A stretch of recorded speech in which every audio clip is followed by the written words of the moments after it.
Duval County, 904 in this bitch, huh? Put your hands up. Yeah, you feel that bass? Turn it up. It's that dirty South punk rock. Dirty South. Dirty South, yeah. Throw it up. Where you from, nigga? Where you from? Duval. You can get caught in the club. Blow with your hood, throw it up in the club. Hey. Or you can get stomped in the club for a dub and I start. Shut it, we don't give a fuck, yeah. But you don't want no problem. You don't want no problem. You don't want no problems with me. Oh, we baby 50 deep. Hold on back, hold on back. Man, fuck that, nigga. Hold on back, hold on back. Man, fuck that, nigga. Hold on back, hold on back. Fuck that, fuck that. DJ Dirty Ski. When I reach for the herb, nigga, what's the word? Bitch, nigga better recognize real G's down the ride. Dirty South, I'ma rep it And till I I ain't even die. gotta tell her what my name is. I just walk right in like I'm famous. Get out the way, bitch. I'm heading straight to the VIP where I'ma drink everything for free. Damn right. You can get caught in the club. Blow with your hood, throw it up in the club. Or you can get stomped in the club for a dub and I Shut start. it, we don't give a fuck, yeah. But you don't want no problem. You don't want no problem. You don't want no problems with me. Oh, we baby 50 deep. When I say whole wheat, y'all say bread. Whole wheat, bread. Whole wheat, bread. When I say whole wheat, y'all say bread. Whole wheat, bread. Whole wheat. Y'all motherfuckers don't want no problems, nigga. Oh, we brand bitch, Southside Duval County. It's that dirty South punk rock shit. Y'all gonna have to try extra hard to get up in this punk shit now, nigga. Y'all niggas don't want no problems, nigga. Shut up. Back the fuck up.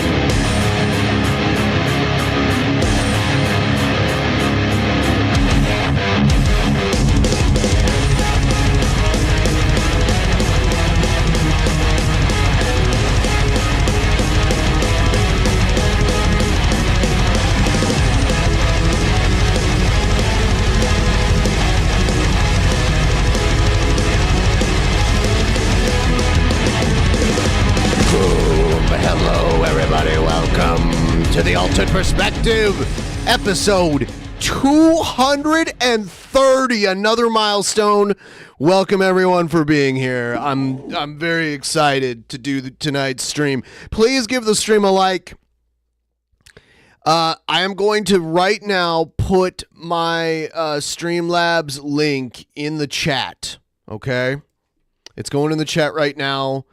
I will pin it to the top of the chat eventually, but that stupid fucking heart is in the way right now, and I can't click the little thing to pin it. So, oh, there it is, there it is, there it is. Pinned. There it is. I hate that heart, by the way. I hate it. Get rid of that. I hate it so much. So, I would highly encourage that all of you... if there's any a time to start a tip train, today is just that time. I'm probably going to stream for like a minimum of 4 hours. And the goal is $300, okay? If I meet that $300 goal, I will shave my entire beard off. I will have a totally clean shave. And you'll get to see my fat, fucking beardless face. I find that humiliation many times is a good motivator. Through doing this content here for so many years. Not tree fitty. Just an even 300. That's all I'm asking for. An even 300 will get this face completely shaved. Now, I'm not going to shave it like in my webcam because that'll make a mess. what I'll do is I'll put a video on, like a 5-minute video on when I do it, and I'll come back and I'll have no facial hair besides eyebrows. So all of that neck beardiness is going to be gone. Hopefully we can do it. It's not that, I mean, I've gotten that without putting such a huge offer on the table. And I'll keep reminding everyone throughout the stream here that that's what's on the line here. If any of you want to help contribute to that, you can do so. I'm not settling for $250. I'm going to settle for $300. Is that a trick out of Cobb's book? I don't remember him doing that. I knew he like shaved his head. Is that what he did? I had no idea. But sure, I'm not ashamed at all. There we go. That's the beginning. Oh yeah, the Jared donations are on for the lower dono levels.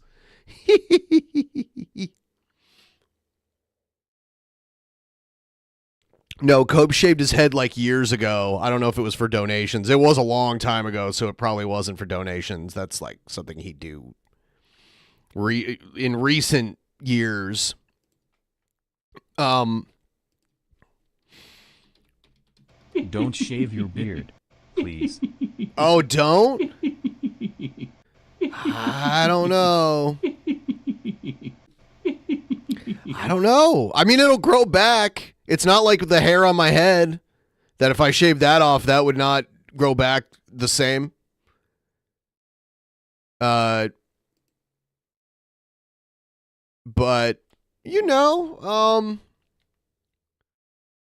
I didn't think, I thought everyone would be okay with it because it grows back. Like, it'll be back in like 2 weeks. Thank you so much. I'll tell you what. I mean, my beard will come back. And I think a lot of people want to see how goofy I look without it. Because I couldn't even tell you the last time I was on camera with like a totally clean shave. I think there might have been one time several years ago I like fucked it up and was like, fuck, I just got to shave it all off now. But it's been a while. And I thought it was something easy I could do that would be kind of funny and also kind of humiliating. I don't know. Let me know what you think. And in a minute here, we're going to get into the videos here. I'm just setting something up.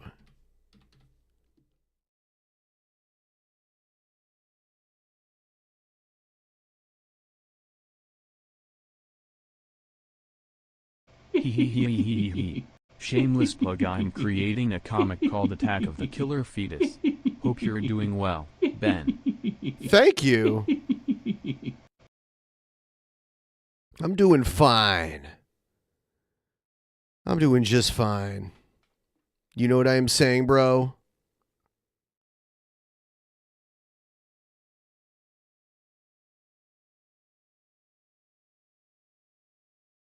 Jesus Christ. All right.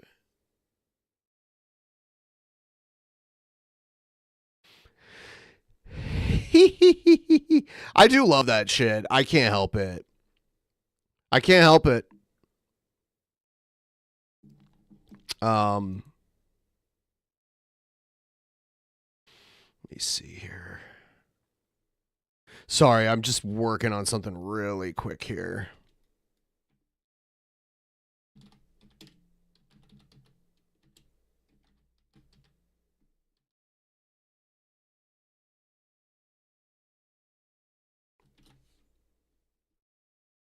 All right.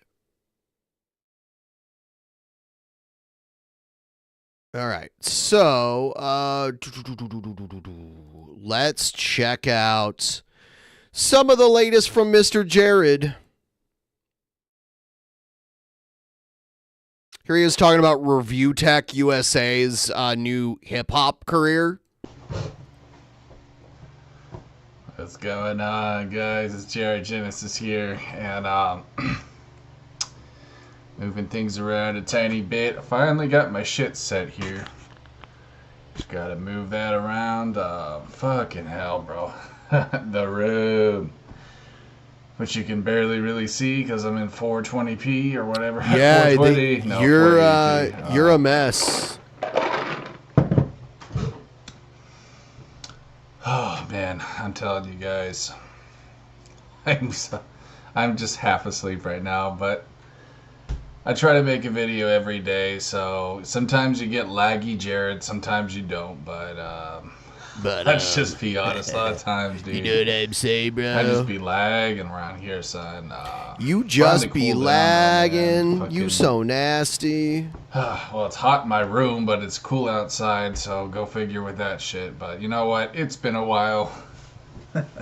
Why do you have to do I this? just don't give a fuck, man. We're going shirtless Jay today. Showing it off, baby.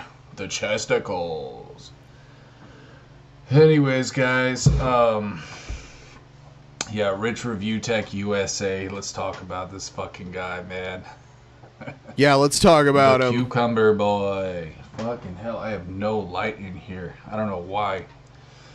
But anyways, let's just keep it going, bro. I'll figure that shit out later. Fucking Cucumber boy has a rap channel, and I just wanted to talk about it, man. You know, listen, God bless Rich. You know, you gotta love the guy. He's actually entertaining when he's on live stream. I mean, he's a total dud with his fucking clickbait, you know, news regurgitation bullshit. But his live stream channel is hilarious. It's entertaining. I just don't watch it anymore because I gotta be real, bro. I don't like his politics, and you know, it sucks that I like how Jared thinks he has politics. You know what I mean? Like, he believes he has like these political positions, but he doesn't really have any. You know, he's unbelievably pathetic. By the way, please like the stream if you haven't already. That could be a reason to stop watching somebody. But I'm sorry, bro. If you're just a zombie Trump hater, I can't deal with you, dude. Like, I just can't, bro. I understand that he's a shell and a chess piece in the game and yada yada this. He's a chess piece in the game? But when you're gonna actually hate the guy, that's when I know you're too left for me to deal with, bro. Like, you're too left, far gone. bro. You're just too You know left, what I'm bro. saying? Like EDP said, you're one, what is it? Cuckoo from the cuckoo's nest or whatever. I don't know. I forgot what he said, but shout outs to the EDP, the homie. By the way, I love cupcakes, just saying. Anyways, don't ban me, YouTube. Don't ban me. I'm just fucking around, guys. But yeah, bro, fucking. What is he even saying? I don't get it. He's like, yeah, man, I'm saying this. Don't ban me, bro. Don't ban me. Okay, that's fine. You're not banned, Jared. Review, dude. Like, you know, I don't want to be overly critical or whatever, but look, dude, you know, his hip hop was okay. It was okay. He makes beats, you know, it was cool, but it's just like, my question to you, Rich, is where was the freestyle, bro? I mean, why are you just making beats, homie? Because that's what he does. Like, who cares? Why does he have to do what you do? I don't understand this line of thinking. Like, why is he required to do what you do? Come on, man. You got to use God's, you know, gift, bro, the natural beatbox. I don't understand people who just make beats. I mean, like, I don't. Different people have different talents that lie in different aspects of music. You know, there are some people who just play guitar. There are some people who only write music. You know what I'm saying, bro? I want to hate on people's hustles, but it's like, dude, that's do kinda not spam lame, the bro. hearts. I mean, really, I you don't command wanna thee. fucking rap? Why? Are you scared? I mean, I don't want to be a dick or anything, but it just seems like you're kind of scared or something, bro. Just saying. What, you scared, bro? He's got a shy cucumber. You scared, bro? You know what I mean? I mean, come on, bro. You got the gangster hoodies. I see that polo. Sometimes it looks like poo in a certain angle. P-O-O. What? That blue hoodie. You guys know what I'm talking about. What is he talking about? No, I don't know what he's talking about. Can someone explain this to me? Throw that hoodie on and throw down, bro. I want to see some bars, dude. I don't care about beats. I want to hear some bars, bro. Like, come on, you're a creative guy. Wear a What I'm shirt. saying? With all your Wear a shirt, chicken, Jared. turkey, whatever shit. All your fucking lore. Your fucking, DSP shit. Oh, the camera's on. You should make a fucking rap video about Phil, bro. Holy shit, that reminded me of a really funny album, bro. I don't normally like to shout out troll channels, but oh my god, dude. Fuck, I don't know if I should, but I'm just gonna say it, bro. That Liquid Richard, bro, that fucking album was so... He likes to shout out trolls when they're not people who troll him. You get that? Like, Jared has no actual principles at all. It was so painfully good, bro. The one with DSP and fucking Wings. Oh my god, bro. I mean, that's how you troll, dude. If you're gonna troll, put some fucking effort into it, bro. And that was fucking top tier troll shit. It really was, dude. Even if it was petty, attacking easy targets like that, you know what I'm saying? I mean, no offense to fucking DSP Gaming and Wings, but god, that shit was so funny, bro. God. I will link it in the description. If you guys haven't heard it... Damn it, man!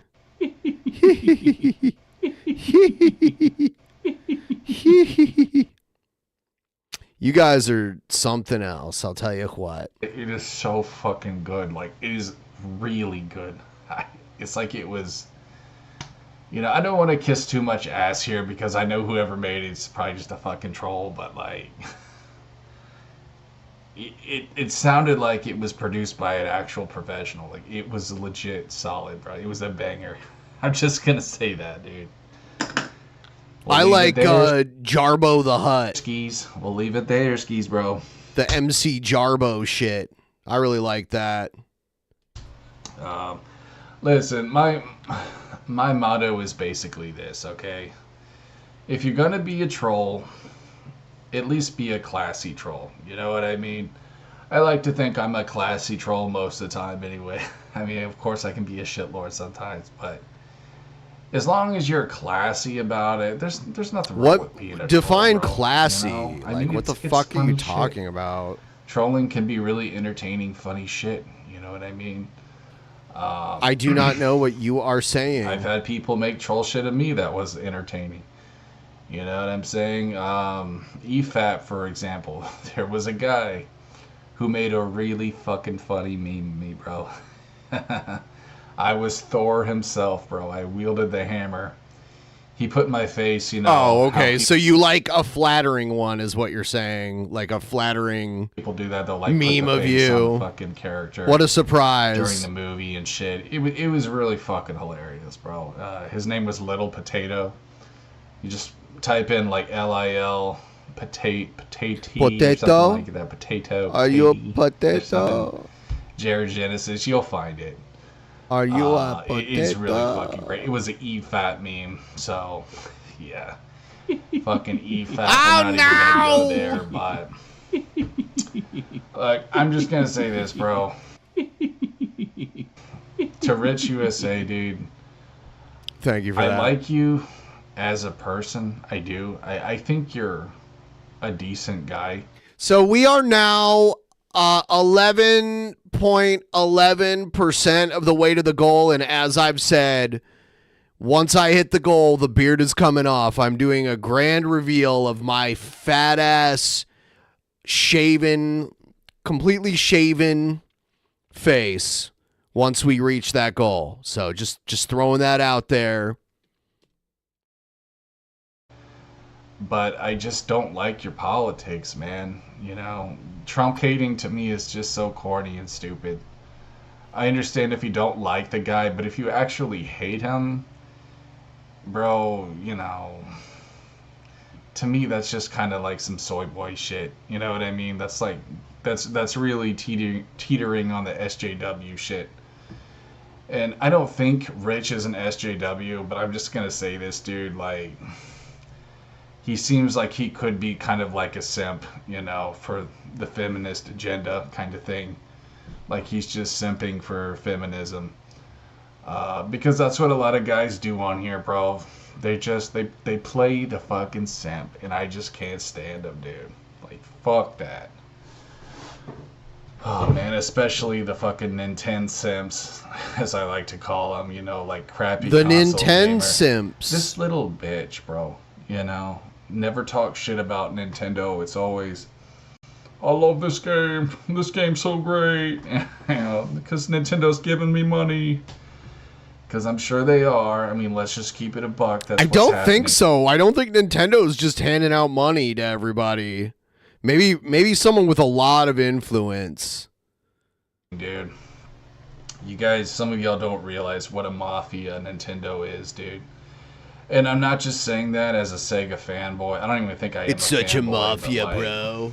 You don't even get it. Come It's on, a dude. mafia. Nintendo sucks now, bro. I like how And he's even like Rich can pleading with admit us. that. Come on, man. Nintendo sucks. He recently made a video saying something about how, like, they don't care about the consumer, and he's right, dude. You're absolutely right, Rich. So, congratulations. You're not a simp in that regard. Oh yeah, and he likes us fucking young Turks. Oh, the fucking young turds. Oh, fuck them, bro. I cannot stand that one guy, that fucking chunky yogurt. That's Mark Dice likes to call him. Sinky, whatever his name is. Jank I don't know, Uger? but fuck that guy, dude. And Alex Jones, I remember he got into it with him. That was pretty funny. That was a bro. Fucking long Alex time Jones, ago. dude. Holy shit, I am bloated right now, bro. Oh, I am like painfully bloated, dude. Lot of bread in the house today, guys. If you ever see me trying to catch my breath, that's why. It's because I'm just really fucking full.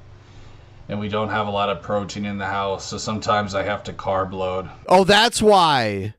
That's why he's bloated, because it's always someone else's fault. He's bloated because his parents, I've heard him say this before. He's bloated because his parents can't afford protein, so he has to carb load. All right?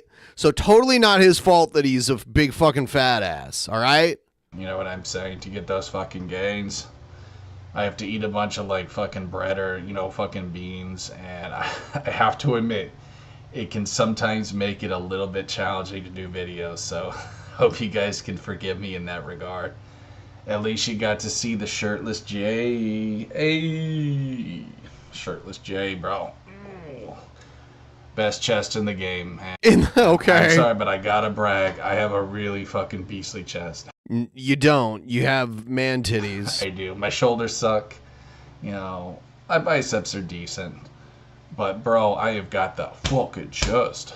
I should have been a fucking linebacker, dude. I would have kicked ass, bro. No, you wouldn't have. You're lazy as fuck, and being a football player is very hard work. You have to go to practice every day. You practice for months. Like, you start practicing during the summer, and then the school year starts, and then you start playing in the fall. Oh, well. And you have to learn and memorize plays, and you have to be tough, and be able to take a hit, and be able to run. You could do none of those things. You're a fool. I didn't like the jocks back in high school. I was a punk rocker. So, there you guys go. Okay. Anyways. More excuses, more statements with excuses after them. Good luck, Rich, with your music. I'm just not going to be watching any of your videos, bro, but I wish you best of luck. Anyways, guys, thanks for watching. Peace. He's such a little shit. All right, here he is. He's gonna boast about how he made diamond level in Magic the Gathering Arena, which I'll admit I've only played it a couple times, so I'm not familiar with Magic the Gathering Arena as much as some of you might be. So we're gonna check this out. And hear what he says.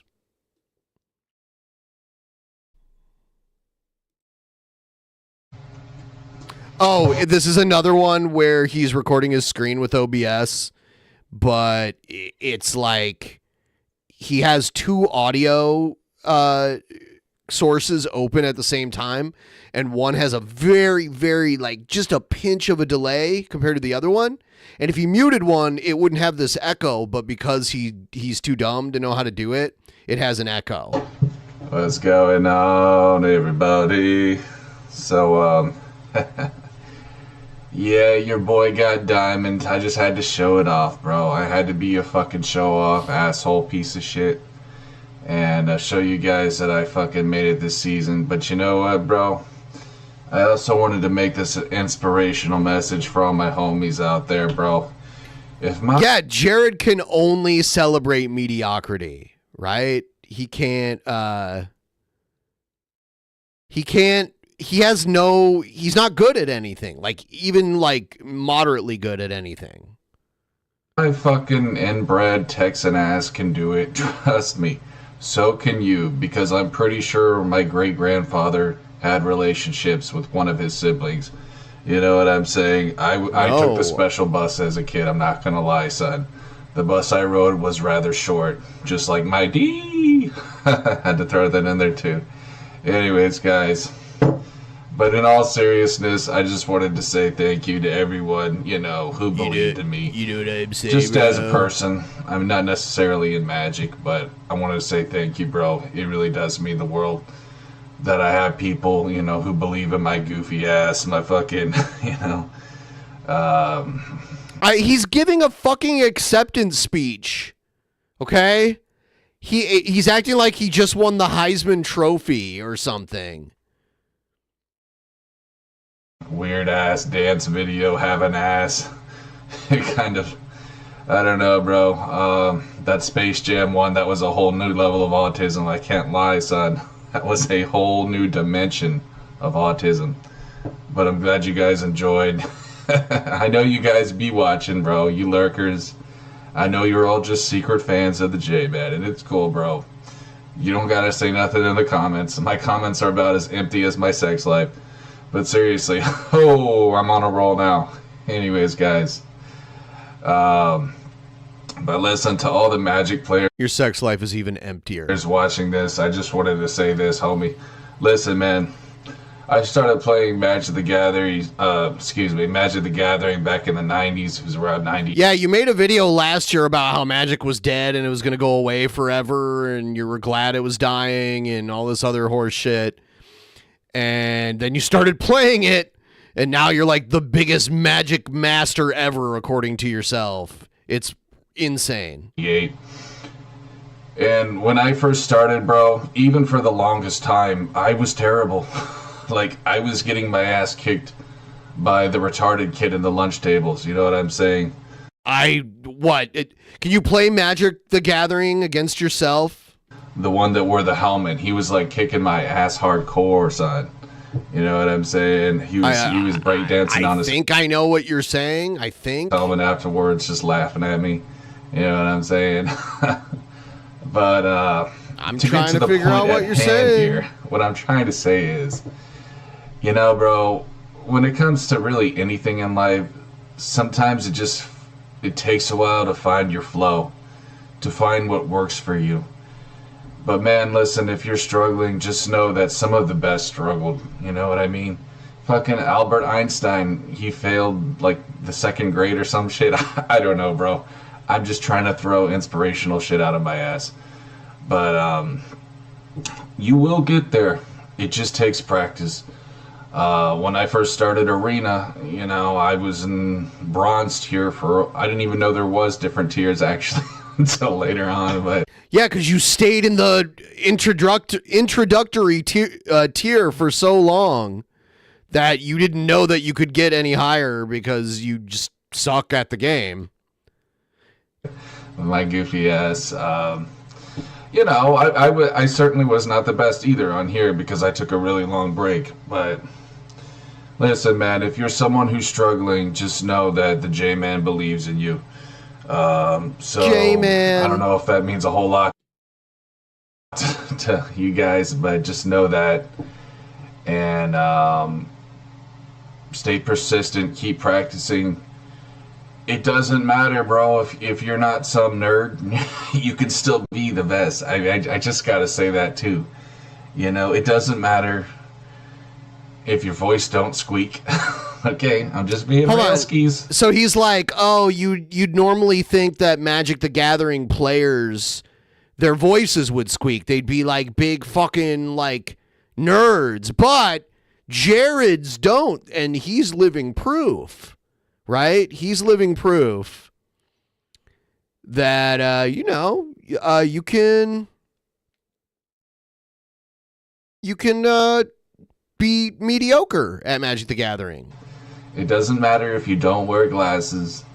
You can still be the best. Don't let these people intimidate you, you know, because there's some real bullies on here, bro. I gotta be honest. There's some real fucking bullies who squeak when they talk. And just ignore the haters, bro. He always finds a way to like fit in the people that he doesn't like. It's pretty weird.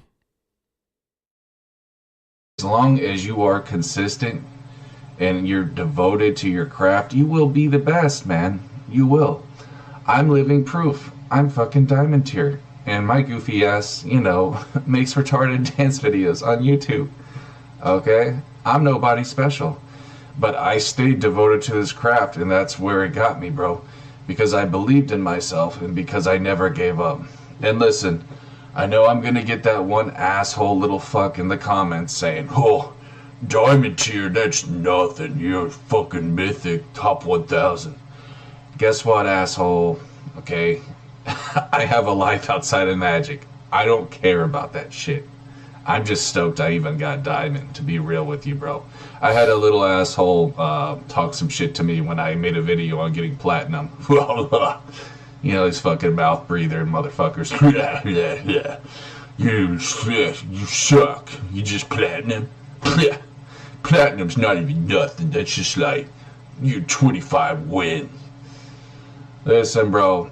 I know it's very apparent you've never felt a vagina in your life, and I just want you to know How is that I'm trying apparent? desperately not to be like you, because I know I'm already cringe enough as it is.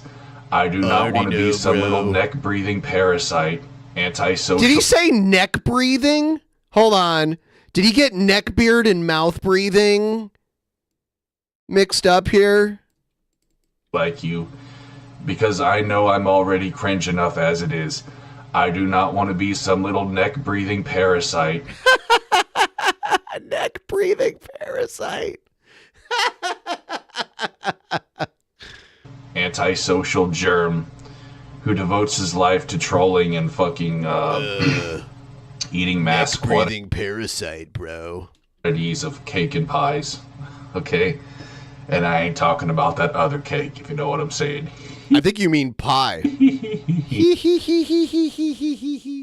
All right, we did so good at the beginning of the stream. I'm reminding everyone, speaking of neckbeards, I'm putting my neckbeard on the line tonight if we can meet the goal. It'll come back for those of you who are like, don't do it. It grows back pretty quickly. Like, I should be where I am in like 2 to 3 weeks if I end up shaving it. I wanted to put something on the line that would mean something, so there you go. Help me meet the goal. Let's get it to 50% within the next hour here. That booty. Anyways, guys, enough rambling here. That's what I got for you, and that's why I didn't make a video yesterday. It's because I was on this shit all fucking day. Plus, I had to go to the That's goddamn Jared's doctors job. to get my fucking shit checked. You know, just to see if I'm not dying yet, which I know I'm probably not far from, but trying my best Shut up. God. You're so pathetic. to keep my health up. And, you know, I've been outside exercising a lot, so. Yeah, I just, you know, I didn't say anything because I didn't want my haters to have a little field day, but I put on about 10 pounds during the summer. I thought you said you were losing weight. Could have swore there was a video from you like 4 months ago saying, I'm losing so much weight, bro. Simply because it was so ungodly hot. It was... Hold on, you gained weight because it was hot? You gained weight because it was hot. All right. Next level hot, like never before seen in the history of Texas hot. We're talking like in the 107s, 108s, bro. I mean, I'm telling you, bro, the Illuminati is fucking with us right now with that man. The Illuminati is making it hot there? Okay. Weather machine or whatever. Fucking HARP, HAARP. They are seriously, you know what I'm saying, trying to fry us so that they can have their plans of, you know, 90% depopulation and all that bullshit. So, it's a wonderful world. It's truly a wonderful world we live in, guys. You know, trying to get cooked alive by Bill Gates. And I'm just out here trying to play Magic. You know what I'm saying? I'm just living my best life, son. And I pray that all of you are too. I want you guys to know I'm praying for my haters. You know, to my gang stalking parasitic trolls. I want you to know I'm praying for you, bro. Nobody gang stalks you. That's so pathetic. Dude, you're not being gang stalked. You post videos publicly on the internet. Like, you publicly post videos on the internet and people respond to them. That's not stalking. And I hope you find purpose in your life other than being little libtard snowflakes triggered by something that I said 5 years ago. I want you to know I truly am praying for you, bro, and I hope you get off the meth. And he does this all the time where he's like, oh man, all my haters, they're on meth. They're on meth, bro. They're all on meth. The fucking spice and whatever dope, you know, not dope. Oh, meth and spice. They're all on meth and spice. Whatever fucking, yeah, whatever dope you're smoking. I was going to say dope shit, but spice is not dope shit. Spice is disgusting. And it will turn you into a complete monster, like some of my trolls have. I can tell they were smoking the spice. Okay. They shit ain't right, so. That's what it is, Jared. You got it. We'll just leave You it totally on that, guys. got it. Thanks so much for watching, and I'll try to drop another video today. You know, I'm not going to play no Resident Evil, but I'm probably going to play some Halloween game for you guys. I'm thinking like Zombies Ate My Neighbors for the Sega Genesis. That'll probably be a fun one. So we'll save Resident Evil for when I'm re-verified. So he means spice, like there was this shit people were smoking that was being sold as like potpourri in smoke shops, and people were getting high on it, and the media was calling it like synthetic marijuana, even though it was nothing like marijuana, and people were like going crazy on it. Spice or K2 was another one. People were like fucking like freaking out on it and turning into almost like zombies. Can actually do. Yeah, he thinks that I do that. I've never tried it, and there's no reason to smoke anything else but the legal weed that they sell here. I've never done meth either. Never done meth even once. Do longer than 15-minute videos, but anyways, guys, thanks for watching. Your boy made it. We made it, son. All right, we'll see y'all next time. Peace.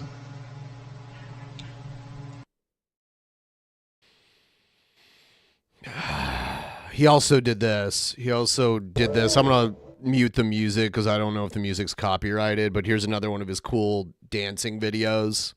You'll get to see his shorts. He likes his shorts with like long slits.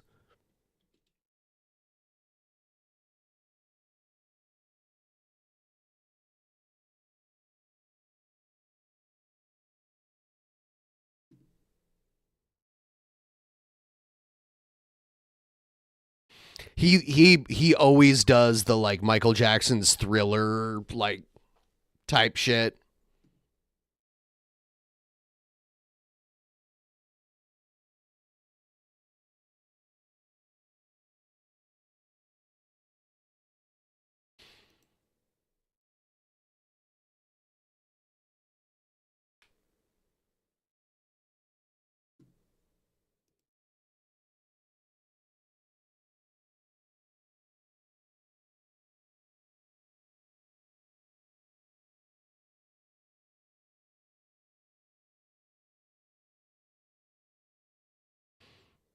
Wait till he starts like high stepping and you can see the weird like slits up the sides of his shorts. The music, I don't know what it is, so I'm just going to avoid it.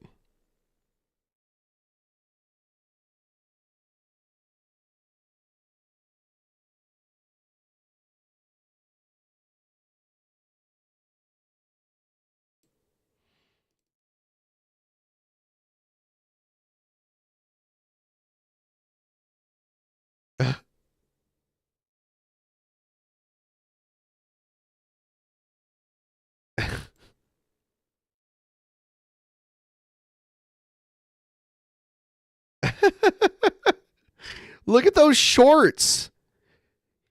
And you know that they didn't get that way on their own. You know he was cutting. He can't.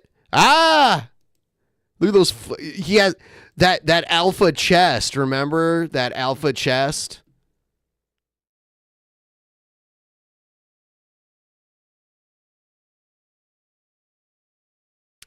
That alpha chest.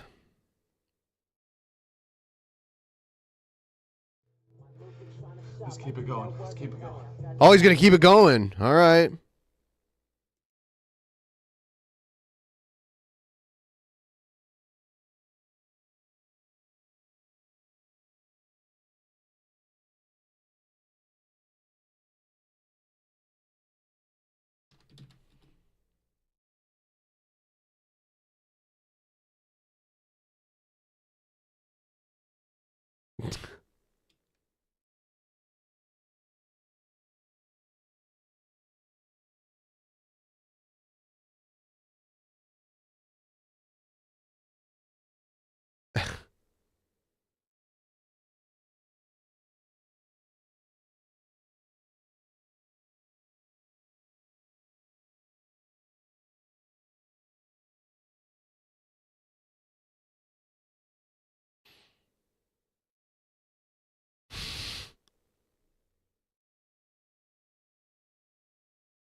Peace.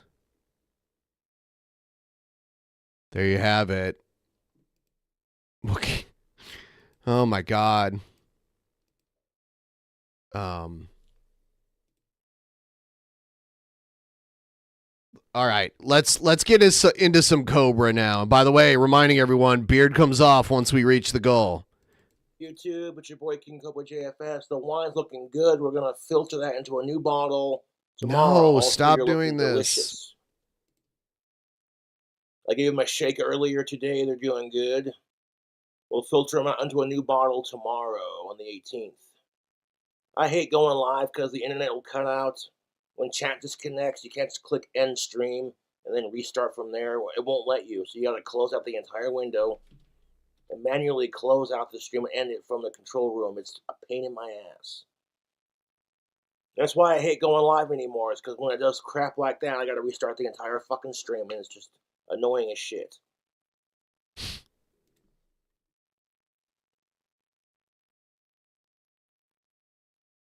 Even with my trolls threatening to do shit to me on stream, I'm like, fuck them, they're losers.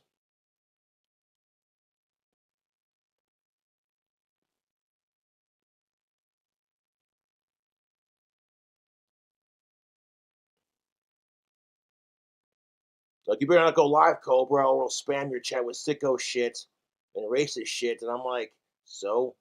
I'll just delete your comment and block you from my channel. I get my monetization back on my super chats back. I mean, and the trolls are losing. I love how he says shit. monetization.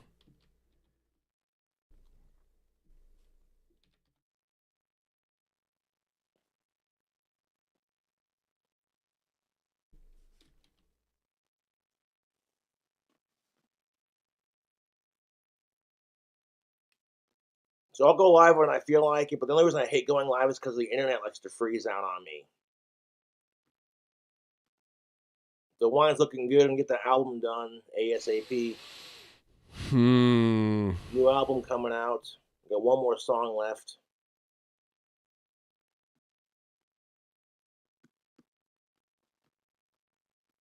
Fuck the trolls.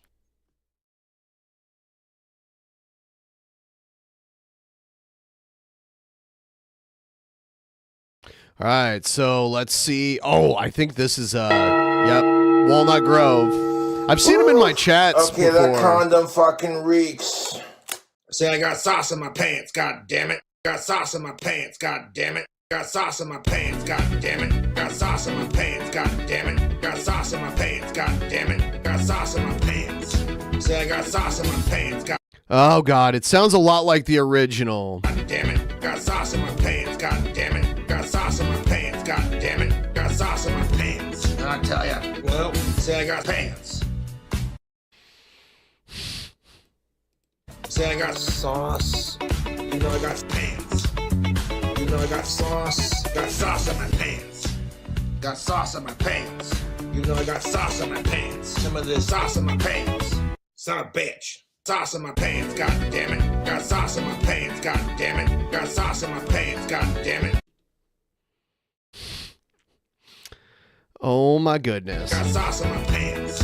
Say I got sauce in my pants, god damn it. Got sauce in my pants, god damn it. Got sauce in my pants, god damn it. Got some of this, got some of this, got some of this, got some of this sauce. Pants, sauce, pants, sauce, pants, sauce, pants, Pants, pants. sauce, Pants, pants. sauce, pants, sauce, pants, sauce, pants. All right. Let's see. Oh God. Okay. So now we have Sturges. He's still mad. He's still bitter. Let's see what this. Hello everyone, I am Renown Zero. I am and we're Renown back again talking Zero. about some more Ripper vs. Tractors. Specifically, we're going to be talking about, we got some Dick Masterson, aka Buster Baxter. We got some Mad Jarbo thrown in here. We got some other things to discuss involving some stuff that Nick Rekieta has said. Now, I've met Nick Rekieta before, Anime Matsuri. We've had a conversation before. Not about, I like how he fanboys for a lot of these people so much. He's like, ooh, I've met them before,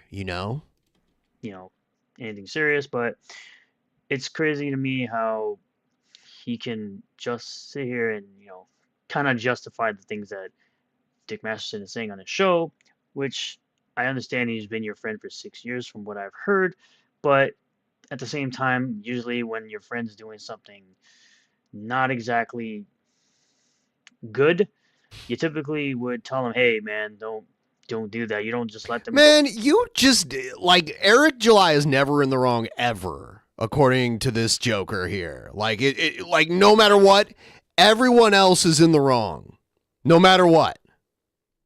go on and on and on about doing the negative stuff that they're doing, and that's why people kind of involved you in all of this, which is what people have essentially been telling you, or at least asking you to do, is just kind of tell them, hey man, stop.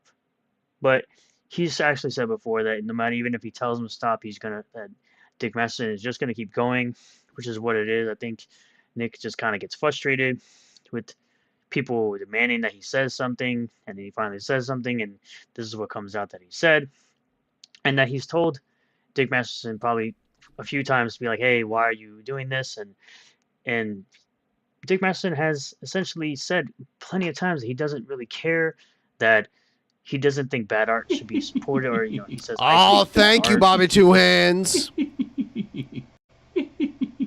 That's subjective, but I digress. You're literally looking at someone who wants somebody else's business to fail, and you're gonna keep on supporting that person. People are allowed to want that. Like, it can be a shitty thing to do, but it's okay for people to want that. People can want what they want. Person, or not really saying much. We'll get into all that stuff. First of all, as usual, you got your Burst merch. Hoodies are in now. Got short boxes, posters, the cover. Short boxes. So excited about those short boxes. Comic, shirts, hats, etc. Moving on over to Blade Devil 2. As I've said before, I'm going to continue to promote this comic because I feel like it's going to be great. I've read Blade Devil 1. I'm looking forward to Blade Devil 2. I thought it was very well drawn, very well colored, and very well written. Sitting over 6 figures with 1,091 backers, 15 days left. You can get the 3-pack here if you want all the covers. I got the 3-pack plus the limited summer wraparound cover for this book because I wanted to buy all the covers. I wanted all the cards. Oh, yeah. Yay. It's so awesome. You advertise people's shit for free. You're such a pathetic simp. We'll go through some of the amazing artwork by Toxic Man Baby and written by Raging Golden Eagle. I think he legitimately believes he's going to score some kind of brownie points with these people. 9 pages of story, 2 supplemental stories. You have your cover A, you get this card. Cover B, you get this card. Cover C, you get this card. Again, the limited summer wraparound, which is essentially a cover that goes all the way around the book. No longer available, but you would have gotten this card. If you sign up for the pre-launch, back to physical book, you get that card. And by the way, I've got more Jared stuff too, but we're marching our way down the field to score a tip train touchdown. We're getting there. You also get your mouse pads. You can get your waifu pillows. Get your mouse pads. Luna, get your waifu and pillows. For Ciara herself. You get your stretch goal art prints and your foil covers on your first edition printing. You can also add Blade Devil 1 as an add-on, or you can go over to Sick Fox Studios Unlimited campaign. Dude, this sucks. Do something else at the beginning of your video. Logo and get your book 1 sooner. So we're going to move on over to this. Right. This is a video of someone saying essentially that if you show up to someone's gravestone in their family, that something's going to be done to you. Obviously, for the sake of YouTube, I'm not going to go into any of those explicit details. You're over careful. Like you overcompensate, and you say like almost nothing of what can be done to somebody, but saying, of course, you know, oh, this culture war person says if you take a picture at one of his ancestors' graves, he'll do this to you because that's what it is. Again, he's talking specifically about desecrating the grave, is what the guy in the video is specifically saying. This person, Jake Robinson, says is ripetard, which you don't really know if the person is a quote-unquote ripetard. That's what these people do. They just call everybody and group everybody together as being a fan of Rippa, and that's kind of the name they use, I guess. Even though all of you are pretty much low IQ compared to people who have actually read ISOM, because none of you can seem to understand or comprehend the storyline, including Dick Masterson or Buster Baxter himself, because he has the reading comprehension of a first grader. Is a true internet person, and he will do this to you if he catches you in his graveyard. These people are out for blood. Which I responded to this person. I said, you sound scared.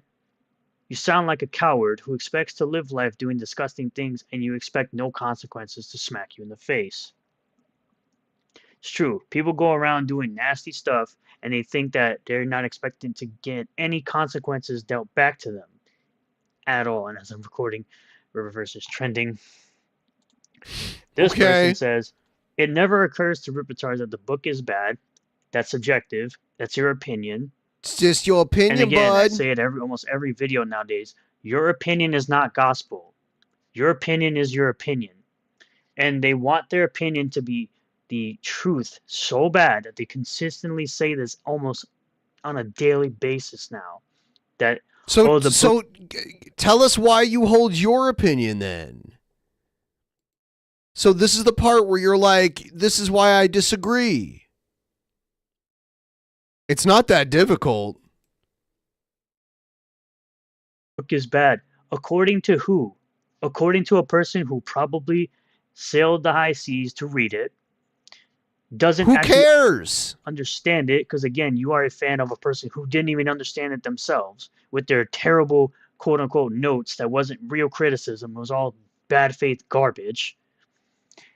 And the fact that you keep on tagging Eric like he really needs to give a crap about what you're saying about him or his book, because the only real person he has to pay attention to, really, or make material for, and the only thing he only owes the people who are supporters and customers of his product. He doesn't owe you detractors or He doesn't haters owe you anything. He doesn't owe you anything, bud. Owes y'all nothing.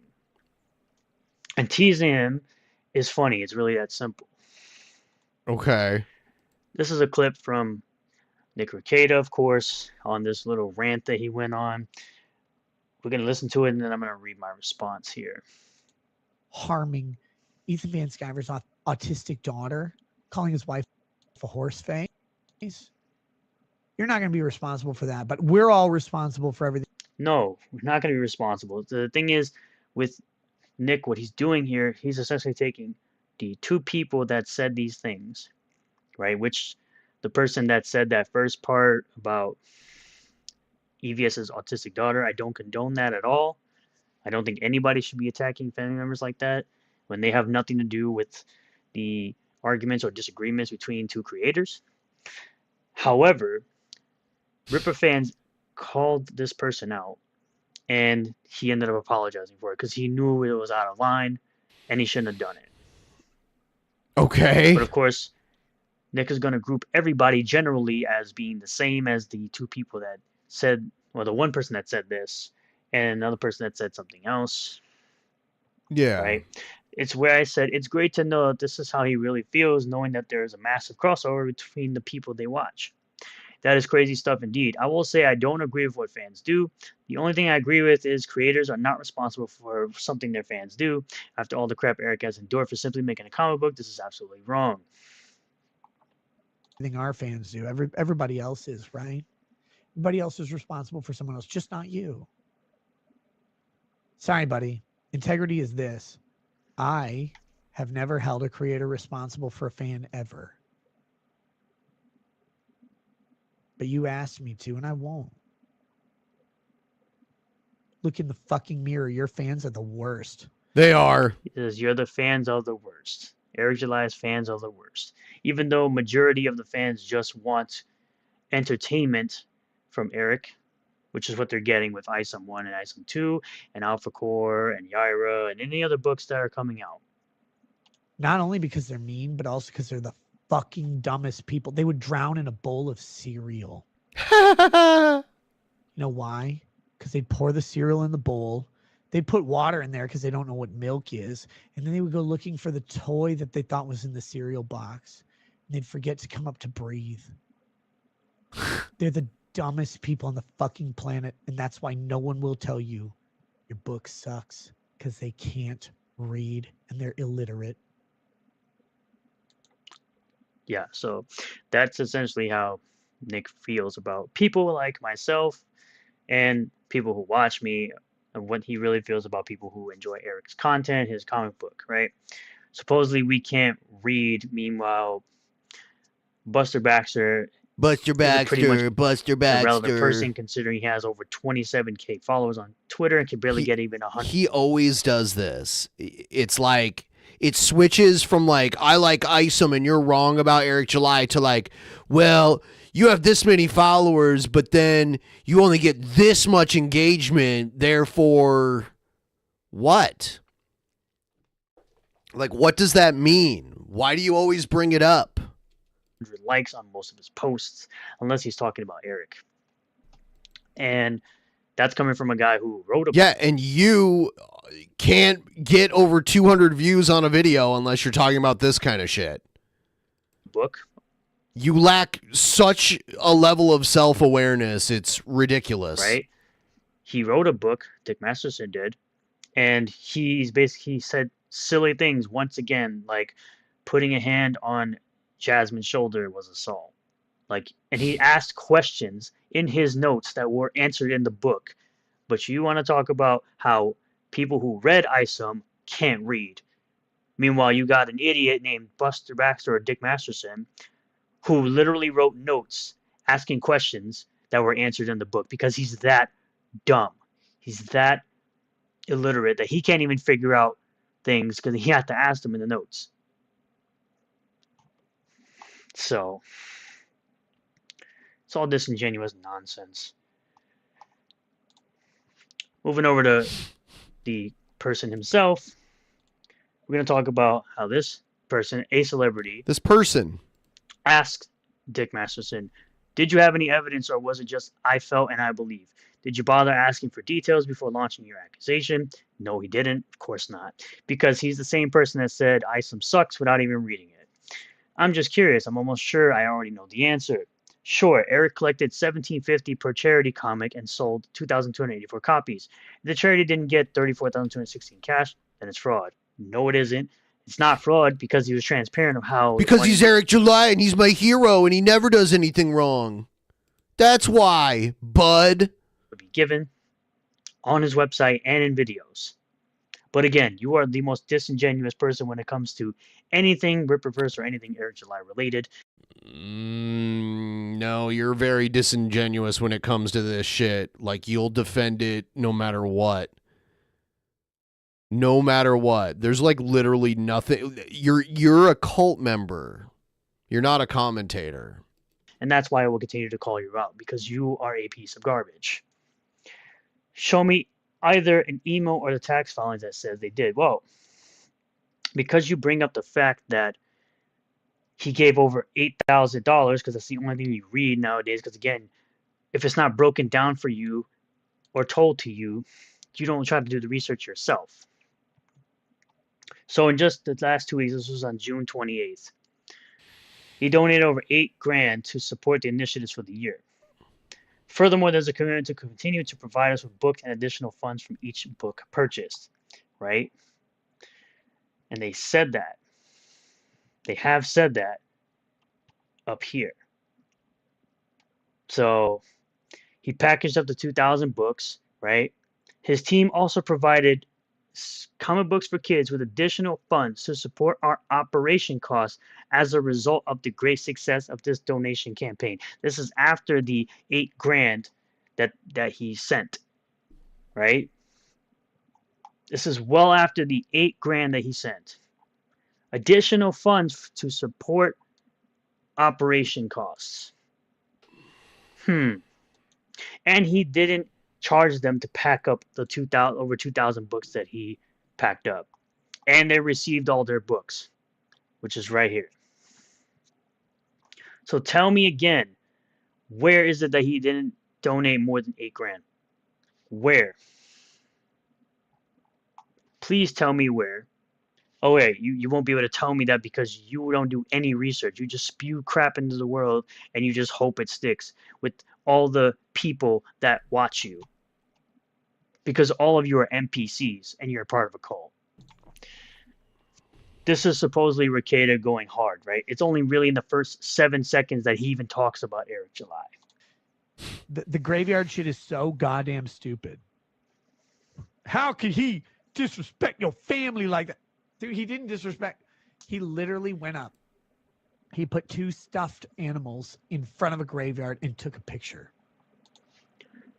Yes, going to somebody's grave, an ancestor of somebody you dislike, is unheard of. It is not unheard of, okay? People will go and like visit Napoleon's grave and shit like that. No, it's not. It's like, and Eric July didn't even know this person.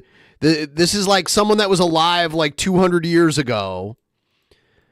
It's, you guys always like over exaggerate your offense to things. It's sad. It makes you guys look very weak. Because you disagree with somebody. That's unheard of. But you don't see how stupid and hypocritical that is. It is absolutely unheard of for someone to go and visit someone's grave that is not part of their family, that they don't know. It's in a, okay, well, it wasn't on private property. It was in a cemetery that was open to the public. So that's how they got in there. It's not like they broke in. It's unheard of. It's not unheard of. And that's what people are talking about. It's unheard of that this person did that. And on top of that, they were a coward not to show their face when they did it. They were an absolute coward. He is such a little bitch. And then of course, Dick Masterson does this now. Quick reminder to everyone watching right now, just in case you missed the offer earlier, I'm shaving off this beard once we hit 100% of the goal. I'm really hoping we can get a tip train rolling because I could really use the extra funding, and I think it would be funny. I haven't seen what I look like without a beard in quite some time. So if we reach the goal, I'm going to go into another room and shave. Like, I'm going to take my shirt off and shave and, like, clean myself off, and then I'll come back. But that, I mean, we're far away from that. Who knows if it'll even happen, too? I don't know. Maybe there are people that don't want me to be clean-shaven to see my chunky face without a beard. Maybe not. Nonsense. Of course, by a person called Eric July's arm here because you're a weirdo. Why is that weird? Weirdos that likes to tell people that they're obsessed with Eric. That you are obsessed with Eric. They're simps for Eric. You do simp very hard for Eric. They do all this nonsense. But this is your name. Your name is literally Eric July's arm here because you're a weirdo. You made it a whole account dedicated to Eric himself. Which, by the way, you've been ban evading. But let's listen to what Buster Baxter has to say. Here lies Isom. Here lies Isom. This clown right here could only dream of getting even a drip of what Eric July has made on comics. Glug, glug, glug, glug, glug, glug, glug. He doesn't make comics, you fucking idiot. Glug, glug, glug. This guy, glug, glug, glug, could never be as good, glug, glug, glug, as Eric July. Glug, glug, glug, glug. What success that Eric July has had. This clown can only dream of... It's like the guy with the speech impediment that learned how to speak by putting rocks in his mouth. This guy tries to speak with Eric July's dick in his mouth constantly. I don't see Vito on the screen. Vito makes comic, no? Where the fuck is Vito? Vito isn't on here. Is this Vito? Does Vito look exactly like Dick Masterson now? About it. Well.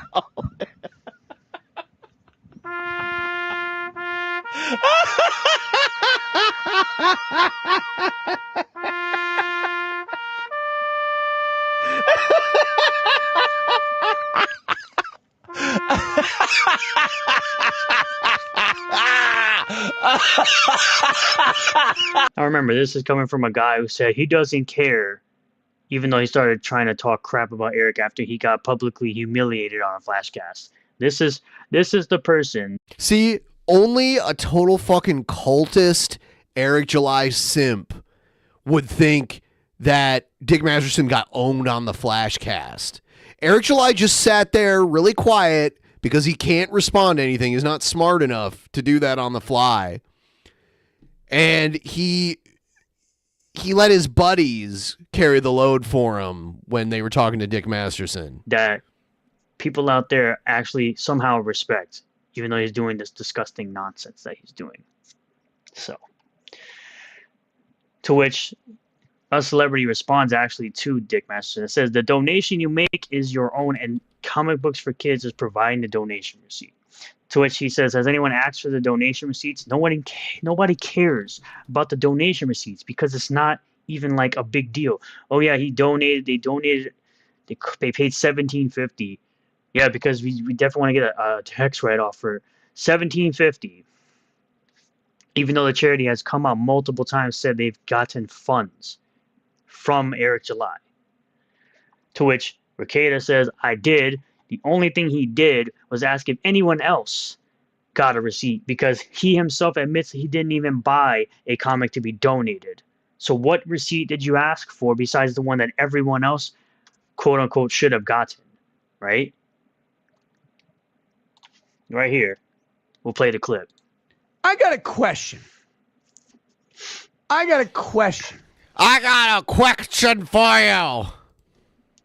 Does anybody out there do the charity? Did anybody out there do the charity submission for ISOM? Did anybody buy a charity book and request? Like I've already said, more than likely, no, because no one cares about $17.50 to write off as charity for your tax write-off. Oh yeah, nobody cares. A receipt for the IRS. Did a single person buy a charity book and request that charitable deduction receipt? What's it say? How much money went to the charity? How much do you get to deduct? So again, sounding very smug about it, even though with the way that Eric is so transparent about mostly anything, right? It's easy to find. It's easy information to find. Does anybody have that?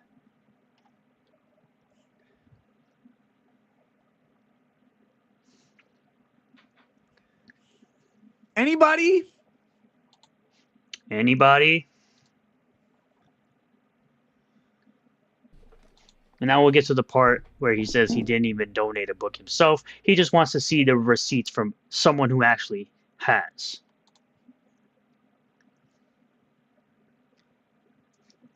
I'm just asking. I'm just asking a question. I'm pretty sure at any time someone could go and ask for a receipt. Anybody buy a charity ISOM book and get one of those receipts for their IRS tax return? Just send it to me. I'm just curious. Still being smug. Just curious. I mean, I have no idea. I don't know the answer. I didn't buy one. I didn't do a charity. Exactly. So you asked anyone else who donated a book for a receipt, but you didn't actually donate a book yourself. So, but of course we also have Matt Jarbo, right? Who says, okay, so if someone donated to the campaign and went to Comic Books for Kids to get the receipt, would they treat it like goodwill and give you a blank receipt? It seems like it would be in the honor system, which could be manipulated. That's what I'd like to know. Yeah, says the guy who doesn't actually care about the charity, who has admitted on Nick Recada's live streams that he doesn't care about the charity. No, you don't even really care about it. You don't care about it. Charity at all. That he doesn't give a crap about any of this, but he's still crying about it for months and months and months. To which Matt Jarbo, in his infinite wisdom of false flagging people, remember he's done that. Oh my God. Boulder boy over here.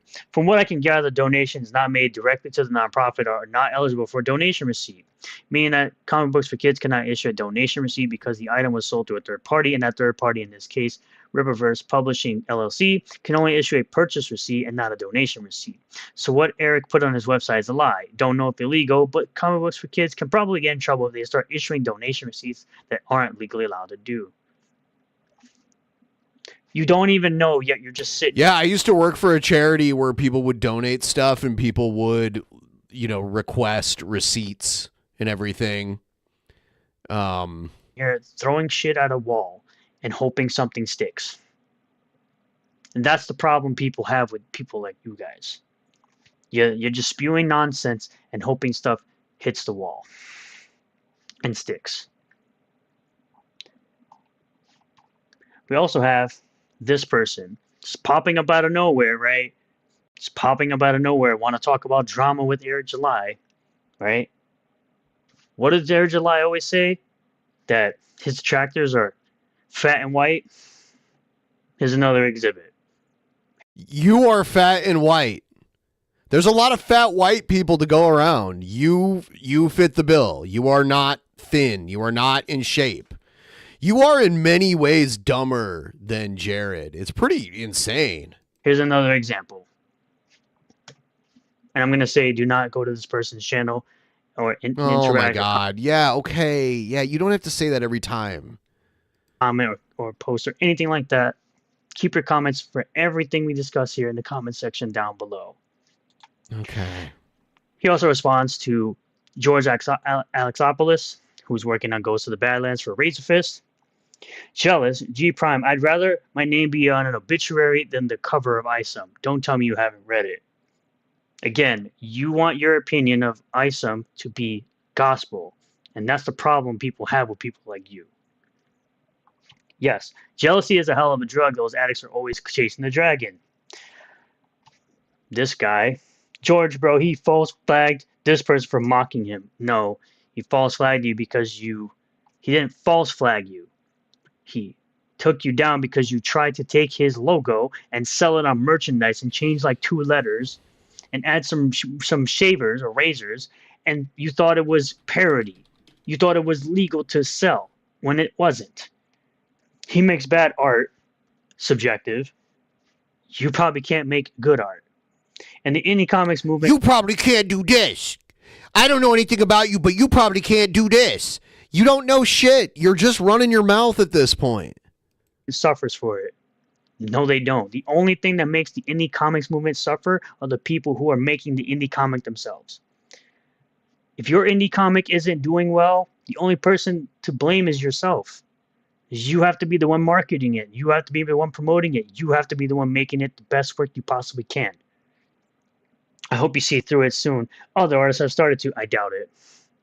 I highly doubt it. Seen a lot of internet barroom brawls. They end up with a lot of black eyes, and people stop coming. Eventually, the bar gets shut down. I don't think this will end any different. Working hard on Badlands now, I'm certain it will satisfy almost everyone. I'm sure it will because Ghost of the Badlands looks awesome. 100% right. I'll personally never stop beating up on the Rippaverse Eric July until he apologized to me for flagging me or his crappy bars out of business. So again, wanting Eric July to fail. Once again, I mean, get over it. He's not failing right now, but the more he pays attention to these fuckers, the more he is going to start to fail. It's already happening. Wanting Eric July to fail. They want him to fail. They don't want him to fail. Okay? I'm excited your bar's open visit. We can all tell that you offer higher quality drinks there. I personally think my art sucks. Not every book can be a classic like Watchmen or Dark Knight, but even something readable can help people get through rough times, even if it's just a brief escape. If that's enough for readers to ask creators for more, I'll be happy, which Eric actually responds, dude, you're good at what you do. Because he is. His artwork, whether it's his political artwork or his artwork for Ghost of the Badlands, looks amazing. It's freaking awesome. It's awesome. Again, Clown World. Clown World. Oh, man. These are just absolute clowns. Simon Anthony says, Nick is missing the bigger picture. It doesn't take a lot for crap to escalate. Take the lawsuit, for example. It starts with teddy bears, then it's spray paint and actual destruction, as some of these people dislike Eric July for the mundane of reasons just because he's successful. Of course, he tries to make a joke. You're not funny. Oof, responses to Eric's latest video aren't looking good. Why are you stalking this man so much? That's the thing. You're a drama farmer. That's what you are. Did he learn to turn off his alerts? This video is a message to Ethan Van Skyver. Basically, screw VS, who was probably one of the loudest individuals to support ISOM, and F Comicsgate, who were super vocal in support of ISOM. F them all. I get where Eric is coming from, and in many cases I agree, but this shows me that Eric is the type of individuals to forget those who help lift him up. Oh, well, it is what it is. He never asked people to do any of that, though. They took it upon themselves to do that. Because, again, Eric, the only person Eric cares about is the customer and the supporters and the viewers of his content. He doesn't expect anything from anyone. And that's the problem with people like saying this stuff. Didn't all this stuff pop up because you demanded support? I never demanded support. If anybody says Eric, which is fact, he's never demanded support. Why are you burning everything around you? He's definitely not doing that. He literally was on a live stream a couple weeks ago talking with Razorfist, promoting Ghost of the Badlands. Spooky Skriz says, I was in the G&G space sphere for a while. I noticed pretty early on that while everyone in that circle supported and promoted Rippaverse consistently, Eric July never reciprocated that. Yes, he did. Eric July will never support other creators of their comics. You're lying again, because that's all you are, is a liar. You lie about pretty much everything you speak about Eric July. He's going to be cramming 4 to 6 $35 comics a year down his paypick until they burst. He's a criminal but not a team player.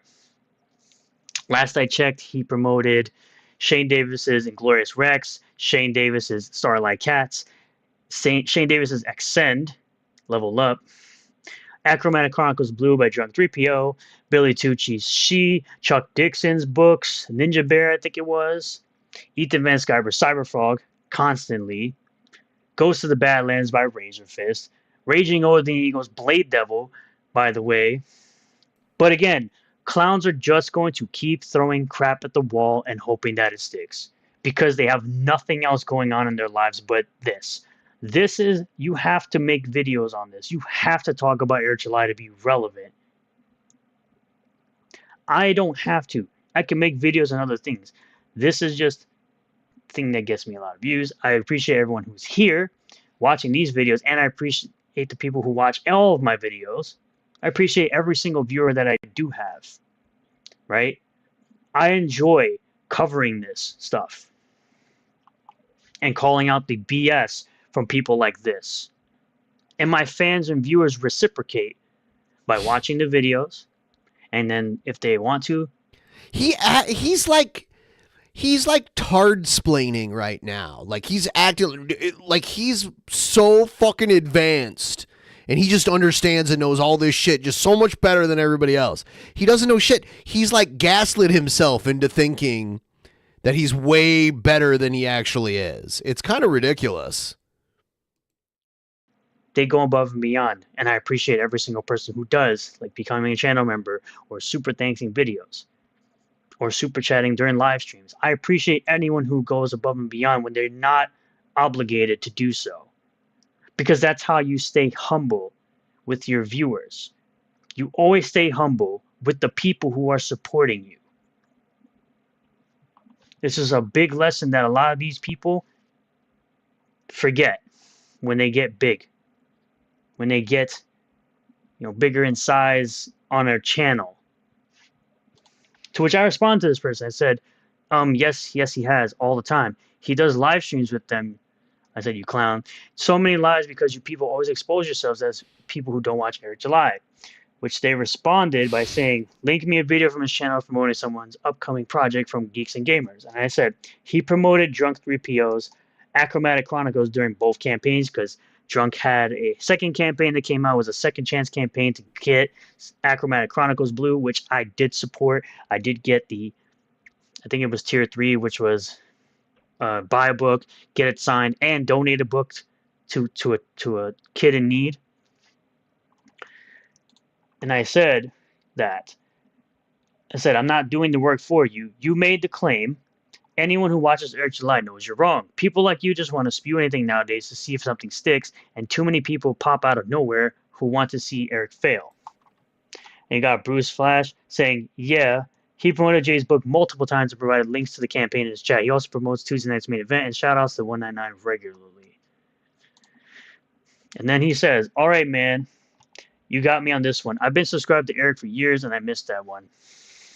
Sure, I guess. Maybe I'll give you the benefit of the doubt. I can admit when I'm wrong, and I simply have never seen any of these promotions until now. It left a sour taste in my mouth towards him, and I'm glad you proved to be proven wrong. Thanks. And then, because I tagged Drunk 3PO, shout out to Jay Drunk 3PO, good dude. Says, and you can still grab a copy, and here's the link for it here. I'll actually leave a link to it in the description. Cool, man. I'll grab one for my wife. She's a huge fan. Much love, my friend. So it's good that I was able to show this person that yes, or at least tell this person yes, and even Drunk 3PO himself came in and confirmed No, it. Drunk 3PO. Whoa, I'm not worthy. I'm not worthy. Who gives a fuck? For me.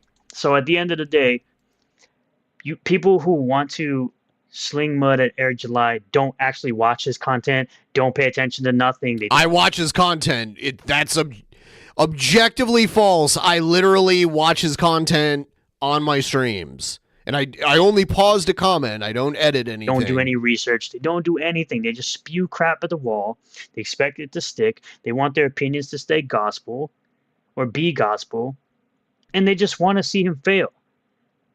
The people that are actually fans of Eric don't want to see him fail. They want to see him succeed. They want to see him make money. They want to see him create and build generational wealth. And people want more content. They want more comic content, which he's providing. He's providing a product to people that want the product he's selling. And that's what matters most to him. Creating a product that people want to buy. Then why doesn't he talk about the product? Why is all of his stuff highlighting the people that talk shit about it and him? If that's really what he was concerned about. Thank you all for checking out this video. I really do appreciate all the new subscribers, returning subscribers, new viewers, returning viewers. If you do like this video, hit the like button. Comment below what you feel about all this. Consider becoming a member today by clicking the join button down below the video. For $1 a month, you become a member. You're never obligated to do so, but it is much appreciated for when people go above and beyond and do extra things to support the channel. Subscribe for more content like this. Hit the bell for notifications. Set the bell to all. That way you get notifications anytime I post a new video. And I'll see you all on the next one. Peace. Peace. Sturges. All right, guys. I'm going to step away for a minute to use the restroom. I will be right back. Remember, offers still on the table for 100% of the goal. Shave me. Save me by shave me. All right, here we go. See you guys in a minute.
All right. Yeah, I don't know. Maybe the beard offer just no one gives a shit enough, but I was hoping maybe we can reach this goal. I'll keep streaming. We're only like an hour and a half in. I'm hoping that by the 2-hour mark, we could maybe be to 25%. Let me know. Someone help me out. Help me get to 25% within the next like 30 minutes here. We could do it. It's not too far off. It's already at 12%. The link is pinned right there in the chat if you want to toss me a couple dollars. Where was that?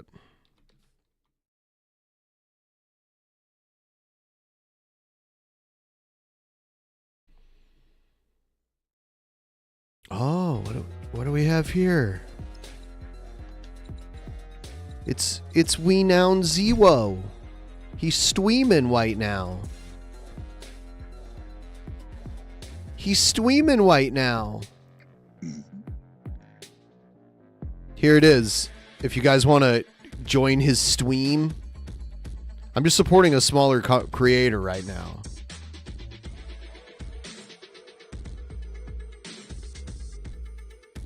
He looks so sad all the time. He has resting sad face.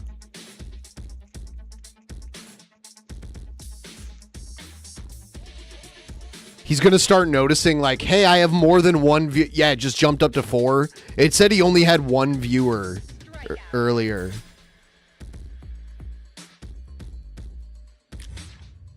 We noun Wade. We noun Wade.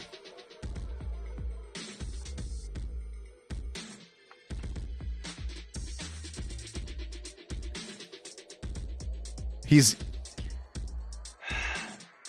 Here he goes. He gets so mad. Stop waiting me. Stop waiting me. Look at him. He has like resting sad face. What's wrong, Sturges? Yeah, I don't know why his shit always go like his streams always lag a little bit.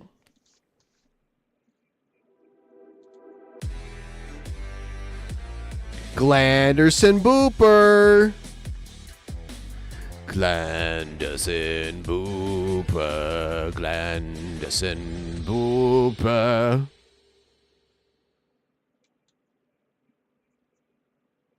Hey there, everyone like the stream if you haven't already, and I put the offer out there. I will shave my beard during this stream and show up totally clean-faced. Many of you have not seen that in quite some time, if at all. And I'm willing to stream for a long time to get there, but I'm hoping we can make it to 50%. Or I'm sorry, 25% within the next like 20 to 30 minutes. They are harassing me. Lonely Zero. Where's your commentary, Sturges? Sturges, let's hear your commentary. Objective lost. Let's get it back. Sturges. I think they have certain words blocked. I'm guessing they have Sturges blocked.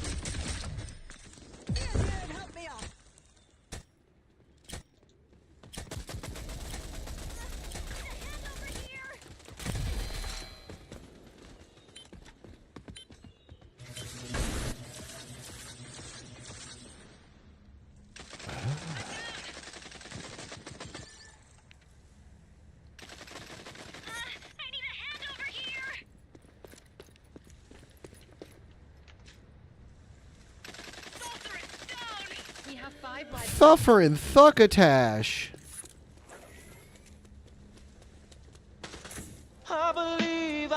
Oh, there it is. There's the R. Kelly.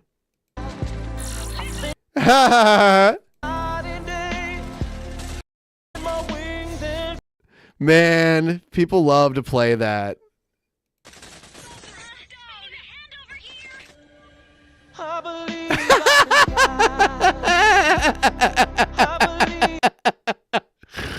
Oh my god.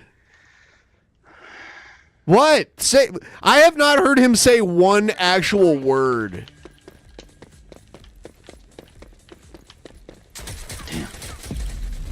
Get my gun.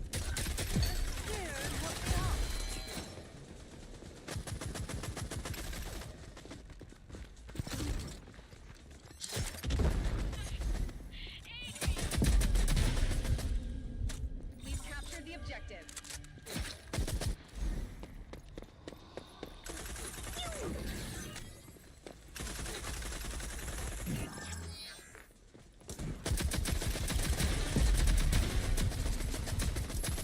All friendlies eliminated. Regroup.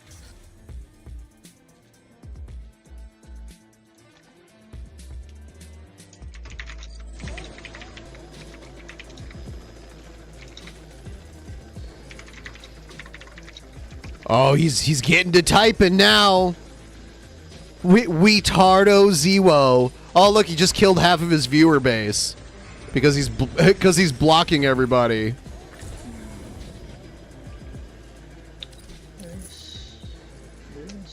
Poop donkey.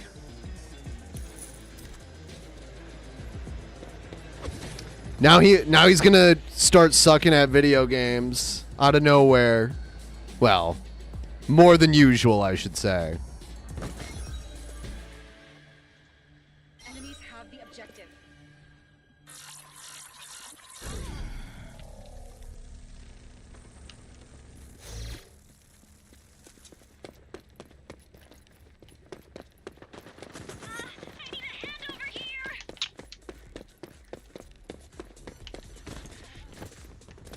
Enemies behind us. Enemies behind us.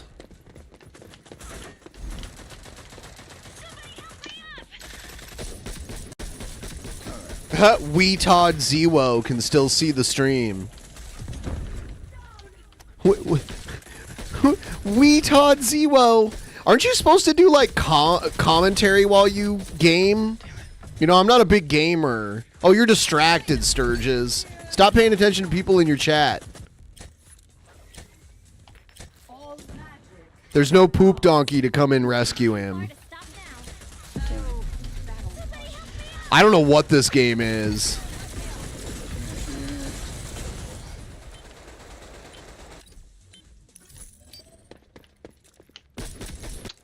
Kill him, thank you. He's still alive. Getting revived. Still alive, then revived. Still alive, Alright. then revived. Oh. We've lost the Very objective. good.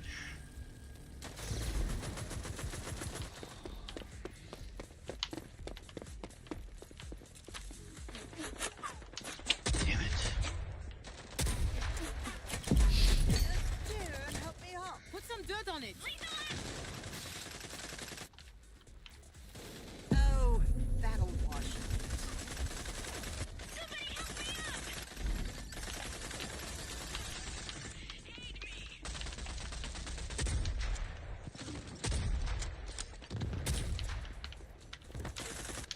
Bodied.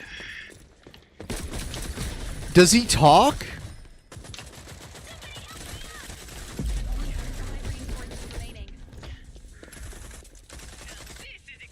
The enemies have 5 reinforcements remaining.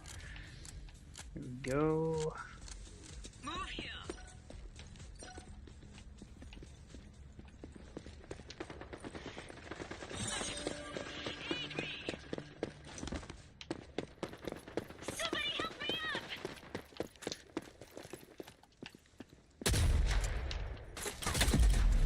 Damn it. Fucking Not around. Team is just not around. Go Sturge. Oh, I do see Sturge. Oh, Sturge is with a 1 for an eye. Yeah, that's what people have to write now. Reinforcements available. Go Sturges. We're here to cheer you on, Sturges. Sorceress down. Go, crackhead, go. Go Sturges, go. Go Sturges, go. Go Sturges, go. How's it going, Sturges? Can you hear me? Let's see.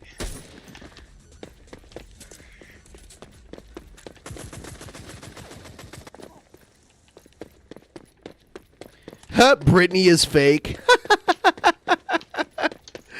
You got someone should make a name. Someone should make a screen name. Jackbox and Chill, because he wanted to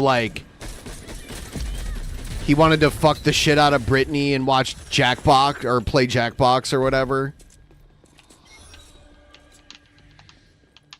Enemies have the objective. Get it back. Enemies are running low on reinforcements. Crush them. All friendlies eliminated. Regroup. Enemies are on match point.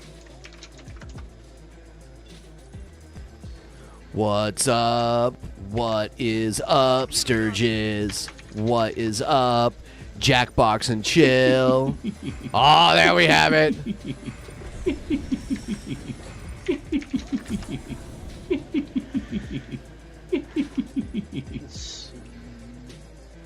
Yeah, yeah, yeah.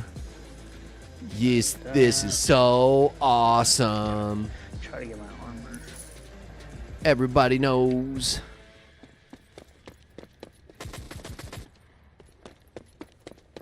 Everybody knows. Objective lost.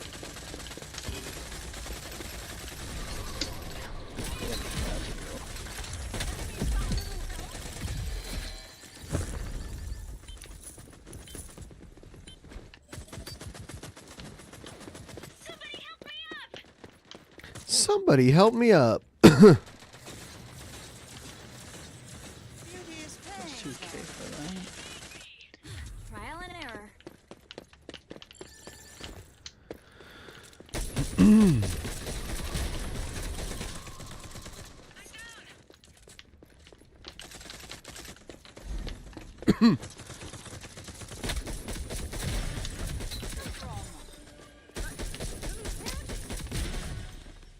Sturges, Sturges, Sturges, Sturges, Sturges, Sturges, Sturges, Sturges, Sturges.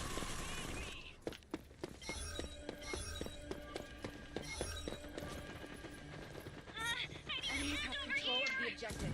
Capture it.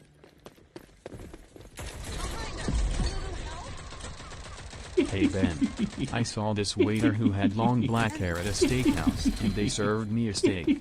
I would have loved if it was you serving me that steak. Was it a whib Wanna eye? play Jackbox later? Let's Jackbox and Chill.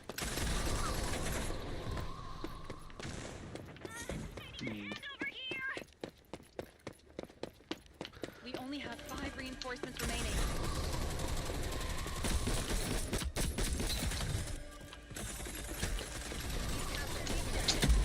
This team is just not flanking though. Oh.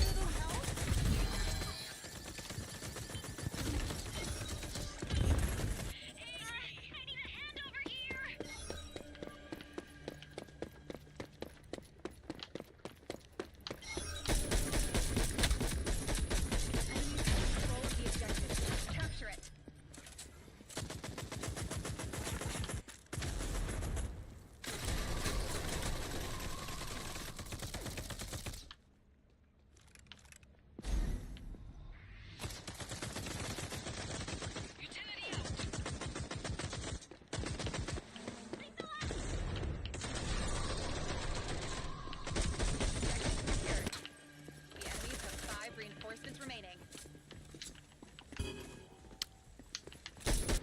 We talk about some of these whip-averse detractors.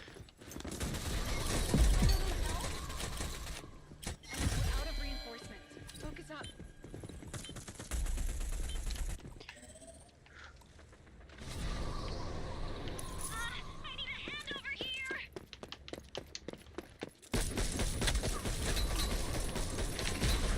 You're so bad at this game, Sturges.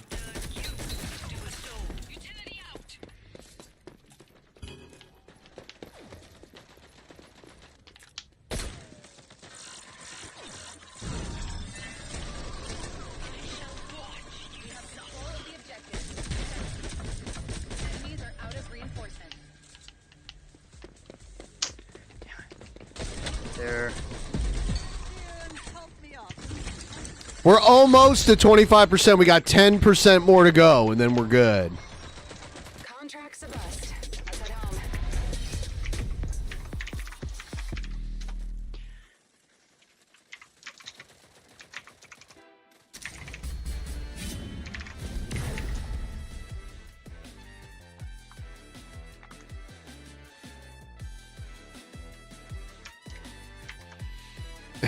Look at him go. Obese Isom fan. Look at him go. Look at him typing. Do, do, do, do. Poop Brittany. Look at all the followers you're getting, Sturges. You are growing.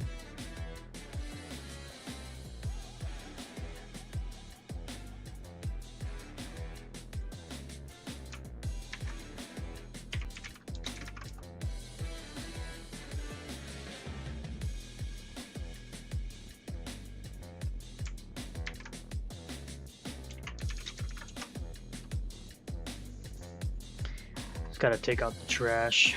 Oh, God. Where'd you come up with that one? All on your own?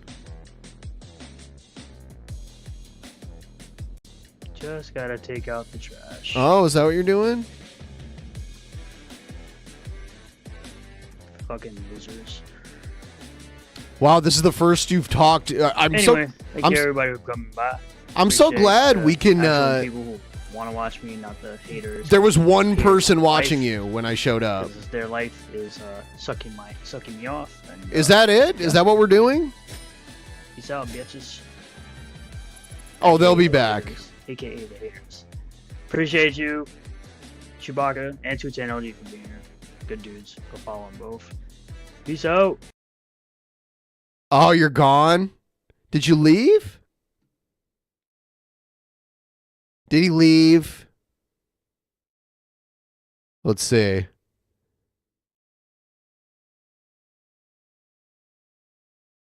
Oh, he's offline. Yeah, he ran. Wow, what a little bitch boy. Wow, so sad. Got to take out the twash. Got to take out that twash. Yeah, we're gonna keep the stream alive. We got some other stuff to watch here. Let's watch some Eric July. Let's see how he's doing. What's up, guys? Since we are between Does he have a blue tongue this time? I figured No. that it'd be a The last time I watched him, he had a blue, like his tongue was like blue and glowing. good time to give you some reminders and updates. After fulfillment for a campaign is complete, our warehouse team starts prep work for the next campaign in addition to the day-to-day duties. We don't launch campaigns until the product is complete, and that's why it's important for us to stay busy and get ahead. That ensures a smooth and speedy transition into the next release. Some people think that because we release in campaign format that they've missed out on the book until a much later date. Let me clarify. Campaigns are pre-orders. While we do have some pre-order exclusive items, once the campaign closes, some of the items will go up in the store. This will always include at least one version of that book, which will be the mass print version. In other words, you will always be able to buy that issue of the book from us. Some of the other covers may be sold out. Can you explain, like, can you talk about the actual books, like the content? Why is it all this like, I'm going to be transparent with y'all. I'm going to explain all this stuff to you so you know it. It's like, I don't need to hear this. Like, even if I liked your shit, I don't need to hear it. but the book will still be available. You can get ISOM 1 and 2 right now, for example. So be sure to visit our store, as we may have some items that you don't have yet. We have hats. You mean you made too many of them and you're trying to get rid of them now, is what's happening. Shirts and posters. At this moment, we also have our first short box, and it's still available. Keep in mind, that won't be reprinted after it's sold out. Our creative team is always working regardless of whether a campaign is active. As you know, Chuck Dixon's Alpha Core #1 is right around the corner. It's releasing this season. Next after that, in the winter, we're gonna have the Saska sisters, Yaira. Yaira, it looks so exciting. A blonde woman. I'm so excited. #1. After that, what is it about? She's blonde and she can fly? She's like Supergirl or something. Get interesting. We currently have 3 books that are in various stages of production, but they've all at least started with pencils and ink. Those books are ISOM #3, Yaira #2, and a yet to be announced. By the way, on my stream yesterday, I showed that on Social Blade that Eric July has privated multiple videos, like millions of views worth of videos. Not sure why. I think he does. I don't know. I'm not sure why he did that. Chuck Dixon. But he has a net negative views so far this month. In addition to that, we have 2 other unannounced projects with completed scripts, as well as Mike Barron's Gooding. So as you can see, 2024 is going to be a massive year for us. With that being said, because our release schedule will be accelerating, we'll eventually be moving away from the campaign format as a standard. We'll still be doing pre-orders, but they won't have so many merchandise items being released alongside the books. We'll never bite off more than we can chew, however. We make sure we only commit to what we can deliver on. But this company is growing fast, and we're always working to better professionalize ourselves and the customer experience. Improvement is part of the fun, and we appreciate all of our customers for getting in so early at the ground level. I say this a lot, but to reiterate, there are no external investors for our company. I'm the sole owner, so the wheels keep churning because of all of you buying the material. It'll go as far as the customers determine it, and that's how it should be. Again, thanks to you all for the support, and get ready for Alpha Core. All right, let's see. Hold on, isn't that the Clipiverse logo? Did he rip that off? Is that what happened? I think so.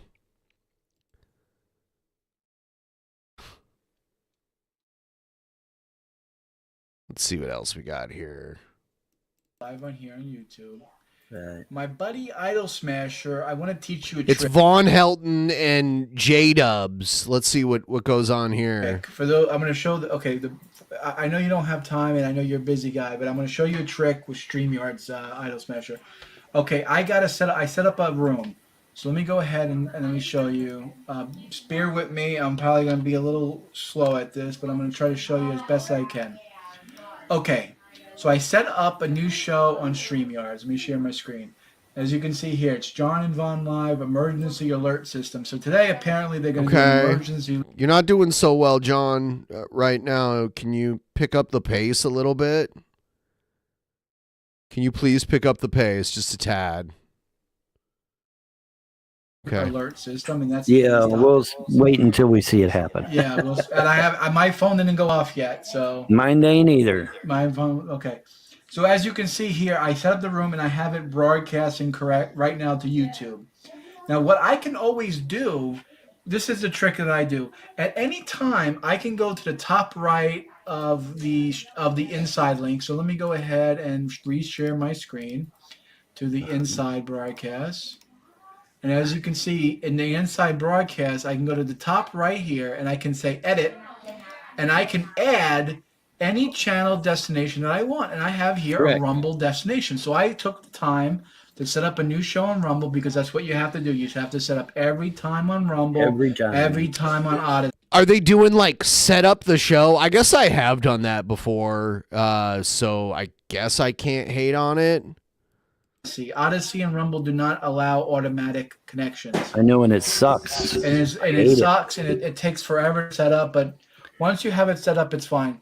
So at any time of this broadcast, Hey, click the lady, yo. add the Rumble. So when you're doing your main show, you can, once the main show ends, you can click the Rumble fee, hit the Rumble, hit save, boom. Now you're broadcasting on Rumble. You can go back to the edit and just unclick YouTube and just hit remove, and then that's it. And now the YouTube is all set up, and the YouTube is done, and the YouTube will save as a separate link, and then the Rumble will pick up as a separate link. That's the trick that I use. So if you don't want to make multiple StreamYard hangouts and you just want to use one hangout, you can come up here anytime, hit edit, and add any destination and remove any destination at any time, and it will literally save as a new video. It won't continue. It won't be like a 20-hour video. It'll be cut up in chunks. So that's a tip for those out there who want to. So he learned this from Brett, where Brett's like, I'm going to teach you how to do things on the internet because you're too stupid to know how to do it. You know, save time and effort, because you don't want to sit there in StreamYards and make one room for Rumble, make one room for YouTube, one room for Facebook, one room for this. You'll go crazy because you have to get out of these. Yeah. Oh yeah, you go straight crazy. So James, if you watch it, and those on YouTube, you had a message for YouTube before we go to Rumble? No, not really. Because not today. I think okay, what we'll I save need it to for talk tomorrow. about is for Rumble. Any thoughts on the emergency alert system before we go? Yeah, every time they say we're going to get one, it never happens. Please stop listening to Q. It does. What are you talking about? We get that shit on. Oh, you mean like the conspirity behind it didn't happen. Now, what's the big brouhaha about the emergency broadcast? Well, the idea that Q keeps telling everybody that, you know, well, he did until the SS kicked his ass and killed him. But you know, back in 2018 and 2017, he was. It's funny how you said that. The SS came and kicked his ass and killed him. Yeah, they did. They actually did. That's funny. That's funny. It is really what happened. Yeah. In 2020, Q lost his fucking marbles and started openly threatening congressmen and senators. Q is not a real person. And the Secret Service is like, yeah, no, we ain't playing that shit. And so they literally hunted him down and killed his ass. That's why his post immediately stopped after December 20 of 2020, which I thought was kind of neat. 2020, you know, 320s. Yeah, I thought that was kind of neat. But anyway, but yeah, after December 2020, he no longer posts because he'd be very dead. The Secret Service killed his ass because he literally flipped his wig and started literally threatening congressmen and senators. You can't do that, man. Okay. It's just like his clown got on fucking Twitter. I'm going to kill the president. Well, guess what happened to his happy ass? Yeah, he's dead too. You can't do that shit, man. You can't fucking do that. Okay. I can't get behind a podium and threaten to kill somebody. I'll get a visit too. Okay, you can't do that shit, all right? That doesn't work, all right? I have no idea what he's talking about. He lives in such a fantasy world. It's crazy how Von Helton has moved up in the world. All that had to happen was his mom dying. And now he used to be in this dirty-looking trailer all alone, and now he has this big room, this big bedroom and everything. But anyways, But Q's premise on this emergency broadcast system is that, you know, it's going to be some kind of military thing or a Trump thing or white hats or whatever, and they're going to save the day, and they're going to, you know, it's going to be some kind of EBS message from either Trump or the military saying that we're in control and everything's cool and we're going to restore the Great Republic, which that's funny because my God said that they would be the ones restoring the Republic, not Trump or the military. But anyway, that's the whole thing with this EBS bullshit from Q. Is that, yeah, it's either going to be Trump or the military, and they're going to have a special message for the patriots out here that everything's okay. We're in control now. We're going to restore the Great Republic. Everything's going to be fine. We're going to take everybody to fucking Gitmo and execute their fucking ass and all that good shit. If they ain't already. Then, you know, some Q people say they've already been executed. Some people say they have not been executed. And some people say it's all a big ass play and that everybody's crisis actors. Some people say this. Don't care. Some people say that. The point is that every time they've said there was going to be an EBS, it never fucking happened. Now, there was some EBS in 2018, but when I Googled it, it was just normal EBS. You know, a few states had done an EBS emergency thing, and that was and it wasn't even the whole country. It was just a few states did it. Okay, and that's when I Googled it in 2018. Then in September, there was supposed to be September 14th, I think it was. There was supposed to be an EBS. That never happened at all. And so now here we are, October the 4th. There's supposed to be an EBS today. Well, guess what? It's 1:30 in the afternoon. No EBS. I don't anticipate there being an EBS today unless it's a normal EBS carried by the specific states. I don't see it happening, but I could, I would love to be proven wrong. Hey, I would, nothing would please me more than to get a special message on my phone from President Trump saying that he's back in control and that that's all it this takes. great nation is going to be restored back to a republic again instead of a fucking corporation like it is now. Corrupt. Is that what it is now? Let me clarify. So, nothing would please me more. Or the military getting on my mobile app and saying, hey, we're in control. Everything's under control. You don't have to worry. Everybody's going to be fine. I would love to get a message like that. The problem is that I would love to get a message like that too. Yeah. I don't foresee it happening. Though. So we're gonna head over to Rumble. We're gonna end the YouTube. And James, if you're watching, I sent in the beginning. Oh, there goes the train again. That train, man. That you really are right. That guy does love to blow the horn. He loves to blow that horn. He loves that horn. Like, little Johnny will come blow your horn. So James, if you're watching, I show you the trick in the beginning of the video, how to do multiple shows in one StreamYard. It's really easy. You open up one StreamYard and then you do multiple shows on the edit. Just go with what I said in the beginning. All right, we're gonna go over to Rumble. If you want to watch our controversial podcast, we're gonna be on Rumble where we say all the nasty, bad things that you can't see on YouTube. Ooh. Okay. Here's a little more.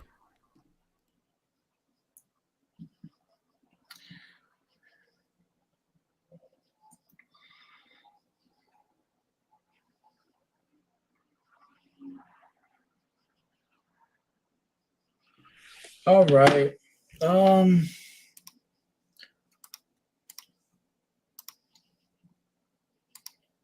Try to get a hold of Vaughn. Let's see. Vaughn's too busy living the good life. Out in chat, Vaughn, if you're listening. Or Dan. Dan wanted to do a show.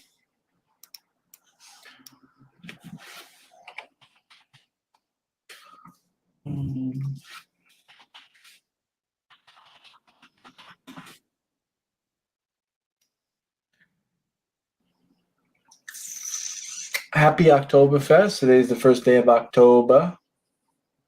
Oktoberfest actually takes place mostly in September. I hope everyone is happy, healthy, living, loving life. I hope everyone is safe and sound. Doing well. Happy. Just you got to be positive. People got to be positive. People got to be supportive. People got to be nice. People aren't nice. It's just, it is what it is. You got to do. Anyway, it's October, so it's, what we're going to do for Oktoberfest? We're going to do. Oktoberfest doesn't take place in October. Just putting that out there. What I got an email for. Let's see if I can just share my screen. Is it gonna? I guess I can share this.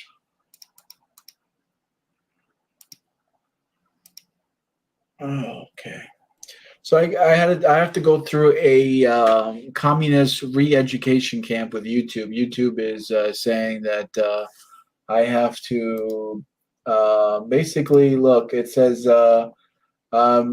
Take a look at your content and keep policies in mind. So this is bullshit that, I'm not a good boy on YouTube, that I say things that I'm not supposed to say. Let me zoom it in a little bit. It's true. You're a naughty boy. We listed any problems we found. So they're saying misinformation, Content that advertises false claims of widespread fraud, errors, or glitches found that the outcome of the United States 2020 presidential election is not allowed on YouTube. Not allowed to be on YouTube, but we don't want that shit, man. Where the fuck is Von Helton? We don't want that. So we question day your life of Beefy D. There's no Von Helton in this? Fuck Girlfriend now- this. This was a bust. Completely. No thank you. We're going to get into some old Jared. Here we go. What's up, guys? This is Punky J, just chilling here in my living room. When I have a formal discussion with you, I should have brought a little cup of tea, maybe some crumpets, but let's just talk today about video games and how you shouldn't let yourself, how should I say this? Be an idiot like you? Don't let video games consume you. Let video games inspire you. That's basically what I'm trying to say. A lot of you guys, you know, who are fans of me, not just the trolls, but I can tell a lot of you, you let stuff like video games or even movies, media, you know, just different media, completely consume your life. Guys, listen to me. Guys, life is more listen. about Grand Theft Auto, okay, Final Fantasy, stuff like that. You know, at the end of the day, video games are fun, but as human beings, we're meant to go out and enjoy things, okay? Not just stay in our little cubicle. You know, a lot of you guys, you live what I call the cubicle life. You're just in a box. Your room is a little cubicle. Looking at a box, you know. As human beings, we're social creatures. We're meant to get out, meant to enjoy things. You know, for those of you who are gamers, don't be afraid to go out to like a comic book store and see if there's any different events. I play Magic the Gathering. I haven't played in a while, but I sometimes go play Magic, and that's a lot of fun. So, you know, you can even do stuff. Wow, he's still on the same shit. Like that. But really, my main emphasis is just to go out and enjoy life and do things that aren't, you know, just like video game related. You know what I'm saying? You can learn a lot from life. Just enjoying different things. You can learn a lot from life. Involving yourself in You different can learn kinds a of lot stuff. from Because life. the sad truth is, I think there are many people out there who deprive themselves of that. And they live these sad cubicle lives. I guess for some reason people think that they can just be happy playing video games or watching Some movies. people can. Guys, Some people can. You're happy just sitting in a stinky room. I have news for you. That's not how you were meant to live. And you're not going to be happy doing that. I don't care if you have some fancy, you know, 8K rig, PC bullshit or whatever. I don't care if you have, you know, a 60-inch TV screen, you know, high definition. Guys, none of that at the end of the day is going to make you happy. You have to go out. You have to enjoy life. I wish the best of luck to all of you.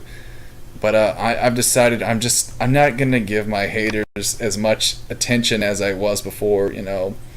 I was trying to help them, but I see now a lot of them are just stuck in their own way, and really, there's nothing I can do. So guys, take my advice, okay? Guys, take my advice. Try to bro. go out and just enjoy life. Don't stay in this cubicle BS that I know a lot of you guys live in. Just try to find something you love, because believe it or not, I'm sure you have a lot of talents that you don't know about. Things that you know can do that you had never thought possible. So explore your horizons, guys. Best of luck to you.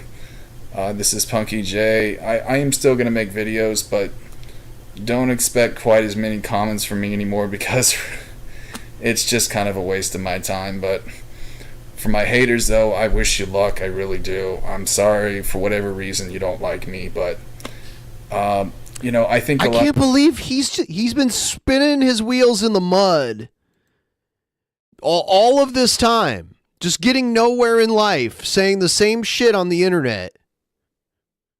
A lot of you guys are very antisocial, and you simply don't understand people that are different from you. So go out and make friends, and I think that'll help you a lot in your life. And okay, it'll just bring a sort of peace and clarity, help you be more diverse. I don't know, but anyways, guys, this is Punky J. I'll see you next time. Peace. Hey, it's Punky J. What's going on? By the way, I could really use your help. You guys who sit around and watch everything I do, whether it be Drunken Peasants or it be Tap or whatever, if you could help me out, I'm really trying to get to 25% as a first milestone. I'm gonna keep this stream rolling into the night, and we're gonna be here for a while here, letting it roll. And if I do happen to reach the 100% goal, I'm gonna shave off my beard during the live stream. Guys, so here to review Power Rangers, Mighty Morphin Power Rangers, just the entire series, because why the hell not? Now, I'll be real with you guys, I haven't seen every single series of this shit, but I have seen quite a few different ones. I've seen Super Samurai, Megaforce, I've seen a little bit of that Jungle Force.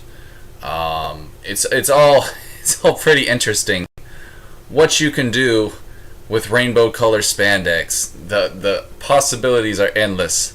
It's beautiful. I mean, really it is. But nothing beats hot girls and spandex, and Kimberly is one exception to that rule, but they only get so skimpy for a kids show. But anyways, I don't want to get myself too excited here. But yeah, I mean, I grew up on the 90s one. I'm 30 years old, so I'm part of the old school generation. He was probably like 27 here, like he does this now, where he's like, I'm 40, man, and he's 37. School. I mean, I guess you could say I'm an in-betweener. But no, I was around when it first came out, and it's a funny story. I had this friend, his name was AJ. Hilarious guy, a little bit weird. He had a clown, and he called it Fuckles the Clown, and I think he did strange and unspeakable things to it. But aside from that, he was pretty cool, and I remember he was obsessed with the show. And I would sit down and I'd watch it with him, and I would just be like, what the fuck is this shit, When I was a kid, I just like cartoons for some reason. I love cartoons, and I still do to this day, but, I guess you could say I've explored my horizons or whatever. But no, Power Rangers is a great show. I mean, it was actually the most popular kids show back in the 90s, and that's why the first season had like 60 fucking episodes. It was ridiculous. It turned just normal actors complete rock stars. And it's funny because I heard that the Austin St. John, the red one, he kind of burnt out after it, and he got into, I think he got into drugs. That's all it takes. That's all it takes to get that tip train rolling. Drugs, and was actually homeless for a while. Jason David Frank, don't get me started on this guy. He's a complete douchebag. And now you've completely flipped on him, and now it's like, oh man, I wish I could have saved him, man. I wish I could have saved Jason David Frank, bro. You do this all the time. You like completely flip. Met him. He played Tommy the Green Ranger. Yeah, we know. What an asshole. And that must have really fucked with his ego once, he got so old. Too old to wear spandex. Poor guy. But anyways, what to say about the show, though? I mean, it's hilarious. Like, it's so corny, but you can't help but love it. What's also great about it is that there's a positive message in every episode. From something as small as, Billy the Blue Ranger having a fear of learning to swim, as, something as big as, having to save one of the Power Rangers from one of the, crazy creature creations, because that's what all the enemies are. They're created by this weird white-looking monster. He looks like something from Lord of the Rings. He has the most hilarious, posh-sounding voice. He almost sounds like he belongs in, like, fucking London, England. All their voices are hilarious, though. I love Goldar. He sounds like a constipated alien. I don't know why, but he just sounds so amusing to me. That other one, too, the other blue face guy, hilarious. I mean, the bad guys are the best part of Power Rangers, hands down. They are so fucking hilarious. I mean, Lord Zed and Rita paired together, that was comedy gold. And, you know, Bulk and Skull were funny to an extent. But, no, man, when, like, Season 2, when Zed showed up, that shit was priceless. The reason I love Zed is because he's such a dumb fuck, but he has so much pride in himself. And he just, you know, he still gets just as mad every time the Power Rangers foil his plans, you know, and throws a little shit fit. It's so goddamn hilarious. I mean, it's unrealistic, but that's why it's so funny. And that's fine, though. I mean, it's a kid's show. It's okay to be unrealistic. You know, it's a show about fucking kids in spandex and a Megazord. I mean, really, man. You know, you can use your imagination. And, you know, the creator, Haim Saban, fun fact, too, he also created a Ninja Turtle live-action show that only ran a few seasons. It was called Ninja Turtles Next Generation. It's actually pretty legit. I mean, of course, it's not as good as the cartoon, but it wasn't bad. People, for whatever reason, though, hated on it. But, you know, nostalgia people are assholes. I know because I'm 30 and I hang out with those kinds of people. But anyways, yeah, Power Rangers. I mean, the best season was the first, you know. As far as I'm concerned, everything else was somewhat of a gimmick. You know, Power Rangers in space, that's kind of stupid because the first season, they already were in space. I mean, that's where, you know, their little hideout was with Lord Zed and that robot dude, forget his name. I don't know why it escapes me, but a guy with the funny fucking shaped head, robot. That's where they were, is in outer space. And so it's like, what's the big change? You know, okay, so now they're going to fight monsters in outer space. I thought that was kind of stupid. But I will admit, I did like Samurai, you know, and Jungle Force, the tribal shit. I love the Samurai costumes, but I mean, realistically though, the series just, it needs to fucking stop. It's 25 years old. There's only so much you can do with kids in spandex running around, you know. You can tell in the newer stuff it copies from the older. You know, like there's this black kid, not to be racist, but it's funny because they made a black old school Billy in the Megaforce one. You know, he's like the smart one. And I just find that kind of hilarious, you know. They made a black Billy. You know, it's like they're recreating Black characters. Billy, huh? But, you know, it is what it is. It's still a great series. I'm not hating on all of it, but I think it's fair to say, though, that the old school version is the best. Plus, I love Austin St. John, the Red Ranger. He's so fucking awesome. He just seems like a cool guy to hang around with. You know, and all the others. Rest in peace to Tui Trang, the chick that played the Yellow Ranger, Trina. And she died in a car wreck like 10 years ago, a little over 10 years ago. Are you about to tell us about how you think Jason David Frank killed her? Years ago. I have my own theory on that. I personally believe she was murdered, but I'm a crazy conspiracy theorist, and shit like that is going to come out of my mouth. But you're definitely crazy. Yeah, truth be told, Haim Saban, the creator, was a greedy ass. The creator.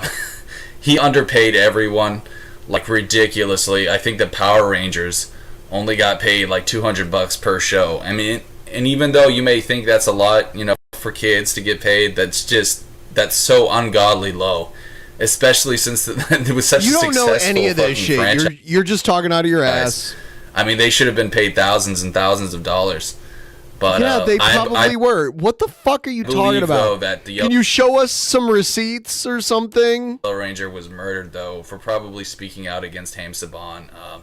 That's just my opinion. Can you show where she spoke out against him? Again, I am a crazy conspiracy theorist. You're a dumbass. But yeah, her, the Red Ranger, Austin St. John, and Walter Jones, who played the Black Ranger, Zach, they all actually protested against Haim Saban, and that's why they created Power Rangers Zeo, which was more or less the same thing as the first 2 seasons, but different characters.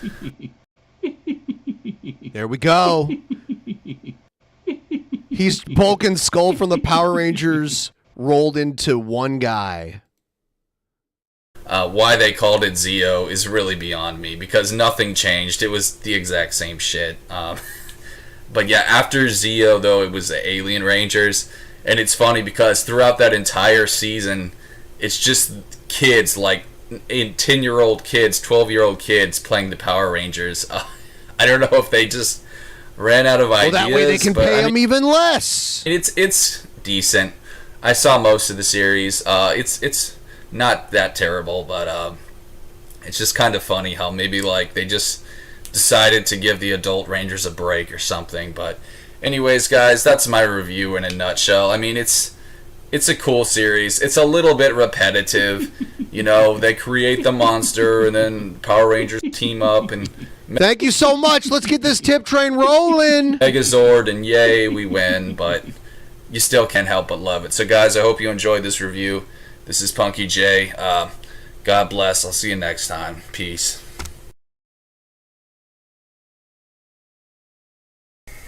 Hey guys, it's Punky J. These are just some tips to make your car go faster. Acceleration. I'm not saying, you know, more top speed, because really the only way to do that, man, is to get a bigger engine. But what's the point of getting a bigger engine? You know, might as well just buy another fucking car. So these are tips on how to, you know, just give you that more boost, because it's all about that boost, baby. You know what I'm saying? I'm sure that's like probably the name of a techno song. I should go check that out. But anyways, so here we go, guys. Hope you enjoy. So number one is new headers. Now headers, it sounds like dirty, but it's just pipes. It's pipes that stick to the engine. Okay. That allow the airflow. Bigger pipes equal bigger airflow. So you want to have as much airflow as you can going through that engine. They're fairly inexpensive. I mean, $200. That's not too bad, and it can help you out a lot, man. I mean, the tip train. Talking almost as good as a turbocharger as far as boost goes.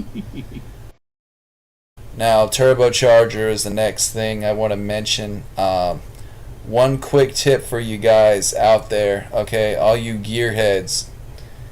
Listen to me, man. You don't have to just put a turbocharger in your engine. You can put in two. This fucker has never driven a car in his life. I'm just pointing this out. He does not drive cars. He has no fucking clue what he's talking about. Just putting it out there. You can make it a twin turbo. I don't care if you drive a damn Ford Pinto. You can make that thing twin turboed if you want, baby. You can have that thing screaming. Now just beware though, it's going to be stupid loud. You're going to cause some noise pollution. But yeah, also though, be careful though, because you could totally destroy your engine with that kind of power. You'd probably have to change out the fuel injectors if you put in two turbochargers. Just saying. But okay guys, another thing, man, is the exhaust. Put in dual exhaust pipes. Nice big beefy ones. It'll make your car sound beefy. It's great, man. You gotta have a car that sounds good. That's just how it goes, man. I think I pretty much mentioned everything as far as like the pipes and the interior shit goes. But let's go ahead and talk about the exterior. I did forget one thing, man, and that's a air cooler. You want to have the what is it? The cloth air cooler. You don't want to have that paper one, man. Get a good air cooler. That'll help you out a lot too, man. So yeah.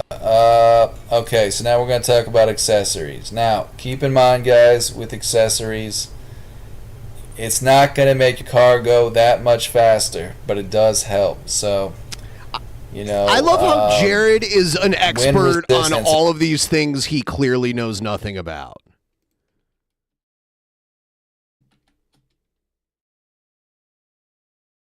Is a big thing too, man. If you get those vents put in your car, it'll just make the wind go right through your car, dude. That'll help as far as speed goes. That will help you. So the spoiler, you know, some people don't like them, but it does help with the speed and the handling. So you might want to think about getting a spoiler. They're fairly cheap. I mean, for a nice single fin wide one, you could probably find one as low as $100.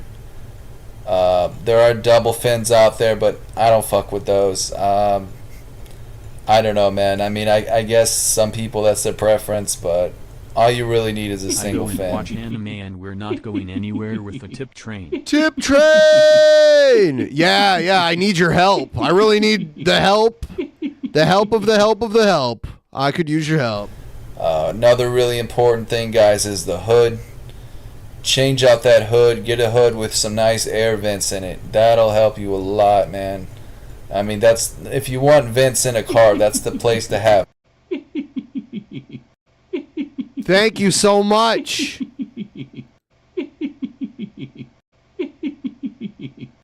I really appreciate it. It is the hood. Now, you can buy bumpers with the hood, with the vents. They're shaped differently, I guess, to help the air pass through. I don't really use them. I don't really like the Fast and Furious looking cars that much. You don't drive. You don't have a fucking driver's license. Okay? I mean, they're cool, but I just don't use them. But I think they could help you, man. So it's worth checking into. Front and rear, getting those more customized looking bumpers. I'm sure you could find them on a website. I don't know how much they run. But yeah, guys, those are my tips. I mean, I think that's pretty much, that's the most you can do, I would say, for the most part. But anyways, yeah, man, you can make any car fast. It doesn't matter what you drive. And if you do what I told you with all this stuff, not necessarily having to have a twin turbo, but with one turbo and everything I said, man, you'll probably add like at least 350 horses to what you already got. And that's a lot. I mean, if you do all those accessories too, man, probably even 400. So you can make, the crappiest car into a Ferrari. I'm not even joking with you guys. A lot of people just don't know that. They just think, turbocharger, big engine. But there's a lot more to it, especially with the headers, stuff like that. Anyways, guys, hope you enjoy. And remember, have fun, but be safe. Because I'll tell you, man, sometimes speed can get the best of us. And it's addicting. Oh, and that's another thing, man, is make sure you got grippy tires. Because you don't want to be, sliding around with that kind of speed. Grippier the better. Some people say you got to have big-ass wheels. I don't believe that's true. I mean, I think that maybe it can help to an extent. But even if you're riding on 15s, man, as long as you got grippy tires, I don't think you have a whole lot to worry about. Anyways, guys, this is Punky J. Thanks for watching. I'll see you next time. Peace. See ya on the next one, tubes. So that's that. Let's see what else we got. Hey, it's Punky J. What's going on, guys? I want to go ahead and do a band review. Had a request for it from one of my awesome fans, and so let's just go ahead and get to it. So basically, Demon Hunter, if you guys don't know, is a Christian metal band. They've been around since I think 2004, so about a good 12 years now. They haven't made an album in a while. I know the lead singer has done a bunch of side projects. One's called Knives. It's like this weird electronica kind of, I don't know, kind of Nine Inch Nails sounding band. There's a name for it. I just forgot. What's the genre of stuff like that? Industrial, I think. Yes, it is. Did not care for it at all. And then he made another side project, which I don't know the name of, but he actually called it a goth band, which I thought was slightly humorous because, I mean, industrial and goth are kind of closely related genres of music. There's a lot of crossover there. Goth has not been relevant in years, and it's not to say that he couldn't do it, but I don't know, man. I just thought it was kind of strange on his behalf, but anyways, getting back to the band, Demon Hunter, I think they're an exceptional band, especially for heavy metal, because it's metal with a message. it's not just growling and, screaming and blast beats on the drums. It's more to it than that. You don't have to be a metalhead to like their music, and that's what's so great about it. They are still brutal. They have some brutal songs. They're labeled metalcore, but I don't think they're just limited. You're to a that. metal They have more whore, thrashy kind of sound, Jared. too. An absolute I like metal whore. a lot of their excuse me. Whew. I like a lot of their ballads. Carry Me Down, Thorns, The Tide Began to Rise, Dead Flowers. They have a lot of amazing slow song ballads, and you can tell the lead Slow singer song puts ballads, a lot of passion into what he does. But if I had to say this, it would be, I think there's actually better Christian metal bands out today than secular. It's because they have that metal with a message kind of thing to it, and they don't preach a lot either. That's what's so cool. Love It's that like metal you don't with have a to message. be Love a it. Christian to even listen to Amazing. it. I mean, sure, that would probably help, and they do have some symbolic gestures to their faith and everything, but it's still, it's not just like, it's not worship songs. It's just everyday songs, songs about different stuff, personal issues that we all face, and that's what's so great about it. I do have a few gripes about the band, okay, that hope this doesn't offend anybody, but I met the lead singer, and he's kind of a douchebag. I like how he's like, hope this doesn't offend anybody. I don't know what his problem was, or if he was just having a bad day, but yeah, the lead singer, Ryan Clark, he's kind of a cunt, I have to be honest. I don't know why that is. I mean, he's in a Christian band. But it's just, I know things about him that I'm not crazy about. Like, I know he likes indie music bands like Radiohead and shit like that, which is beyond me. I don't know why. A lot of people like Radiohead. Being a metalhead, he would like stuff like that. He made a comment, too, in one of his videos that, like, he doesn't like to eat meat with the bone on it because he feels it's barbaric. And I just thought that was kind of... I think some people are just picky eaters and they don't like to eat meat on the bone. I think that's more of it. I'm sorry. I just thought that was a little bit feminine. But, the guy's talented. I mean, I would label him a musical genius. So I can't sit here and hate on the guy that much, but... Oh, poor Ryan Clark. I think he probably hangs out with too many hipsters or something. I don't know, man. I mean, he's got the beard, too.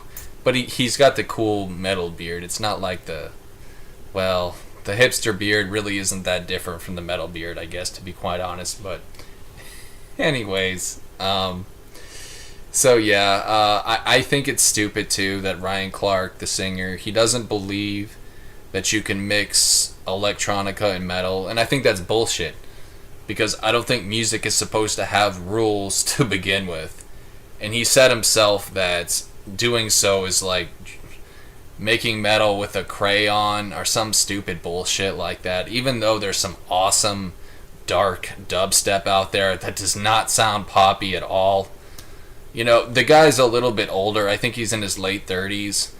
And so when you're an older metalhead, it just kind of makes you a little bit closed-minded to certain things. But I mean, other than that, I don't have problems with the guy. I just think he's kind of closed-minded.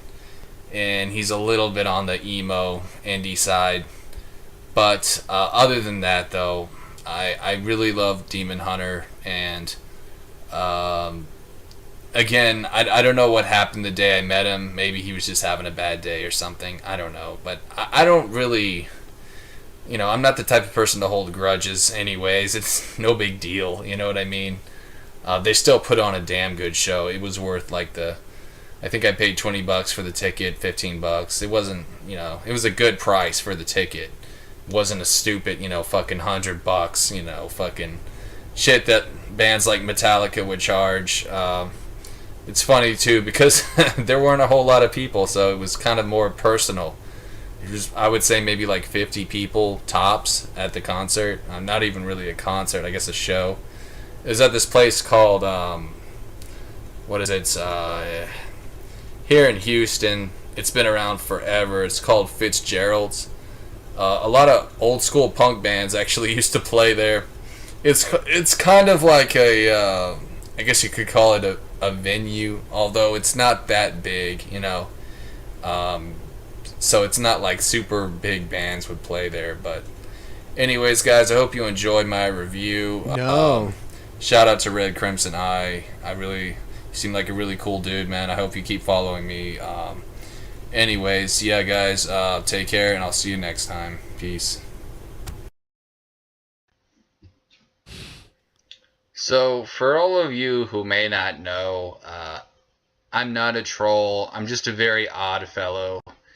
Yeah, when I first saw Jared, I was like, this guy's a troll. He's too weird to not be a troll. By the way, we only need 4% more towards the goal. If anyone wants to drop a couple bucks, help us get a little closer. You could certainly label me weird if you wanted to, and I have no problem with that. See, the thing about me, guys, is I'm not afraid to be myself. I had to put my skateboard up.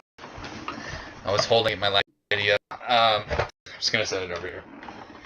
Now, being yourself may seem like an easy thing to do, but it's a lot harder than you might think. And I'm not trying to brag, but the simple truth is society can make it hard to be yourself. Society tells you you have to be this or you have to be that. Society really, it distorts the mind in so many ways. Society tells you who to love, who to hate, what to like, what not to like. It completely controls you.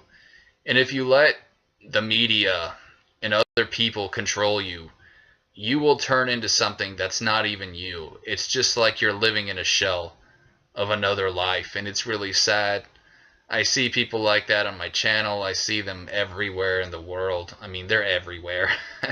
and in great numbers. It's truly a shame.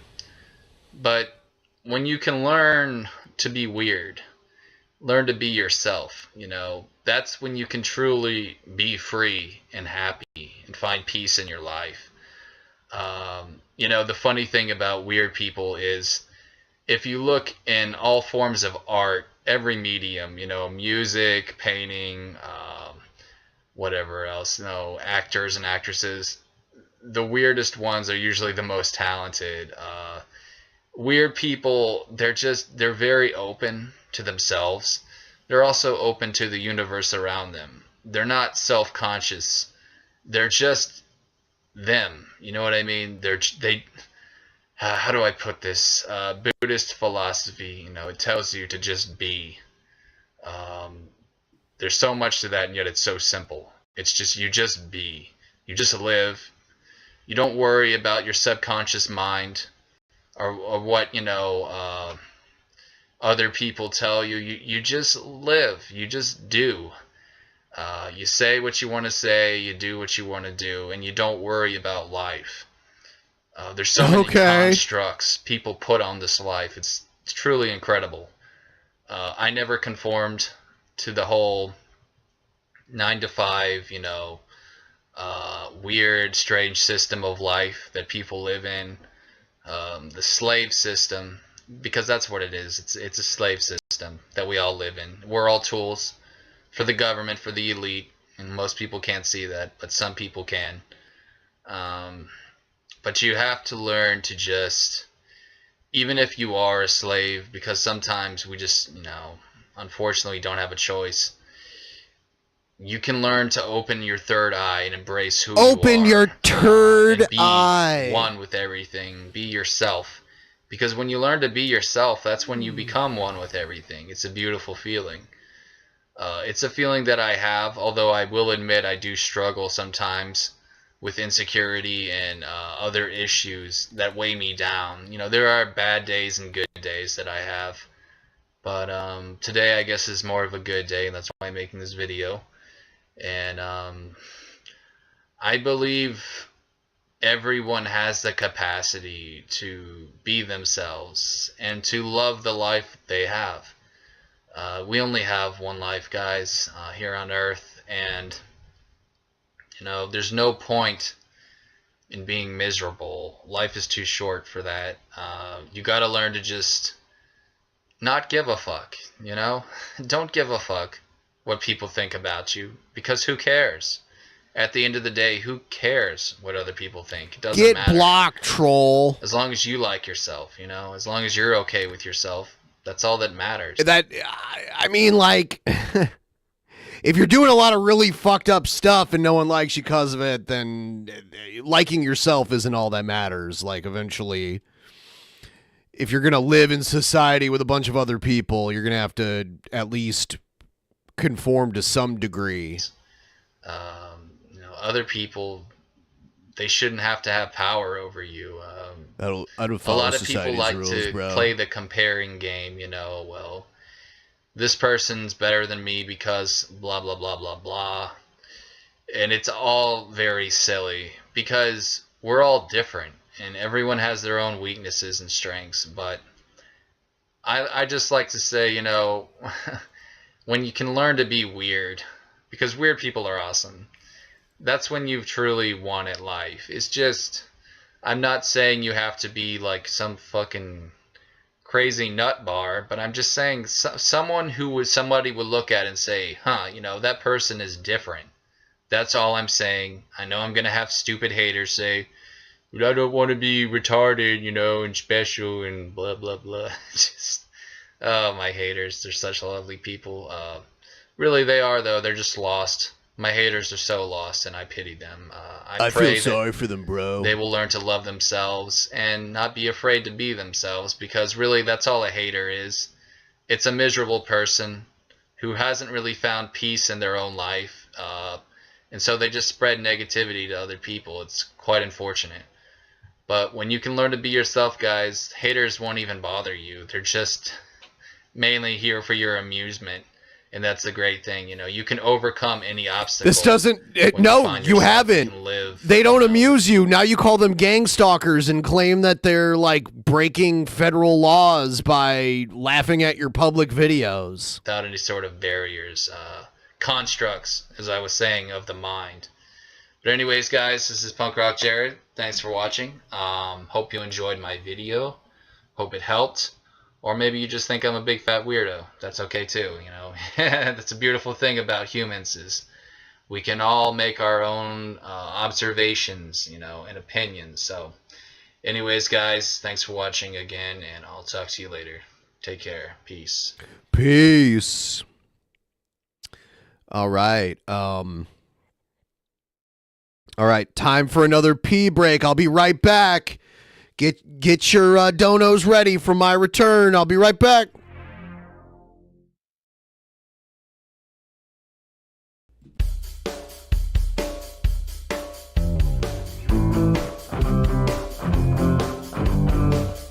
Tell me how to eat it right. How to savor your flavor. All night with my peaches and cream and my body and dreams. It's so good.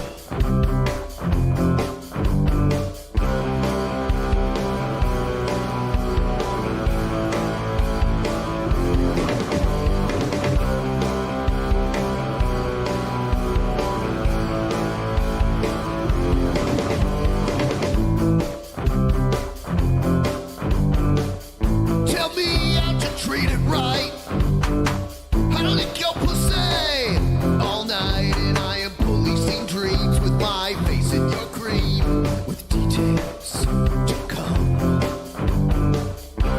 And I believe in your pussy, in your pussy. And I believe your pussy clean. I lean it clean. Tell me that you'll be my girl. Tell me that you'll be my world. Tell me that you'll be that slut in my dreams that I want you to be. Tell me that you'll suck my dick. Tell me that you lick, lick, lick. Tell me that you'll rock my cock like a whore and never stop. Never stop. Never stop.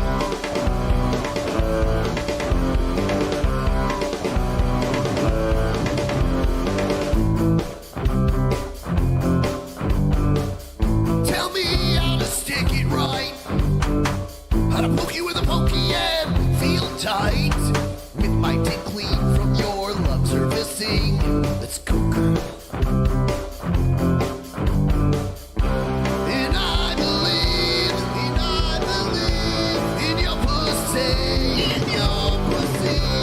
And I will cream in your pussy, in your pussy.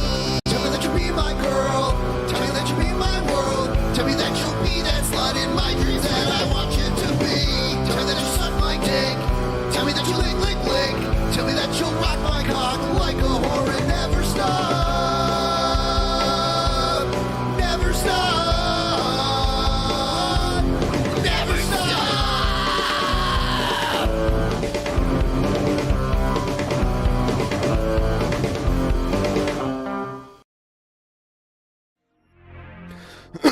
I saw someone in the chat say I don't play the snare fills. I actually do. Is that why you deleted your comment? I might not have gotten 100% of them, but you know, it's not even a real drum set. It's a fake picture of a drum set. Yeah. I was sitting on a couch. I was sitting on the couch here in the studio and like miming the drums. Yes, I do play the fills.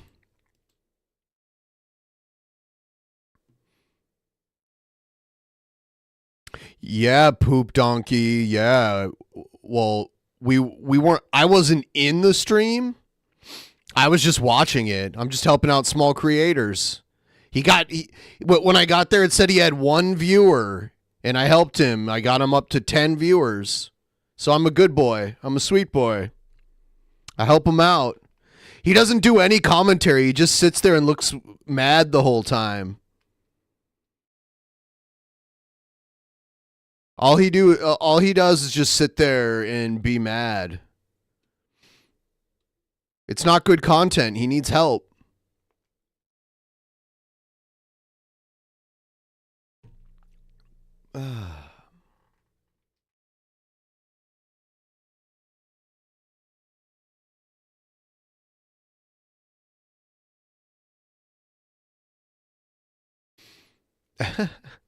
Okay.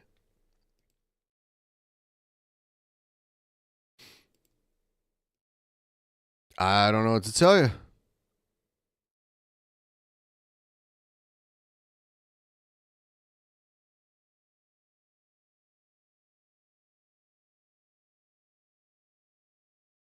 I don't know what to tell you. His streams are just kind of. We make his streams way more entertaining. He should let us help him. I don't know. We're trying to help him out. His streams get like a billion times more entertaining. His videos are his YouTube videos where he's just bitching about how people don't like Eric July. Those are fucking terrible. You know, he did like a 5. He always shits on other people's numbers, but his numbers are so shit. He has no self-awareness whatsoever.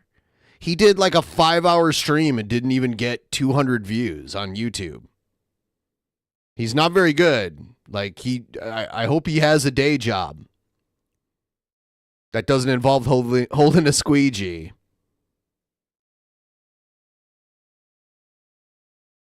Back to Jared.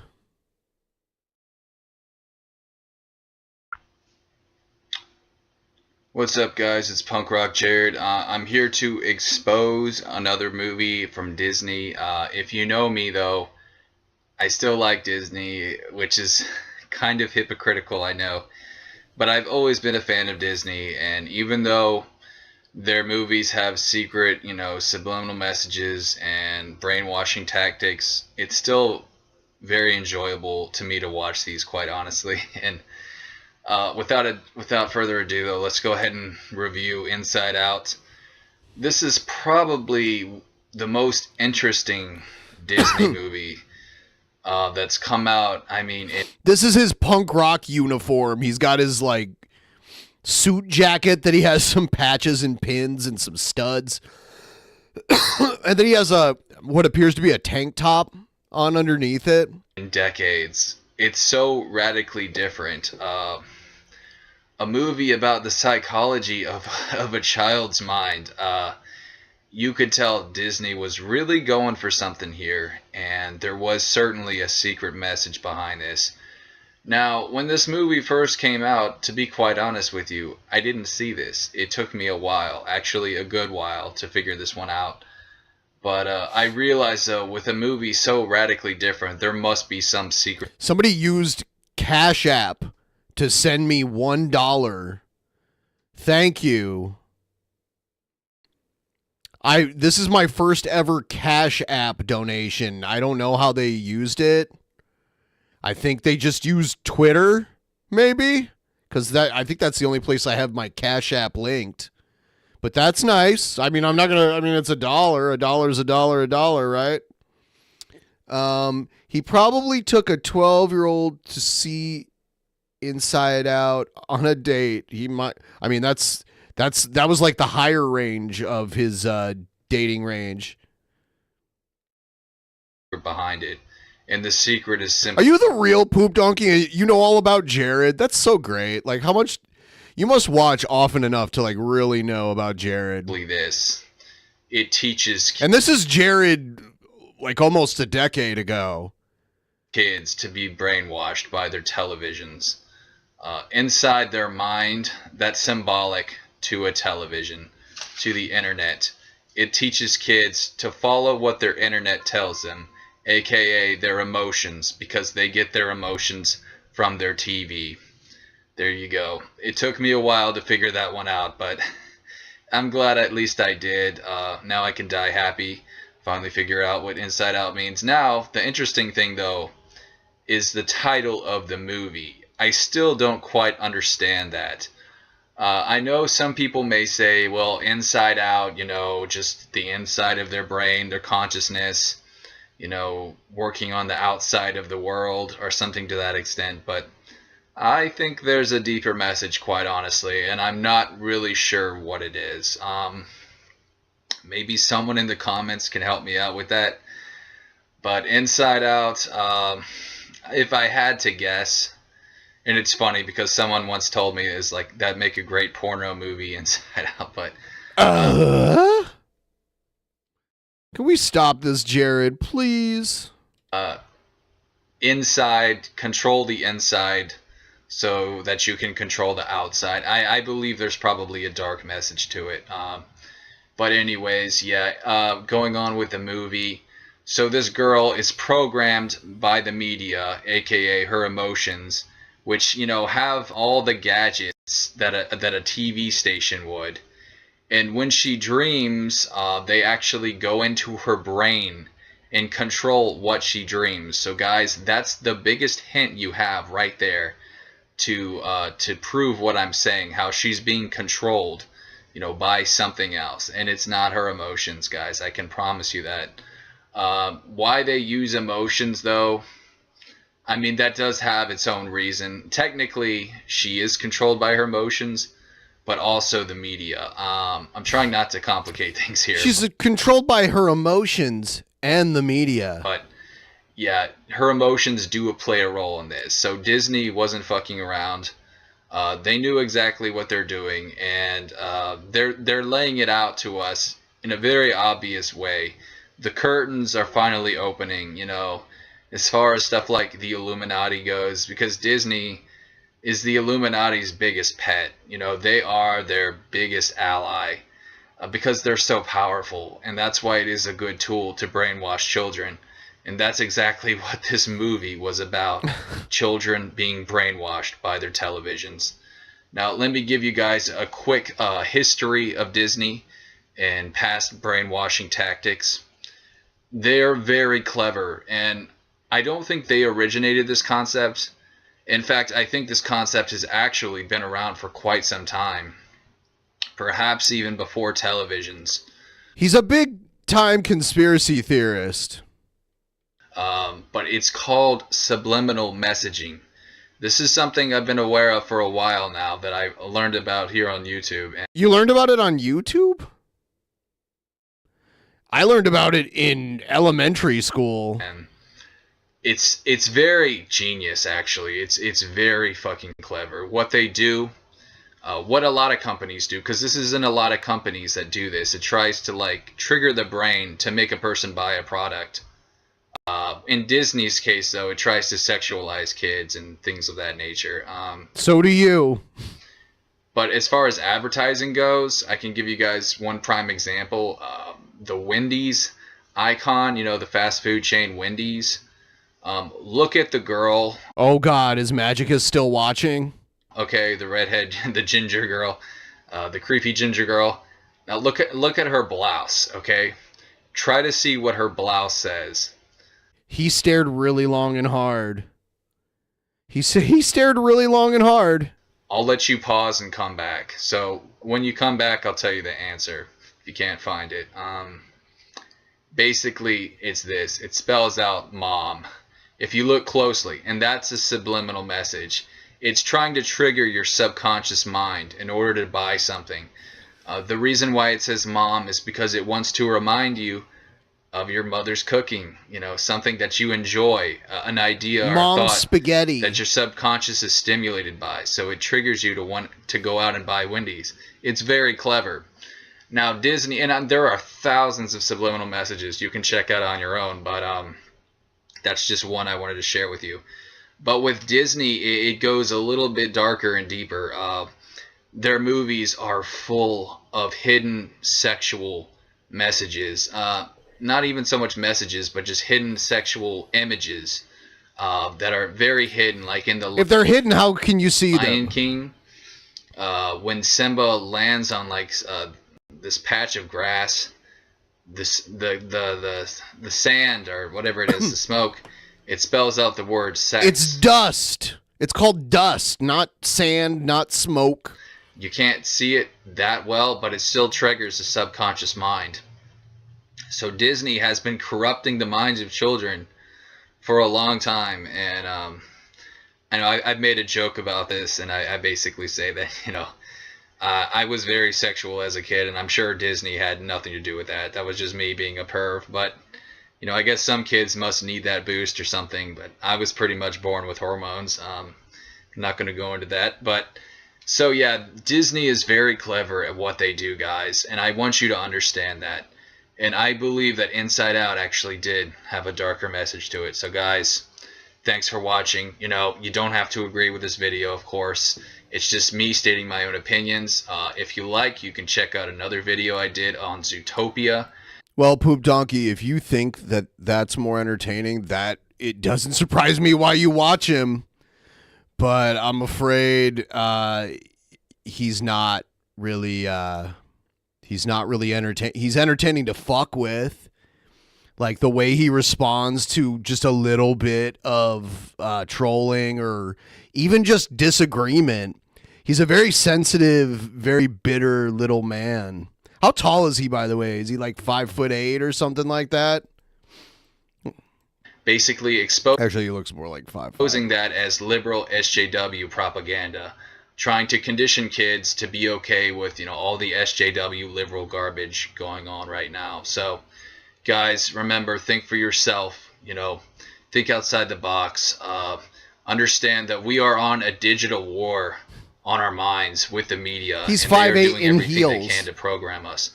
So I wish you all the best, and thank you again for watching. Peace.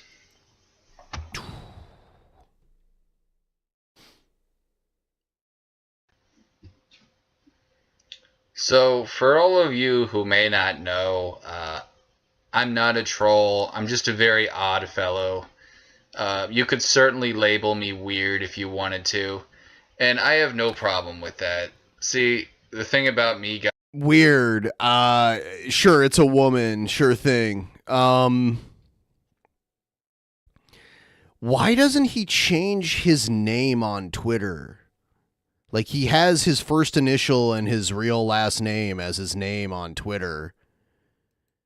Shouldn't he change it to Wenown Zero or whatever?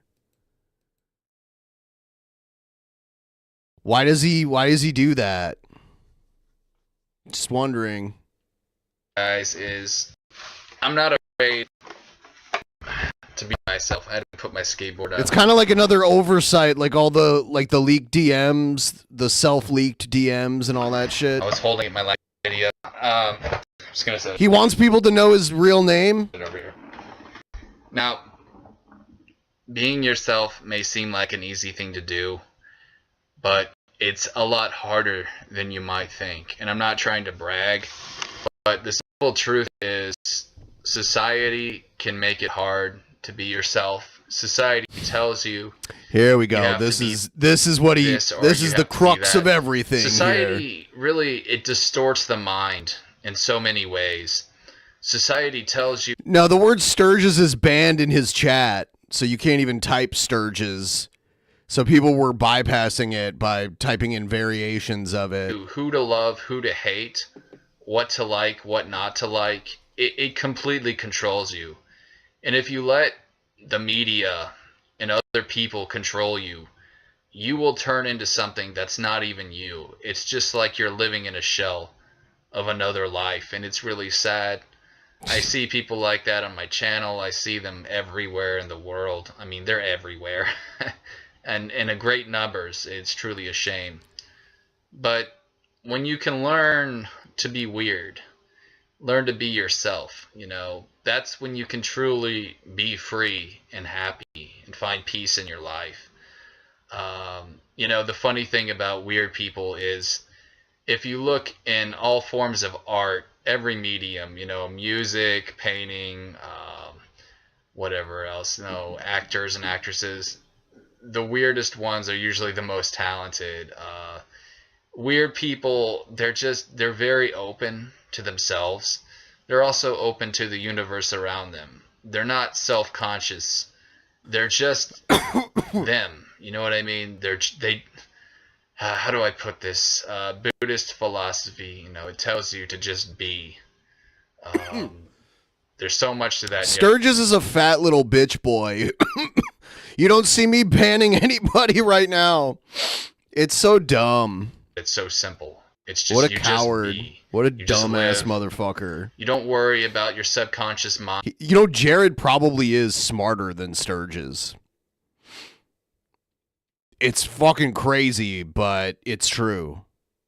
Or what, you know, other people tell you. You just live. You just do.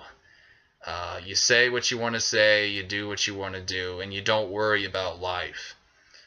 There's so many constructs people put on this life. It's truly incredible. I never conformed to the whole 9 to 5, you know, weird, strange system of life that people live in. The slave system, because that's what it is. It's a slave system that we all live in. We're all tools for the government, for the elite, and most people can't see that, but some people can. But you have to learn to just, even if you are a slave, because sometimes we just, you know, unfortunately don't have a choice, you can learn to open your third eye and embrace who you are, and be one with everything, be yourself. Because when you learn to be yourself, that's when you become one with everything. It's a beautiful feeling. It's a feeling that I have, although I will admit I do struggle sometimes with insecurity and other issues. Why is he wearing his shirt like this? Why is it all weird? Like it. He's got his shirt's all weird. What is that? Bad days and good days that I have. But today I guess is more of a good day, and that's why I'm making this video. And I believe everyone has the capacity to be themselves and to love the life they have. We only have one life, guys, here on Earth, and you know, there's no point in being miserable. Life is too short for that. You gotta learn to just not give a fuck, you know? Don't give a fuck what people think about you, because who cares? At the end of the day, who cares what other people think? It doesn't matter. As long as you like yourself. Depends on what they as long as think. you're okay with yourself. That's all that matters. You know, other people, they shouldn't have to have power over you. A lot of people like to play the comparing game, well, this person's better than me because blah, blah, blah, blah, blah. And it's all very silly because we're all different and everyone has their own weaknesses and strengths. But I just like to say, when you can learn to be weird, because weird people are awesome, that's when you've truly won at life. It's just, I'm not saying you have to be like some fucking crazy nut bar, but I'm just saying someone who somebody would look at and say, that person is different. That's all I'm saying. I know I'm going to have stupid haters say, but I don't want to be retarded, and special and blah, blah, blah. Just, oh, my haters. They're such lovely people. Really, they are, though. They're just lost. My haters are so lost, and I pity them. I pray that they will learn to love themselves and not be afraid to be themselves, because really that's all a hater is. It's a miserable person who hasn't really found peace in their own life. And so they just spread negativity to other people. It's quite unfortunate. But when you can learn to be yourself, guys, haters won't even bother you. They're just mainly here for your amusement. And that's the great thing. You can overcome any obstacle when you find yourself and can live, without any sort of barriers, constructs, as I was saying, of the mind. But anyways, guys, this is Punk Rock Jared. Thanks for watching. Hope you enjoyed my video. Hope it helped. Or maybe you just think I'm a big fat weirdo. That's okay too, That's a beautiful thing about humans is we can all make our own observations, and opinions. So anyways, guys, thanks for watching again, and I'll talk to you later. Take care. Peace.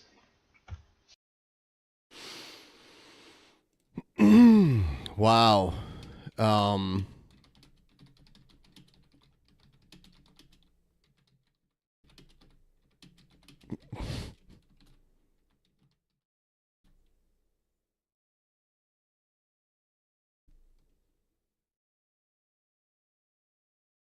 All right, let's check out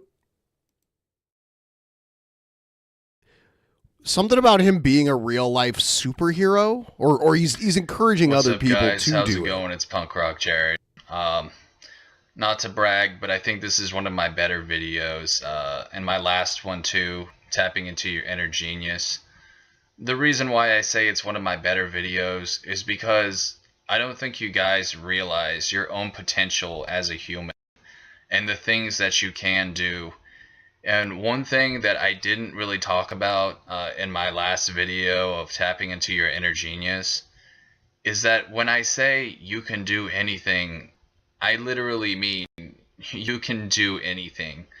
I mean, you could even be a superhero. And I'm not just talking about, bullshit like Kick-Ass or Batman only using weapons. I'm talking about full-on superpowers, choke a dude out with your dick, make your dick grow really long. You could do anything you wanted. Maybe not that, but you could fly. You can use, telepathy, read people's minds, telekinesis, stuff like that. I believe all of those things are possible. Even stuff like Mortal Kombat, fireballs, tapping into nature. I totally believe all of that stuff. Cryogenics? Chirogenics, like the genics of the people from Cairo, Egypt, is what I believe what he's talking about. Actually, what Sub-Zero practices, that's ice.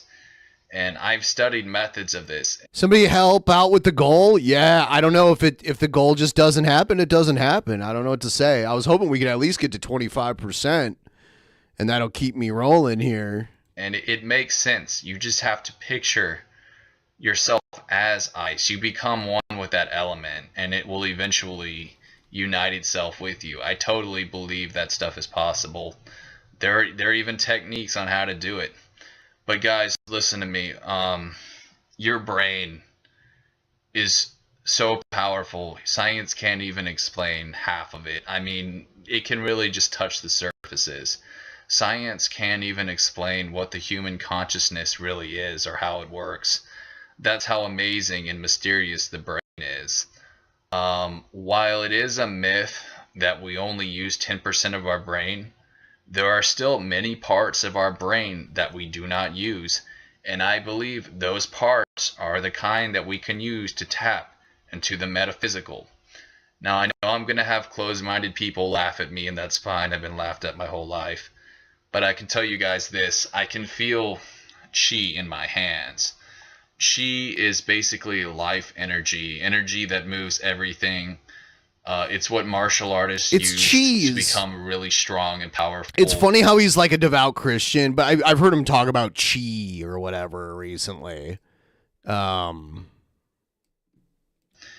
lives in all of us. You just have to find a way to tap into it. And to me, this is a metaphysical power. I mean, really no different than a superhero. Science can't explain how pathetic and stupid Jared is. There we go. We're almost there. Just like $2 more, we'll be at 25%. I can feel chi inside of my hands right now. It feels kind of staticky. It's a beautiful feeling, and really I consider it to be something even divine or spiritual. But there are techniques you can practice on YouTube. It's called the PSI ball or the Psi ball.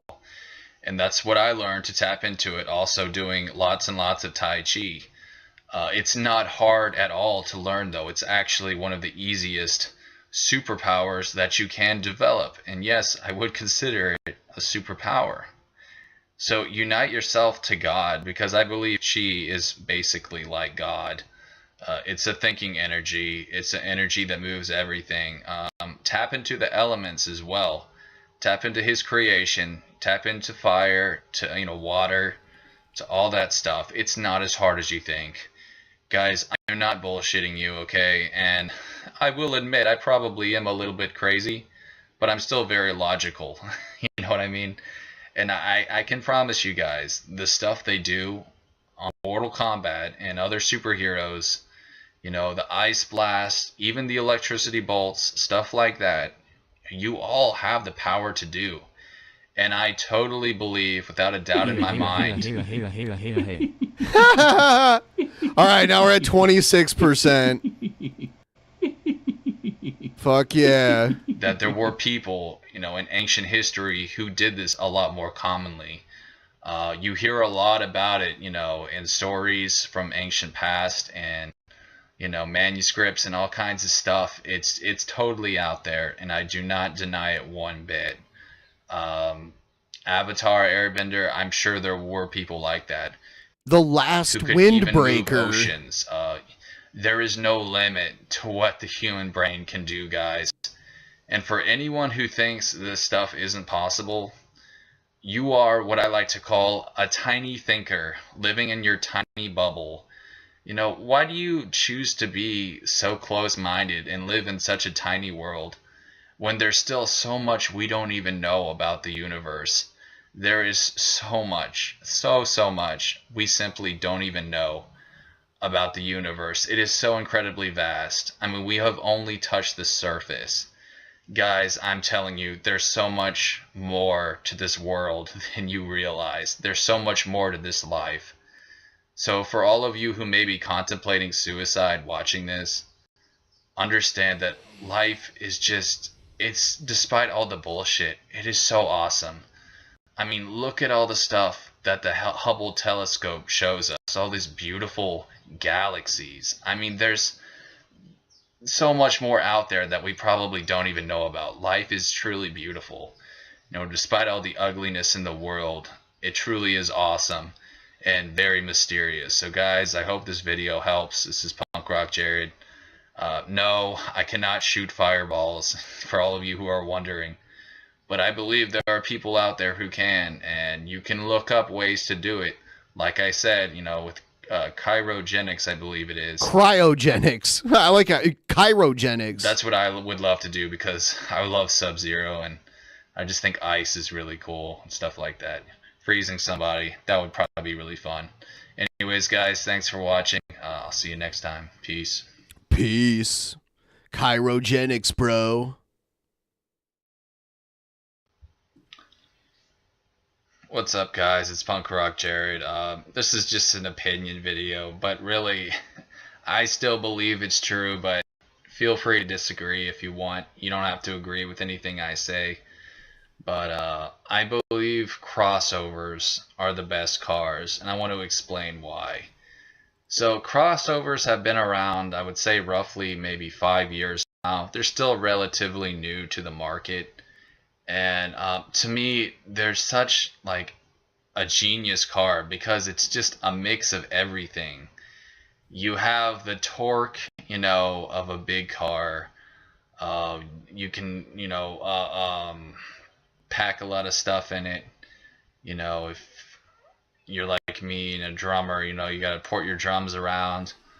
Or if, you just like to put a bunch of shit in your car for whatever reason, dead bodies, maybe you're a serial killer, you can do that with a crossover.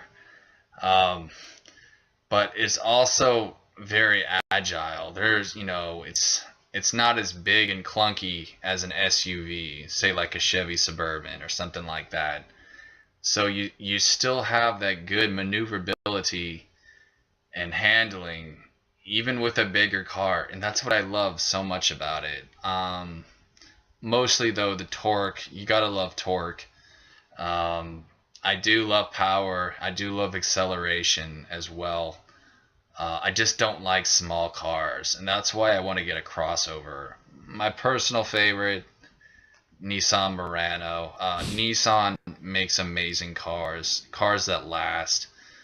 Stylish, beautiful cars. I love Nissan so much, and I have a lot of pride in that company too, because they're actually one of very few companies that make cars in America, which is funny because they're not even an American brand. But I have a lot of respect for Nissan, and yeah, if I could get a car, without a doubt, the new Murano, which is a fairly big crossover. I would say it's one of the biggest crossovers out there. See, the funny thing is there's even small crossovers, which really, I mean, in my opinion, are no different than a normal car. For example, the Nissan Juke, which definitely not one of my favorite cars. What a weird name for a car, the Juke. I remember a brand of phone at one point called the Juke. Almost disappointed that it came from Nissan. But hey, if you like it, that's totally cool. It's just, to me, it's just a normal looking car. Honestly don't care for it. I don't know why it's even considered a crossover, but I guess because it's shaped differently, I don't really know. But yeah, there's so many crossovers though these days. The Honda HR-V seems to be a really popular one now. It's got a nice booty on it, I love a car with a nice booty. The back, I've never heard someone talk about a car like it has a booty. I mean, the trunk of a car is like in the UK they call it a boot. It's just weird to hear someone say like that car has a booty on it. Got a very masculine back to it. I don't know. A masculine It back. looks like it could carry a lot of stuff, but it's not really for me. But I'll tell you, a real sexy car though is the Mazda CX-5. Was there any type of audience or let's see, you guys? Also, you can get a trim which I believe is like 230, around 230 horses, which I think is probably the fastest crossover there is out there, not counting some of the exotics like Porsche, because believe it or not, Lamborghini is actually developing a crossover car. I forgot what it's called, but yeah, it looks awesome. It's like Yuri, I think it's called a Euro. Someone correct me. Yuri? That's like a Scandinavian name.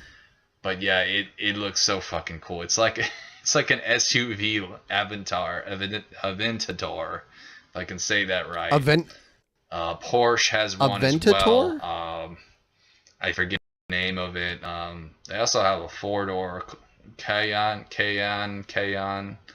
I'm not big into exotics. I mean, I could never afford one, so really, why even tease myself? That's why I don't know a lot of the names. But yeah, You know, I'm just all about. Jared likes cars with a masculine booty, but it better be newer than 2011 so it isn't more than 12 years old.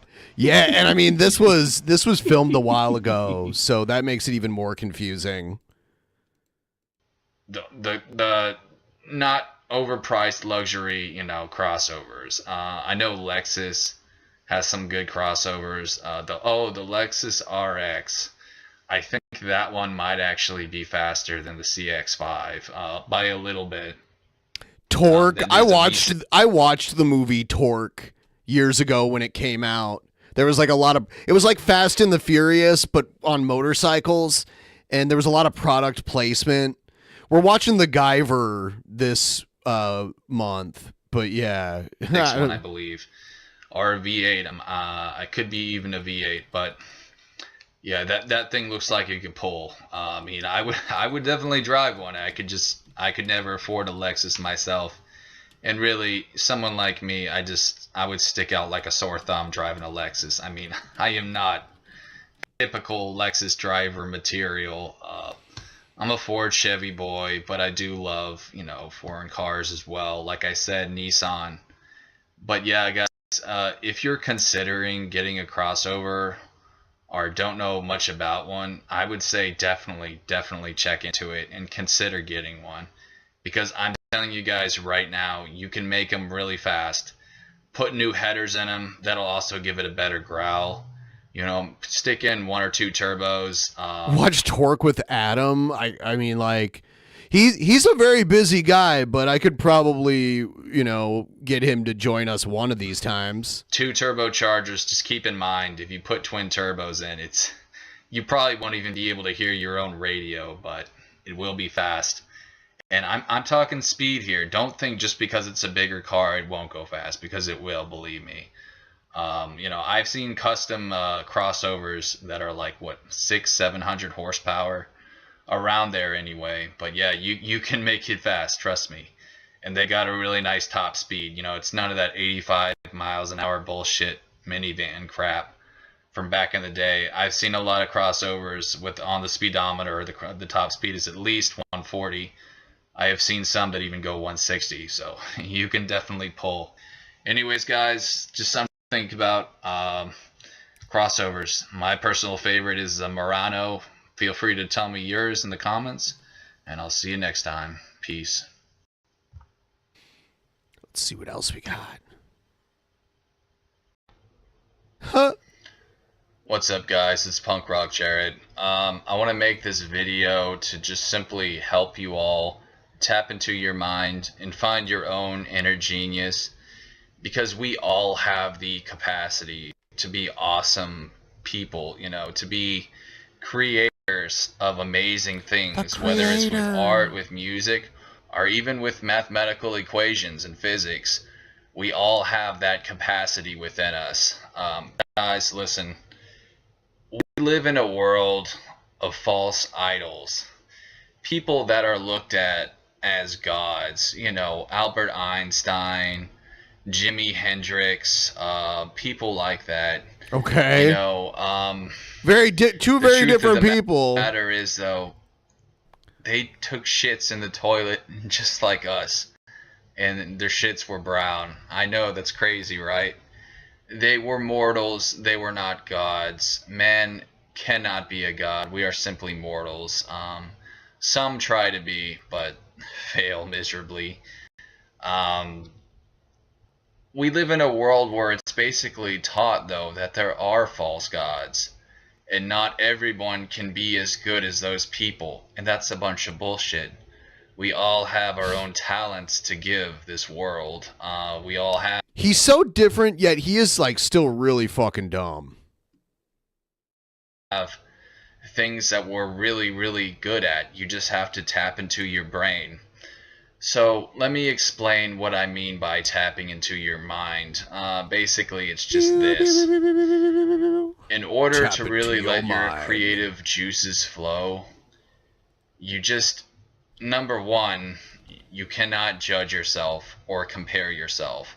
When you do that, it will stifle you more than anything else. And that's the number one mistake people make, is that they're too hard on themselves themselves. They compare themselves to other people, and they're just, they're just overly judgmental of themselves. One thing my haters love to do is they love to try to prey on my weaknesses to keep me from succeeding. They will try to find any sort of weak point they can, and they will just go full force and attack it. But the way to defeat them is to simply love yourself and love your flaws, because we are all flawed, and yes, even genius people are flawed. I don't care what any of you tell me. They're all flawed, they all made mistakes in their life. None of them were perfect, or are perfect, we're all just innately human. But yeah, once you can get that out of the way, just do, don't think, but just do whatever it is. Is he Yoda? Is that Yoda? Is that little guy right here? Is that Yoda? Is that Yoda though? It's got to be Yoda. It's got to be Yoda. But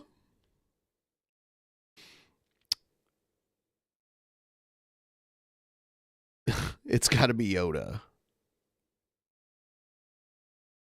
Just let the creative juices flow out of you.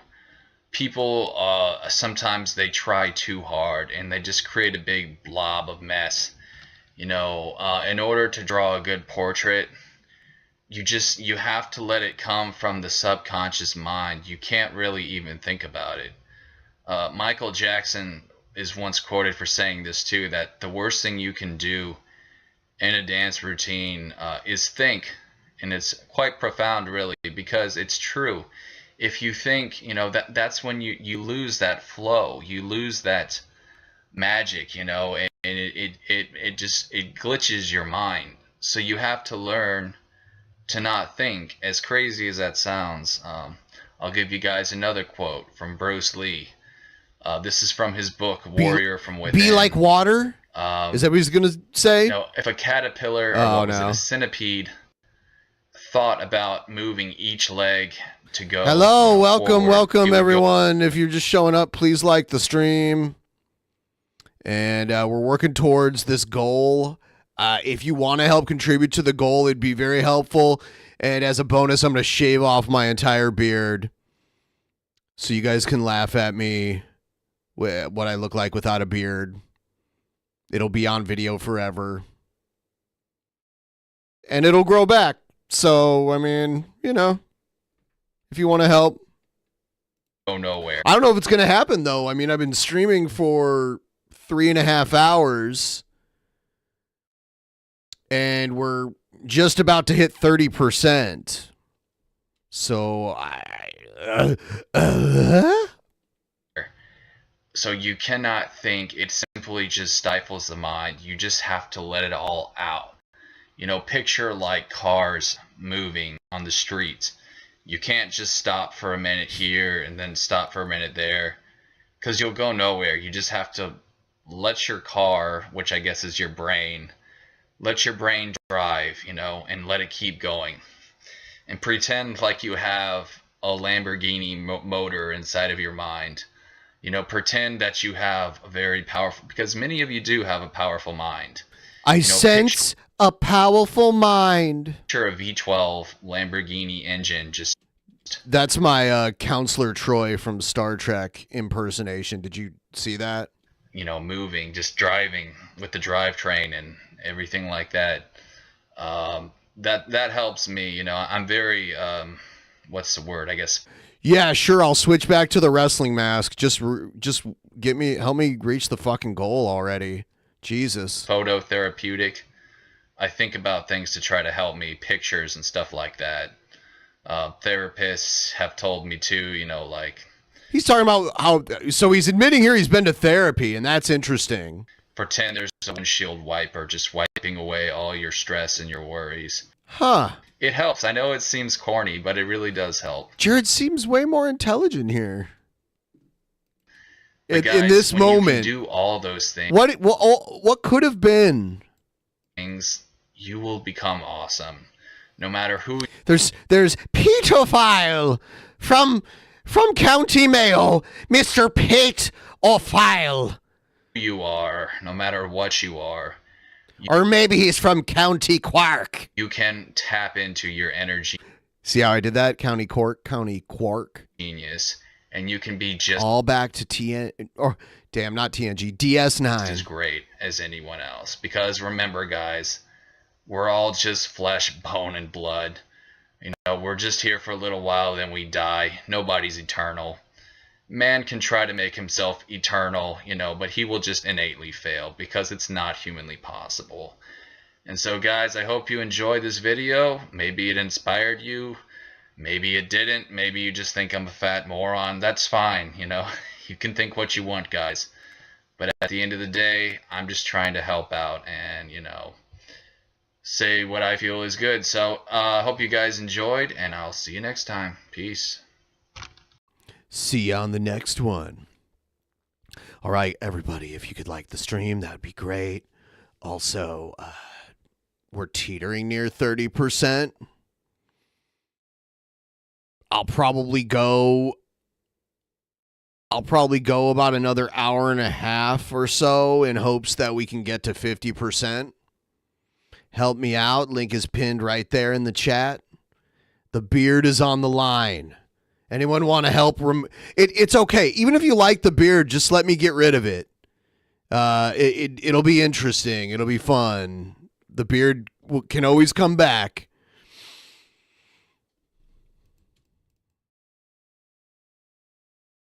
Yeah, I have a very short beard. Hey, it's Punky J. What's going on?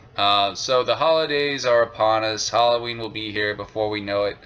So I thought I'd do another fun video here. Just these are my favorite horror video games, guys. I've got quite the list here because I'm a big horror buff, so I'll try not to rant on these games. And but anyways, guys, hope you enjoy. So without further ado, we'll start with my favorite to my least favorite, because why the fuck not? Let's be different.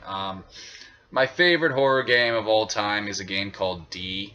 It's such a fucking brilliant game that I don't think there will ever be a horror game quite as good as it. It's a big psychological horror, horror survival. You know, I'm wondering if Jared did Spice, and that's like he's just projecting or something. I don't know. It's nothing shooter-wise, none of that crap. Just horror at its finest, and that's why I love it. It's very unique. The story, you know, the plot twist and all. I mean, it's perfection. And I remember playing it in the mid '90s. I was like 9 or 10. Rented it, I think, from Blockbuster. It was just it's probably like the best investment I ever made was renting that game. It really got me into the horror series. Amazing. I can't go into it too much because I'll start ranting, but you got to check it out for yourself. But okay, so number 2 is a game called Clock Tower. I know that some famous YouTubers review this game, like JonTron. That's funny how he's tried. Now he tried to replay that and he sucks so bad at it he couldn't get anywhere in the game, and he had to just like end the stream. Oh guys, I think I'm gonna stop streaming for now. And then he came back later and tried it again because he's overly critical. And I'm pretty sure he gave this game a bad review, but it's not a bad game at all. It's a very awesome horror survival game. What I like about it most is the different environments. There's like hospitals, castles, fucking libraries. You basically just have to escape from this guy named Scissor Man, this creepy dude with scissors, using the environment to your advantage. It has a great charm to it, and it's not just a horror survival. Like you could say it's even a psychological thriller as well. Because Scissor Man is creepy as fuck, and it's so crazy, man. It's an awesome game. But okay, guys, number 3. This is a game that not a lot of people really got into, even as a series. Now, Alone in the Dark. Let's talk about the series. It actually started in the early 90s. It's actually, I believe, one of the first, technically first horror games, besides maybe some silly ones like for Atari or something like Ghosts and Goblins or whatever. This was like the real deal. Super ghouls and first ghosts. horror game.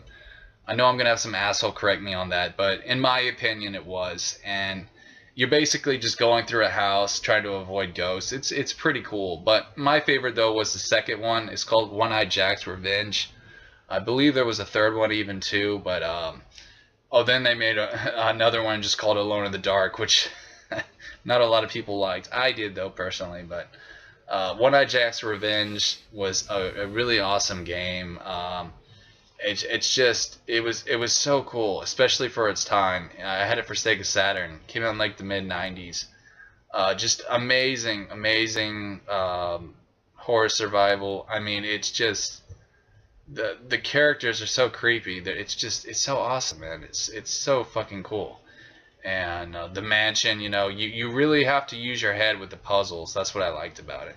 But yeah, Alone in the Dark too, man. Great game, great fucking game. Just hilarious too. It's very interesting.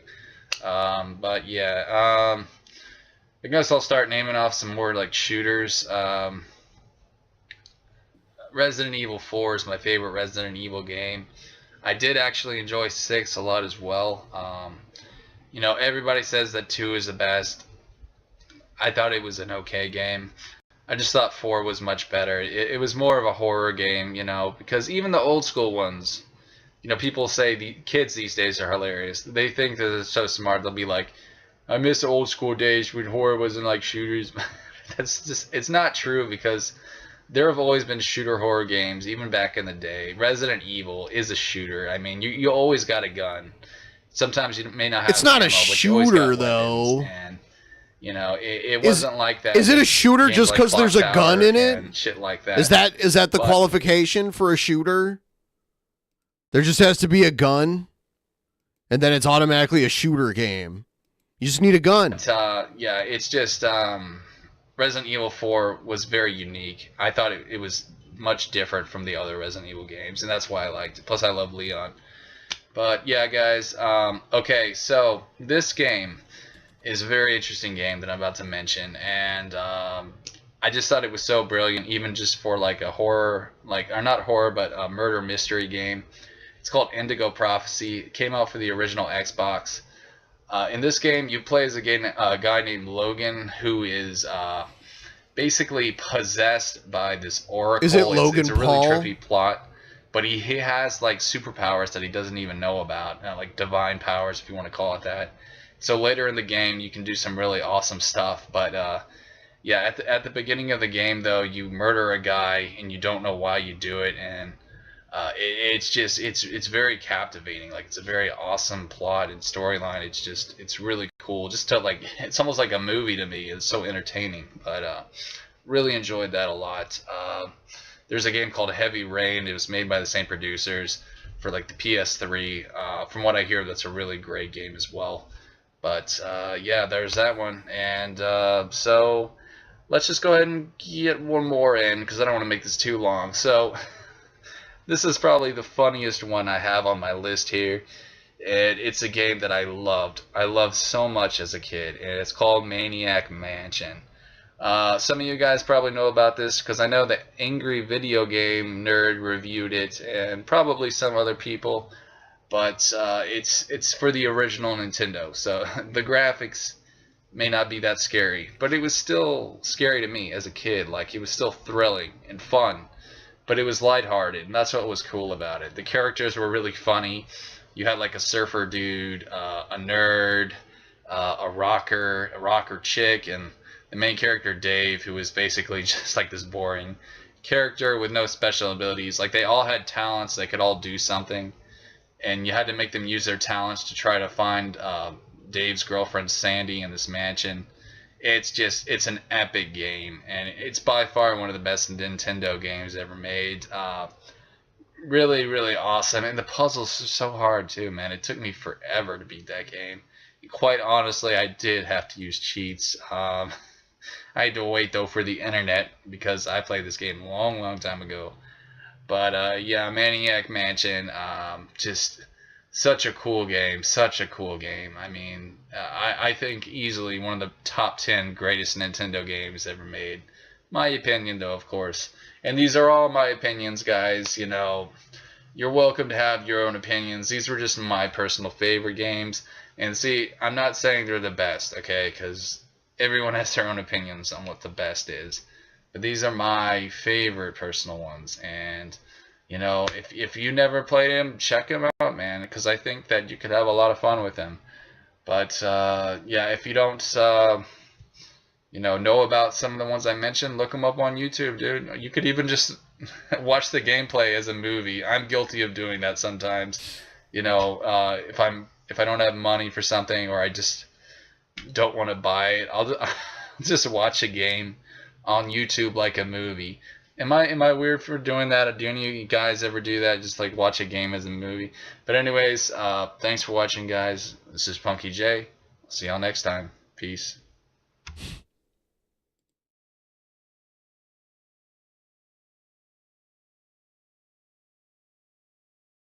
All right.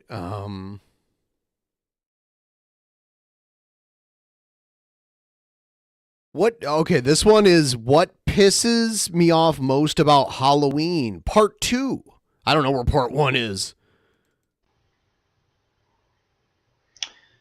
What's up, guys? It's Punk Rock Jared. I left out some things about stuff pisses me off about Halloween, so I just thought I'd make another video.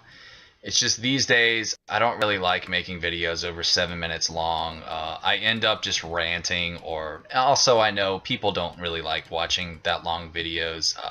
I think that most people who use YouTube have a rather short attention span, which I am guilty of having as well. Probably why I never finished a single Star Wars movie, but that's for another video. But let's go ahead and get into this, guys. So I attacked a lot of trick-or-treaters in the last video, and I'm not going to do that except for one funny thing that I left out, which I guess I'll just cover now. But in this video, mostly I'm going to talk about the parents and, you know, shit like that. But so here's one thing I left out in my last video, which is actually quite funny. It's an ordeal I've had to deal with probably for at least the last 7-8 years.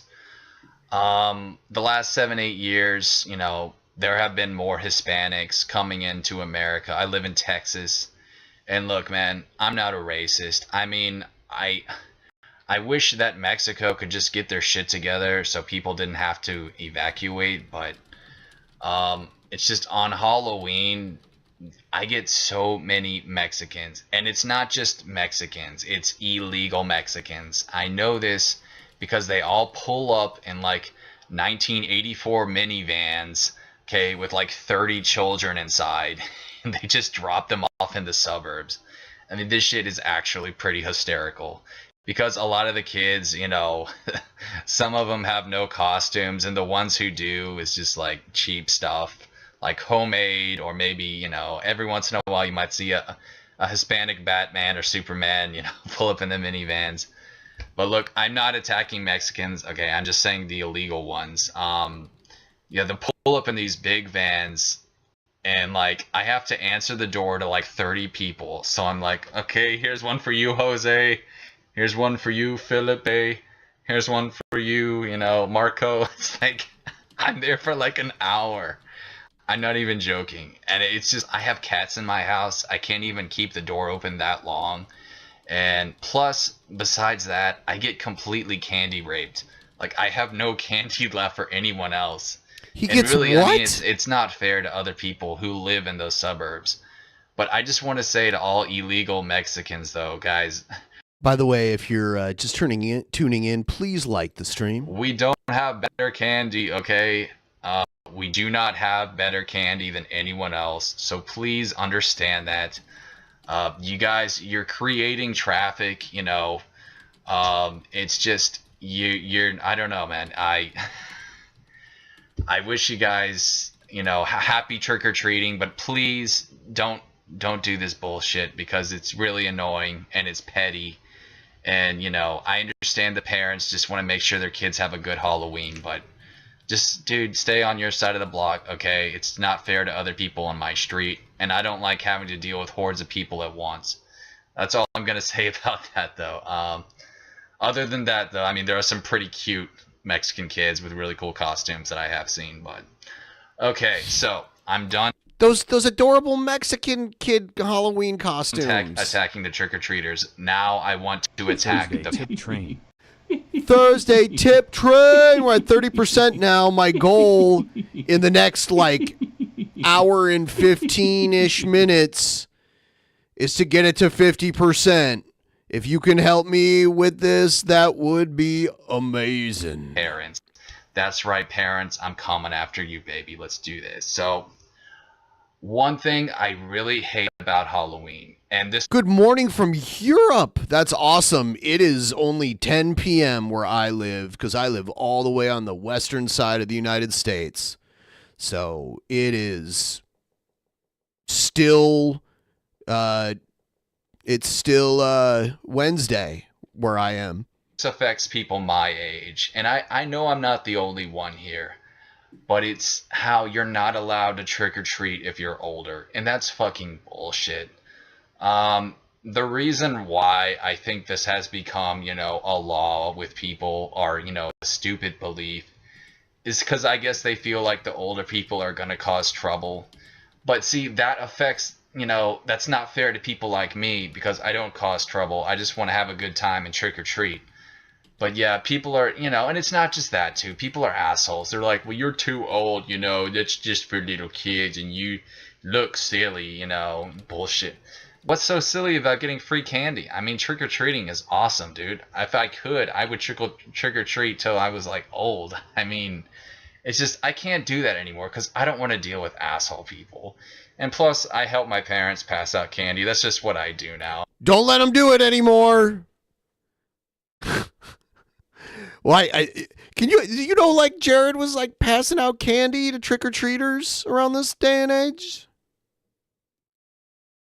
I mean, you know, I like to help them out, and so it's just what I do. But it's just such a dumb shit rule that you're only allowed to trick-or-treat unless, you know, you're like, I guess what, 14, is it now? Maybe 14, 13 or younger. And that's just fucking bullshit. You know, if you put on a cool costume and you make the effort, you deserve candy. You know, say trick or treat, say thank you. I get these dumb shit Halloween kids, and I said this in my last video. They don't say thank you, and it's really fucking sad. But a lot of them, they don't even say trick or treat. They just look like a retard standing there. Like, put candy here. Candy goes in my belly. You know, It's just so stupid. There's other funny shit too, like the moms who put the bucket on an infant stroller, you know. You know where that candy's going. It's so stupid and petty. But yeah, guys, those are my biggest gripes. Oh, and there's one more too about the parents. And guys, I don't know what's wrong with you, but seriously, you guys need to fucking stop with this shit.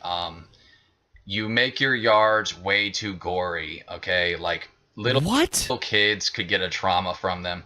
Okay. I think it's okay. Little kids are... There were gory yards when I was a kid. I was not traumatized by gory yards because I knew there was all decorations. I don't, and shit. seriously, like, these parents are so... He seems very sensitive about this issue. And I get that maybe some of them aren't parents and don't have kids, but I know there probably are parents who do this too.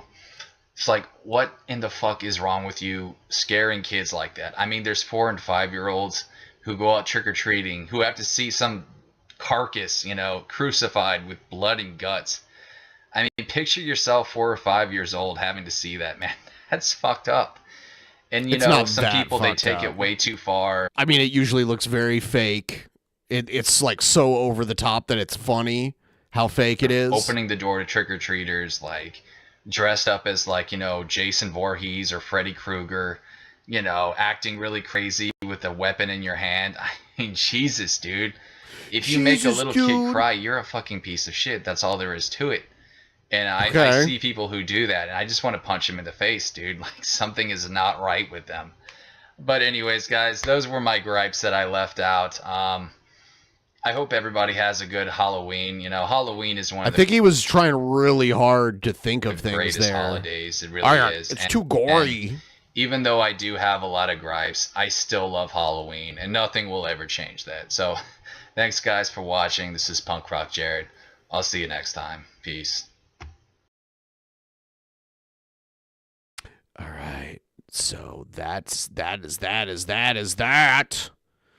I'm prepared to keep streaming for at least another hour and 10-ish minutes, and I will be back in just a moment to stream some more. Just gonna take a quick bathroom break, and then I'll be back, and we'll keep it rolling. Here we go.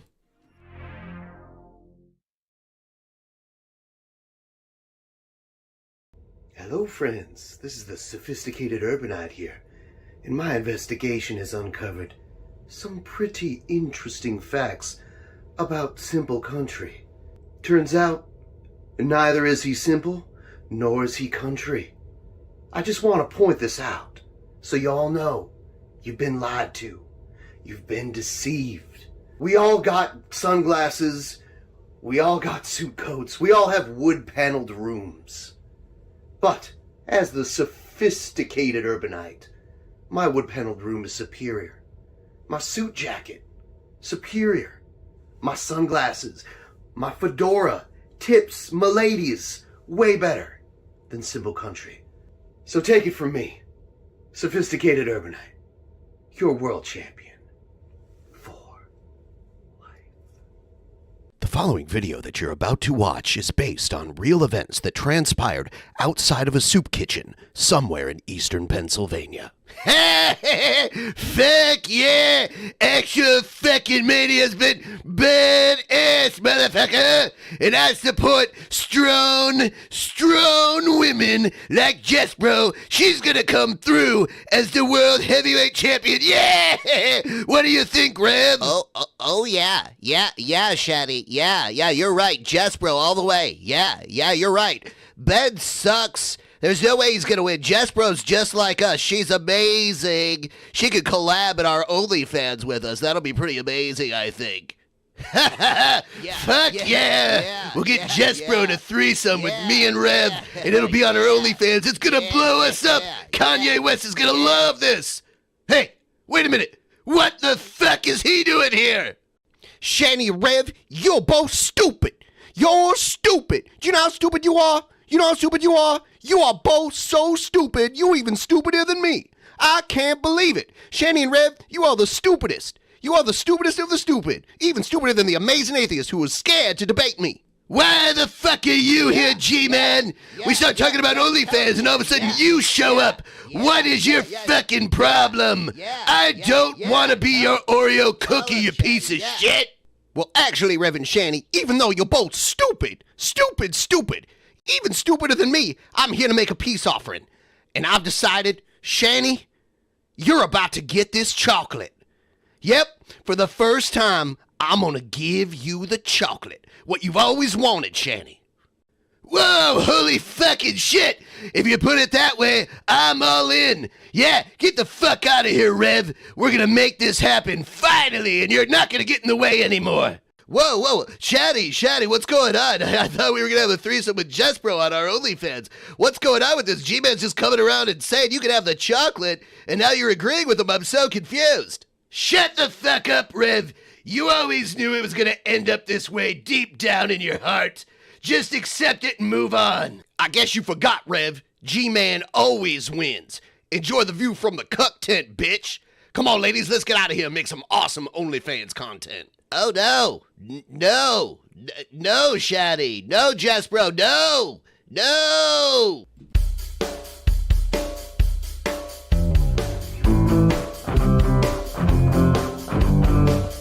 Tell me how to eat it right. How to savor your flavor. All night with my peaches and cream and my body it dreams. It's so good.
All right, we're back after that break. Welcome back, everybody. If you're here and you haven't liked the stream yet, please do that. Please do that. We're going to check back in with the world of the Cobra. Here's Cobra eating a Pop-Tart sandwich. And by the way, I'm streaming for about another hour unless we meet 50% of the goal. Then I'm going to keep going. I'm going to keep going. And if we end up hitting 100% of the goal, then I will shave my beard off. Thought I'd try it. We've gotten further, that's for sure. Here's Cobra eating a Pop-Tart sandwich. Wonder what's on it.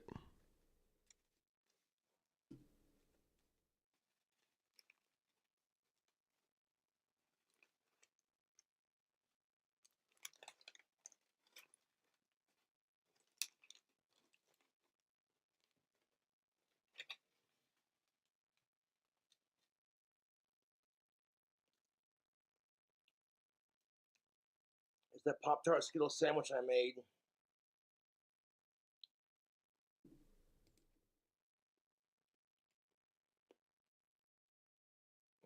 It's two, okay. So it's Skittles in between two Pop-Tarts.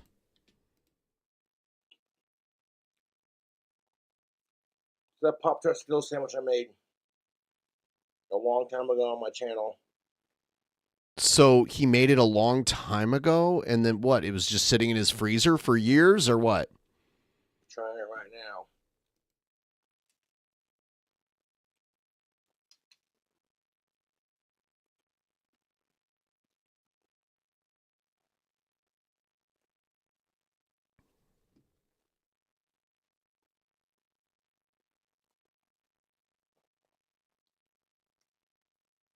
That's tasty.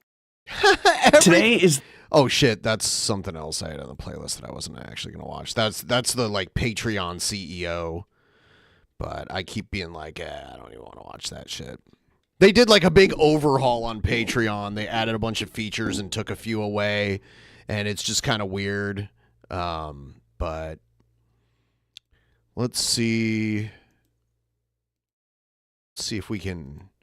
Cobra's gonna switch his mead bottles. I don't know why. I don't know, but here it is. Getting the wine bottled up. Getting the wine bottled up. I've already bottled up the other two. Added 2 cups of sugar to that one. And that one I didn't add anything to it but water. I added water to both of them to top them off. Replaced the airlock on that one because it was still inflating when I checked on it. That one's not inflating, so we're good on that. That's our banana wine. That's our peanut butter bacon and banana. Reese's peanut butter cup bacon wine banana. Banana wine. I love how he says wine. Wine. So we're gonna bottle up the apple caramel cinnamon wine next. Try using this thing to do it. I had to use a fork to get the banana chunks out.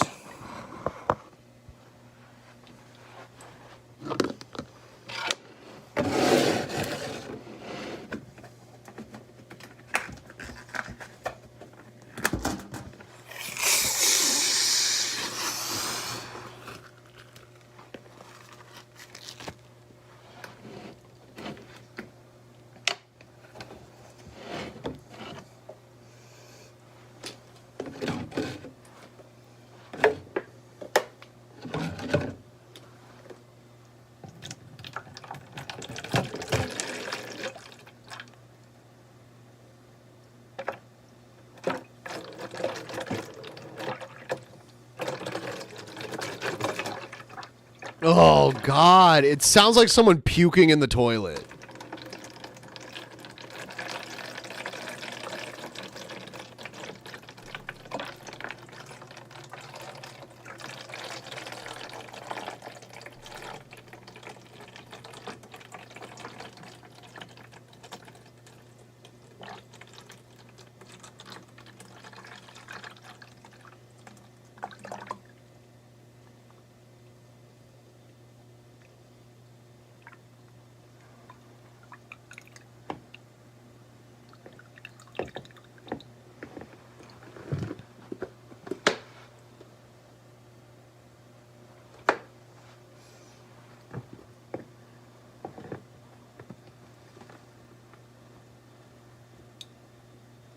it looks so gross. Someone needs to help him pick a new hobby.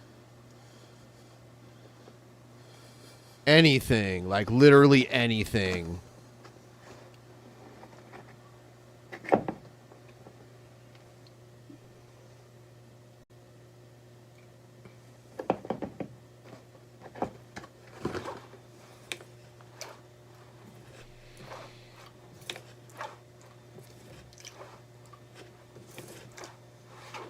What is he doing? He's like he overflowed it. Now he's like licking. Ugh. Yeah, make wands, not wine. Like he's like, oh, I can just make shit where I don't even have to do anything. I just make it. I just like let it set, and it'll make itself. That's better than making wands.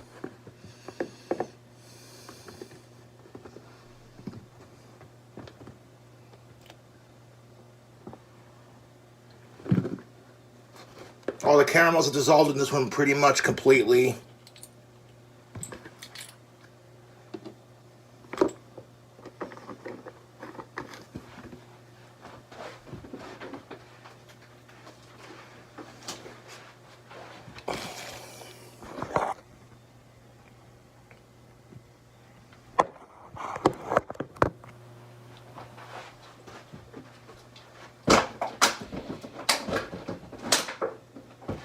I mean, he's definitely not doing it correctly. He's cutting corners. He doesn't follow directions. He just like comes up with shit on his own and is convinced he's a master winemaker.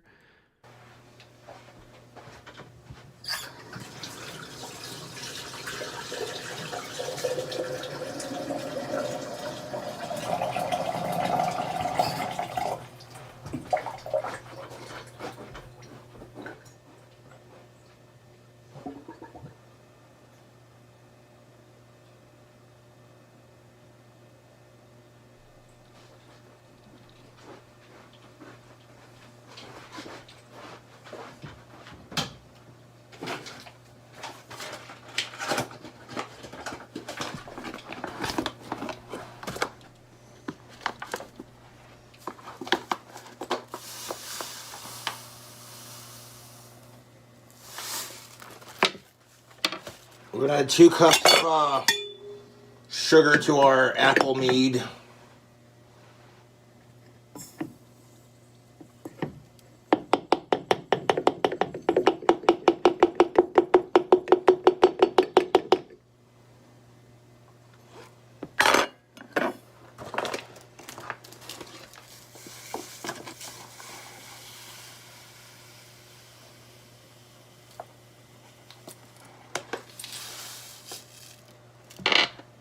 I didn't add 2 sugars of to the bacon one because it's already sweet enough.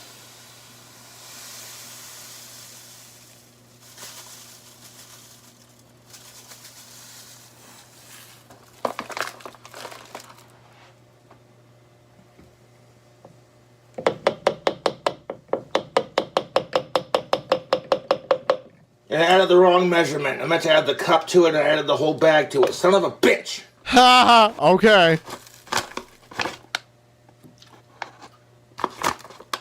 Oh well, that's still 2 cups. There's 2 cups worth of sugar in there, and you know I meant to add the cup, not the rest of the bag.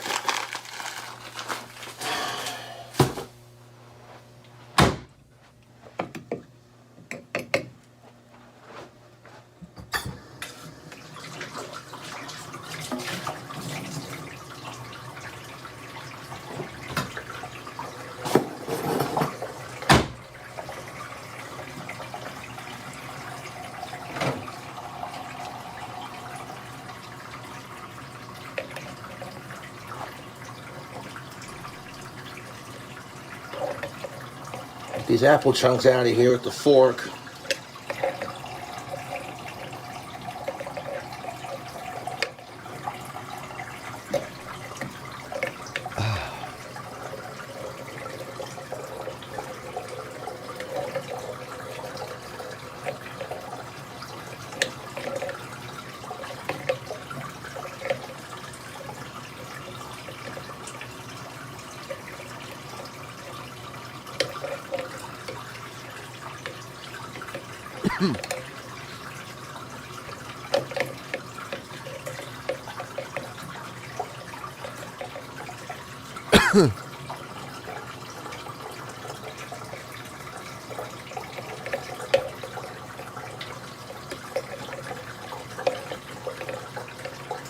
This I saw a video of him drinking it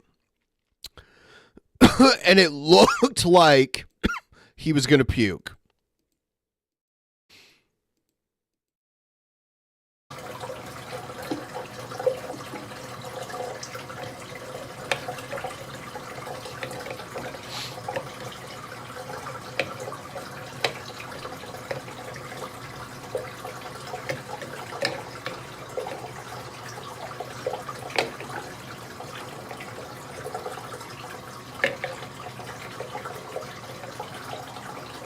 It sounds like he's like pissing or like he's running a bath or something.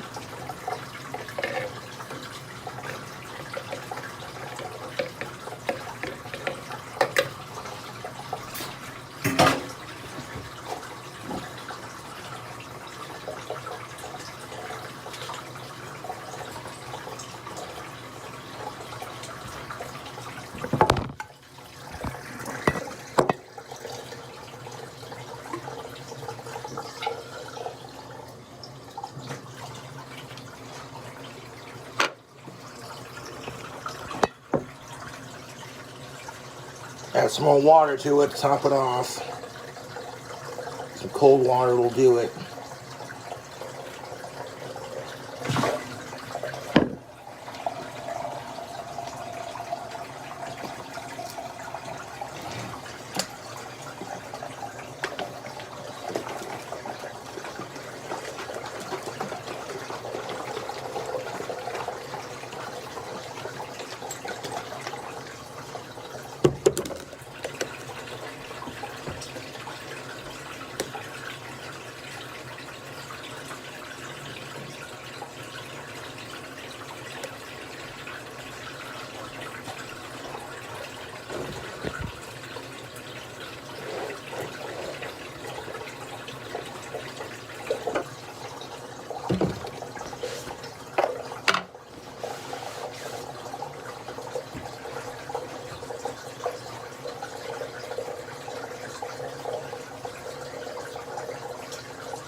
I'm gonna leave the lid cracked on this one just in case the pressure builds up.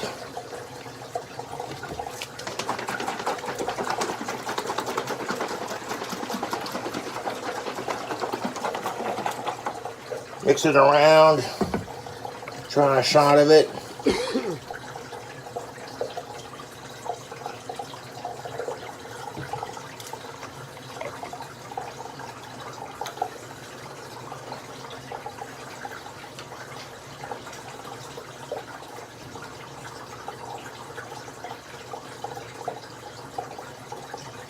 It's not that bad.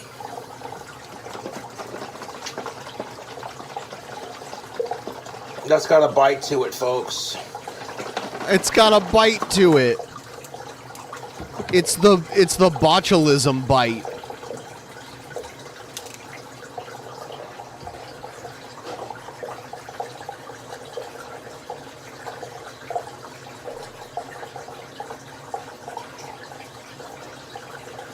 Bitechulism. It's called mead, you idiot.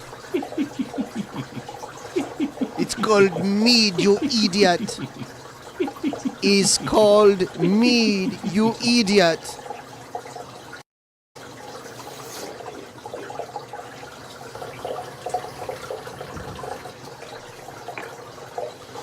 $45 to get to 50% to keep the stream rolling. It's very Add close. some sugar to that one too.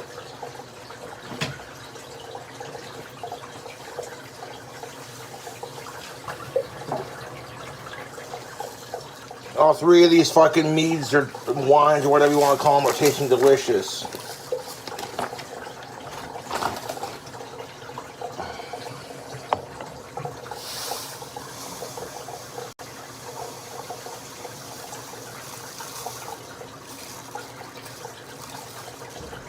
Am I U.S. side? Do I sound like I'm from somewhere else? Like, where do you think, and why does that matter? What's the purpose of your question?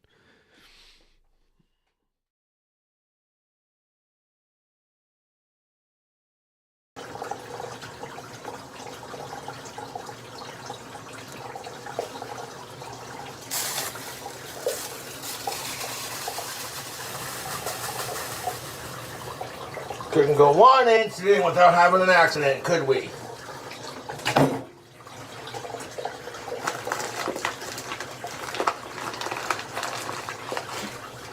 Way too much sugar in the goddamn bottle. Too much sugar in the bottle. It's going to be very sweet. He's going to say it's so delicious, Tubes.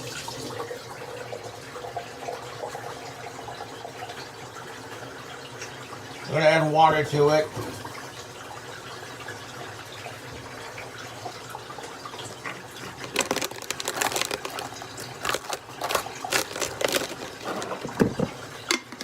Now I'm just making a fucking mess. God damn it.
Bogchulism.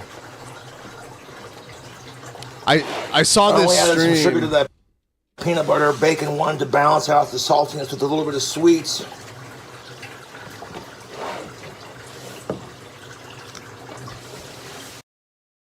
I have a P.O. box.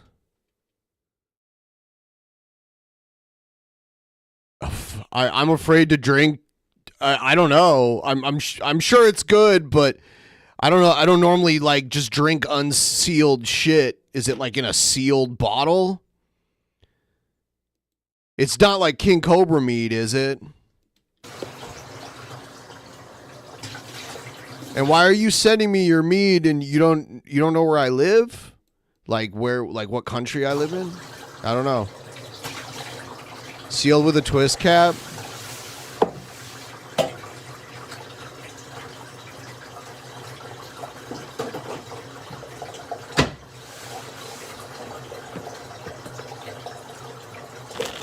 Is it like Cobras?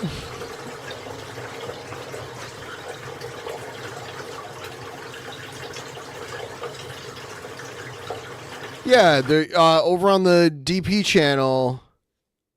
Over on the DP channel, in the description of every video within the last few years, there's an updated mailing address there.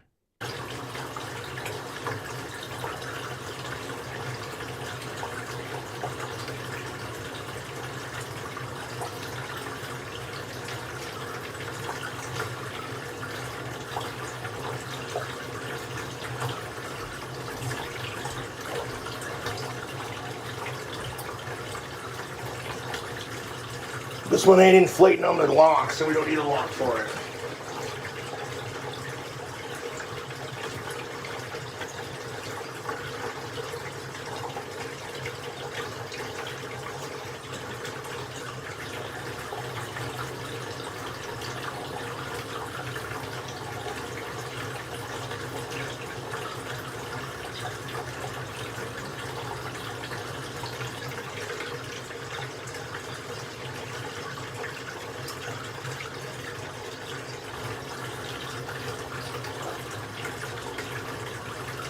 I don't know. People don't normally send me homemade drinks, and I don't know anything about you, so I'm like, should I even drink it? Like, I'm not. It's probably good, but then like, there's also weirdos out there that would send me like a bottle of antifreeze or something. I don't know. I appreciate it, but you know, getting the wine bottled up.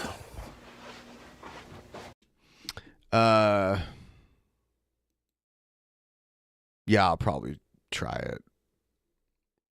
Don't poison me.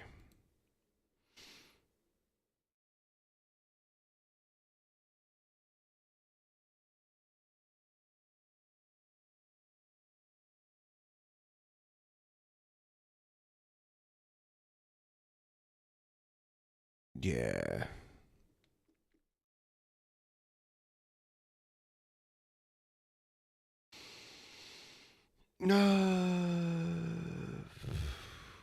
So we've got about 40 minutes left if anyone wants to kick in a couple.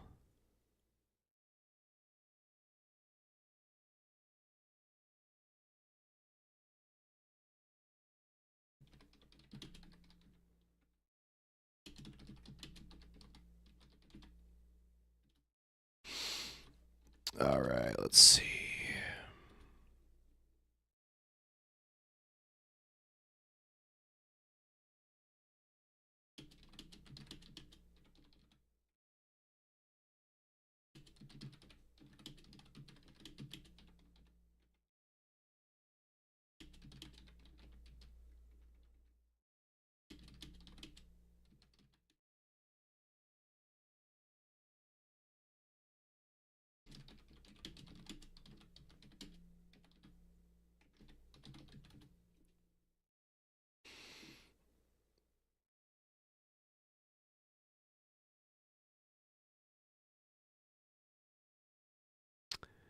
Yeah, we did try acid that someone sent us a long time ago. It worked, but yeah, that was probably a risk. Nowadays, I'm like, holy shit. Can't believe I did that. It did work, though.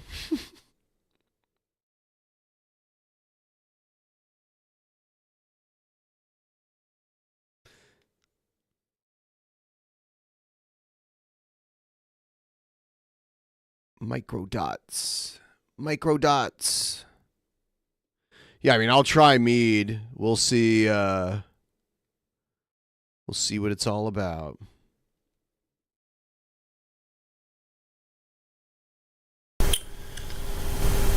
Hey, it's Punky J. What's going on, guys?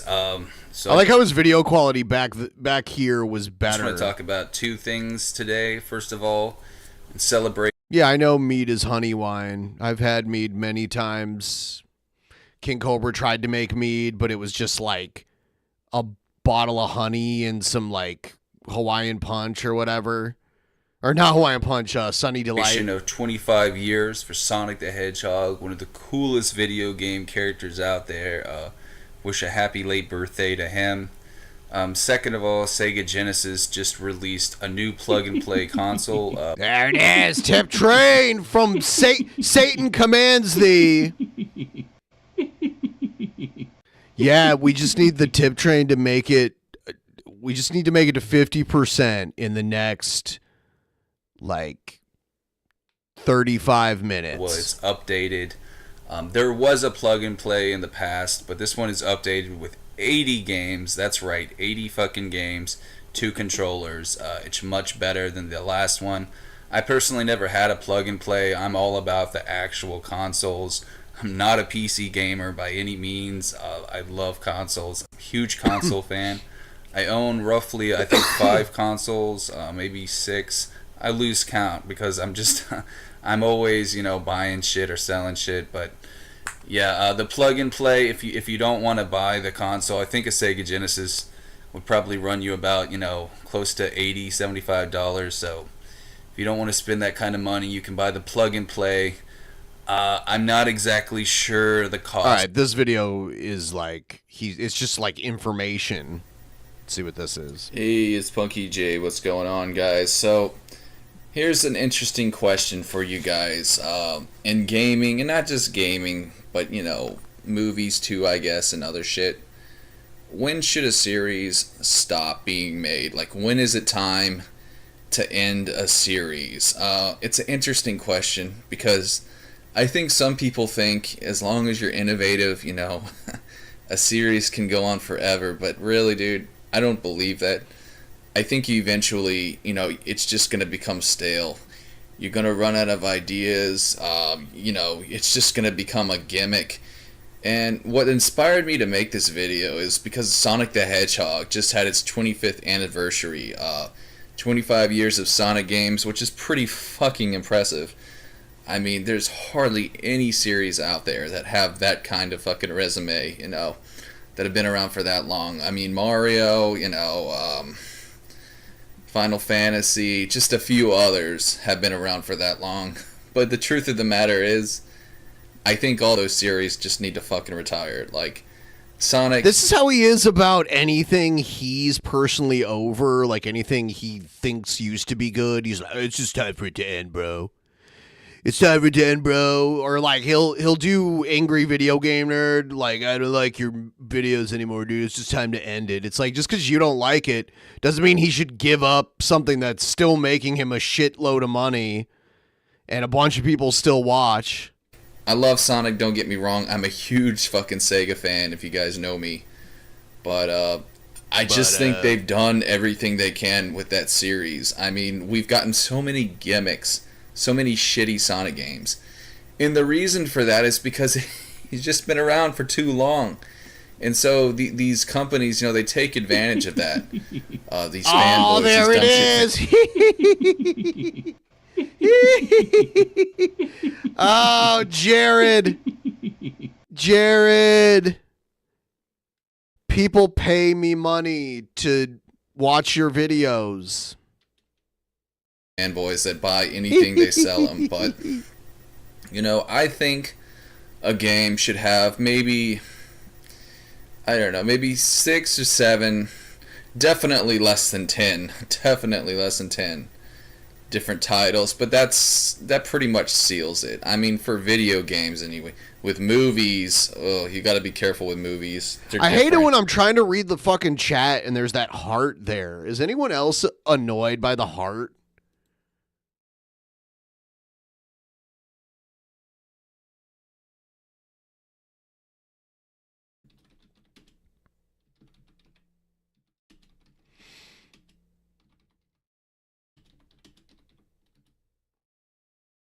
They're not like games. The heart is like I try to read shit and I can't see like the last like part of a word or whatever, or I post a link and I want to pin it to the top.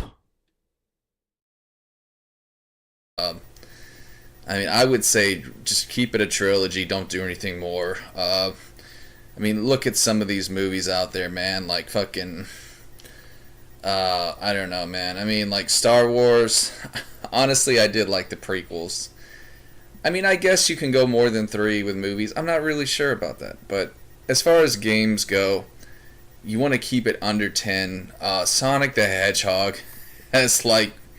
I'm not even joking. He's got like 50 different games. You know, there's all these different spin-off games, all these different, you know, fucking... you know, what is it? Sonic Spinball. There's even a Sonic racing game. Sonic fucking up the asshole. Sonic likes to fuck his sister. Sonic likes to rimjaw his grandma. You know, all these different games. And it's just amazing to me how they can get away with that. But, you know, as far as how long should a series last, you do whatever you can with it, but don't create gimmicks. Don't make it into something it's not. Every series, you know, is something unique that has its own special thing, but you don't want to break away from that. Because when you do, and when you try to make it into something it's not, that's when it becomes a gimmick, and that's when it becomes stupid. So, basically, that's all there is to say about that. I mean, you know, some series, like Resident Evil... they really like did a freaking good job. Like for the most part, there are some gimmicks I didn't like, Code Veronica and like, you know, Chronicles or whatever, fucking Revelations, all that stupid bullshit. But like as far as I'm concerned, Resident Evil 1 through 6 were all genuinely good games. When he recently admitted he was taking more than his prescribed dosage at this era. 6 Damn is that a little fucking debatable, heart, but it man. still I had a hate few it. good stories. Get rid of that fucking heart. But there are some YouTube. series that can pull this off. This is and, stupid. You know, I'll just end this by being all like fucking Zen Buddhist with you guys, you know, because that's how I roll. I'll fucking like I thought you were a Christian. You can't be meditating both. and shit and levitating. Everything must have a beginning and an end. You know, I'm so nothing tired of the lasts heart. forever. The memories It like and shit like it that. went you know? away for a little while, I think, and then there was, I think there was like an update or something, and it came back. It's dumb. There's all these like why do we need a like a stream of fluttering hearts in the chat? How does that add to the YouTube experience at all? That can last forever, but when you try to make something physically eternal, it's just dumb. Sonic has had a good run. Mario has had a good run, but all that shit, man. I mean, people, they just can't let go of nostalgia, and companies take advantage of that so badly, so fucking badly. It's really unfortunate, you know. Nostalgia is like a mental disorder. People, they just can't seem to Nostalgia is a mental disorder. escape from the past. Jared is a mental disorder. AVGN, this motherfucker. What? Oh, here he is, dude. He never stopped talking about the exact same shit. He's a good guy, but he's a fucking dumbass, and he's stupefied by his own nostalgia. This motherfucker actually said. But now he shits on AVGN for not being as good as he used to be. Which he like the way he was around this Recent time. Trailer reaction to Godzilla. That motherfucker should still be in a rubber suit. Like, he said that shit. I just laughed my ass off. I mean, how can you have that kind of fucking logic in 2016? It's just beyond me. But anyways, guys, this is Punky J. Something to think about. If you wanted to delve even further down, you know, the rabbit hole, you could even apply this to like physical things, you know, like, I don't know, Nike shoes, for instance. You can only do so much with a Nike shoe because, like I'm saying, it's its own unique thing. But when you break away from that, it just becomes something else. There's only so much you can do with what it has to give, you know, with the whole package. But what? A Nike shoe? What's that old like Chinese proverbs? You know, in order for things to evolve, you know, they must change and all that good shit. But anyways, guys, just something to think about. This is Punky J. I'll see you on the next one. Peace.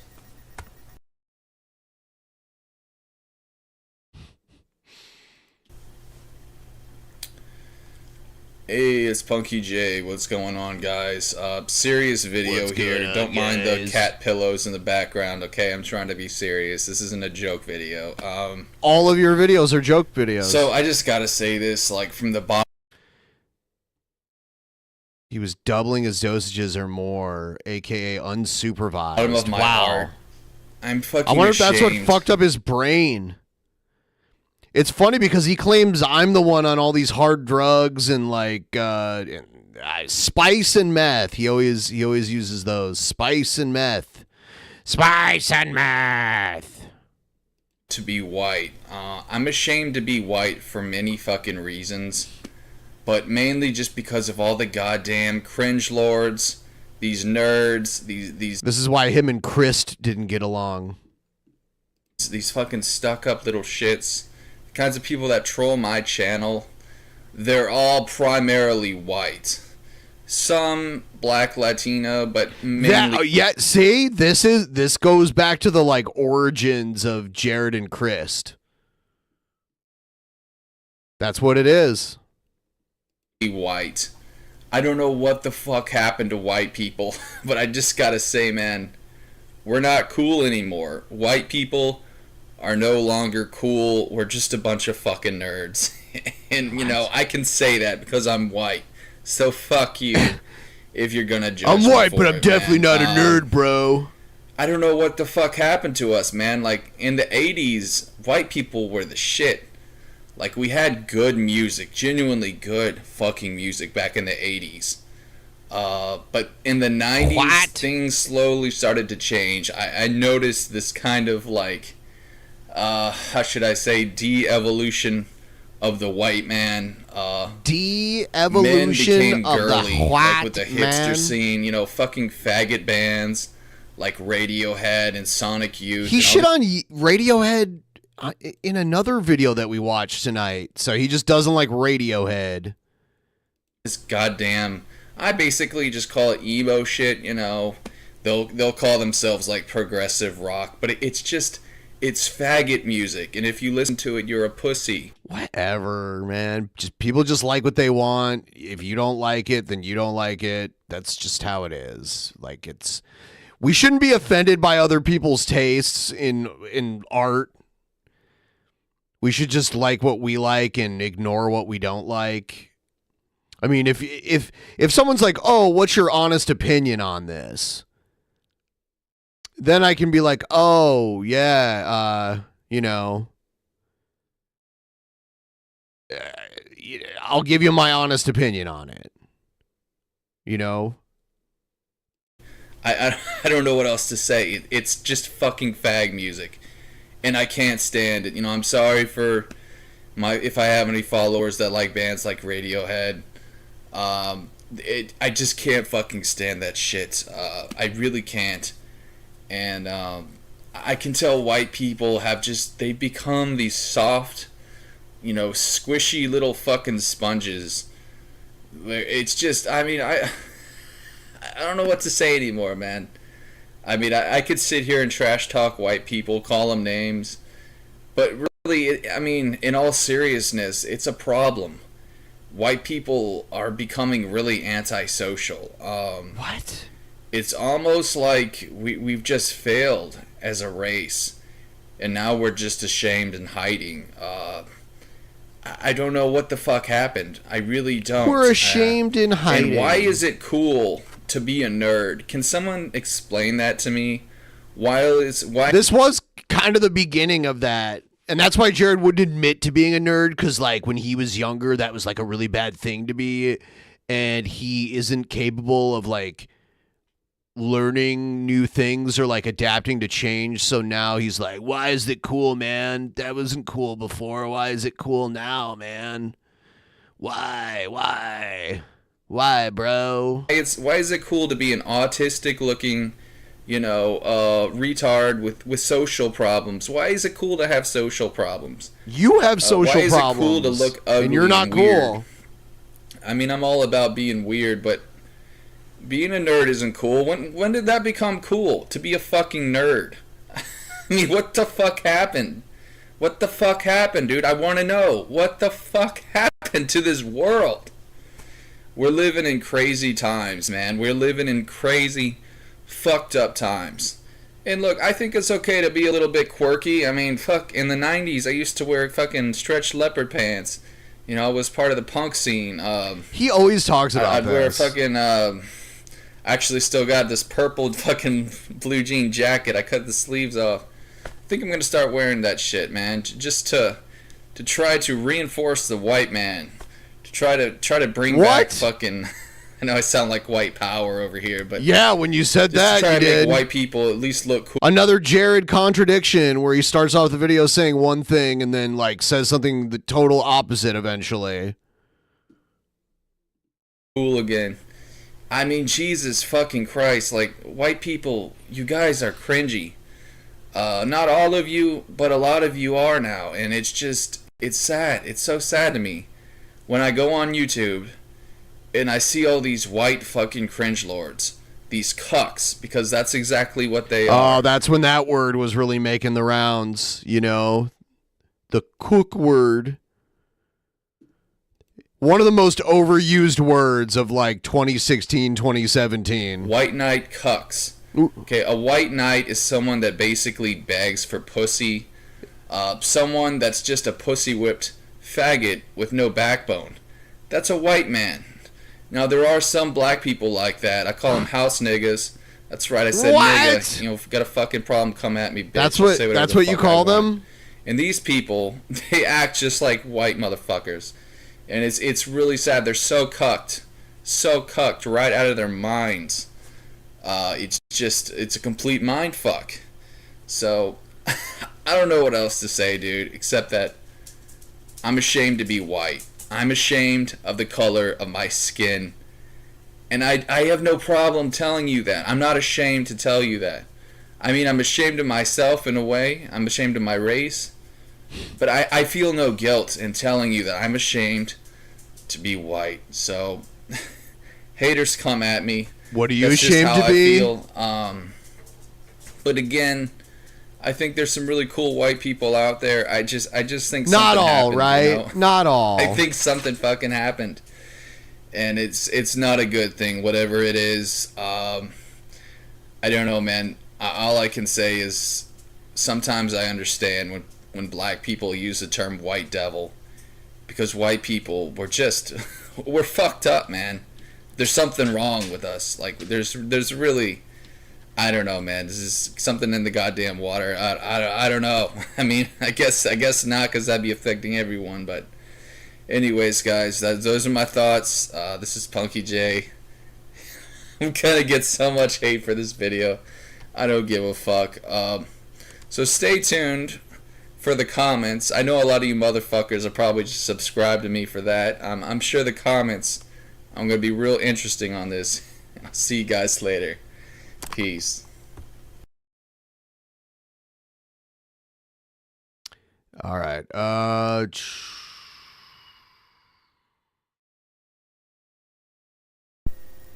Hey, it's Punky J. What's going on, guys? So DC is really starting to suck. As much as I hate to say it, because I'm honestly more of a DC fan than a Marvel fan. I've had more respect for DC in the past because they didn't rely so much on gimmicks and watering things down, but I mean, now that Suicide Squad has come out, I just have to say that they're just as fucking bad as Marvel now, and I don't even have like a favorite comic anymore, you know, a favorite brand.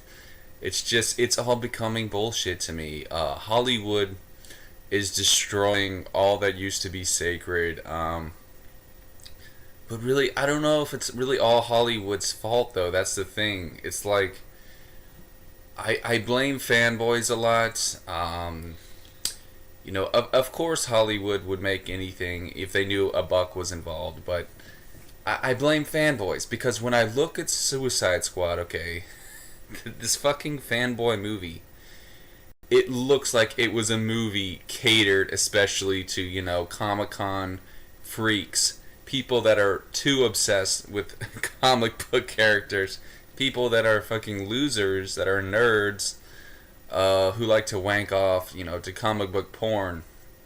And that's all this movie was. I've seen the reviews.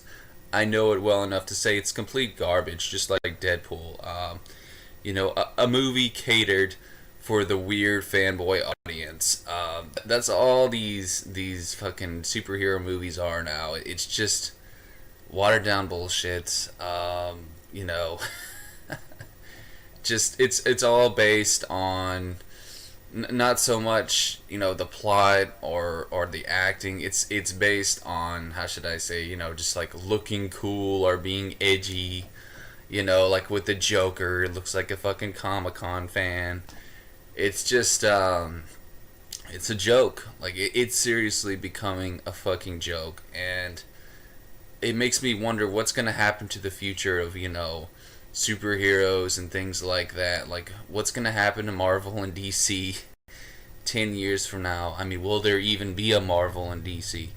Because people tend to forget that even though Marvel, you know, is like this huge fucking Goliath company owned by Disney, they could still go out of business. Like, they could still, you know, they're not invincible. You know, it's kind of funny, ironic, but it's like the company Marvel. You know, it's not invincible like Superman, and they're very capable of falling. And I really believe that the future of superheroes is Talk looking about pretty- the earrings. They're not even earrings. They're just fucking screws through his earlobes. That's what it is. So we're at 33.33%. We got 15 minutes before I was like, oh, I'm going to stop streaming if we don't get to 50% by this time. We got 15 minutes. I think you guys can do it. We're at $100 now. We just need to get 50 more bucks, and then we'll be at 50%. Then I'll stream for at least like another 2 hours or whatever.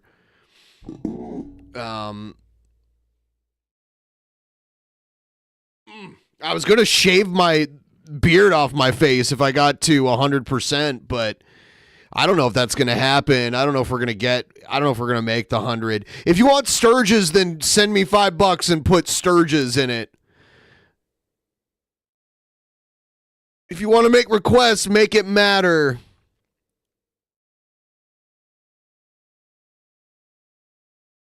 Yeah, $50 will keep us going for like another few hours here, because that'll get us to 50% of the goal, which is great. You need the double chin? Oh, well, that's at 300. So $50 will get us to 50%, and I'll keep streaming, but I'm not shaving. You don't get to see my double chin until we get to 100%. We get to $300.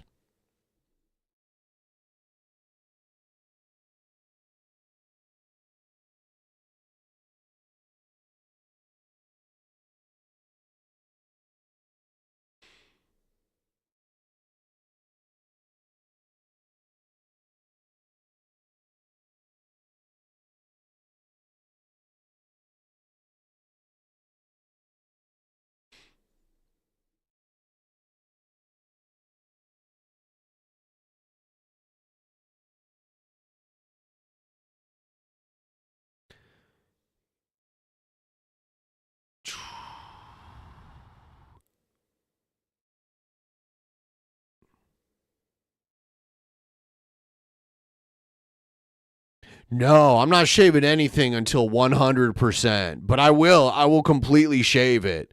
I'll play a video and go shave myself. I don't want to cut myself, so I might like, it shouldn't take me longer than like 6-7 minutes. No, I'm not going to do the 50% shave. That's fine. Because I want to like, because like hair will get everywhere, and I don't want that. I want to be able to like go shave and clean myself off. I want to take my shirt off because it like facial hair will get everywhere.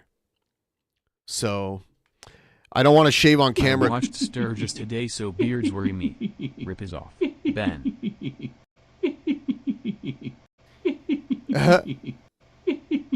Yeah. Yeah, we're almost there. We're almost at 50%. Shaving on camera could be hazardous. It's not as good as a mirror. And I just,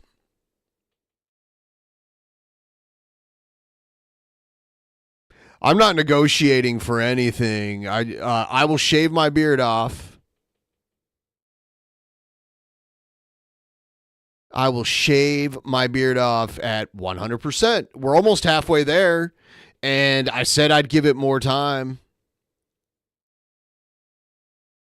Like once we hit 50%, I'll stream for another few hours, and we'll the longer I stream, the more people will come along that weren't here earlier. The people in other parts of the world. 75% off. No way. Well, you don't have to do 300 on your own. Just help me get closer to 300. It's going to happen.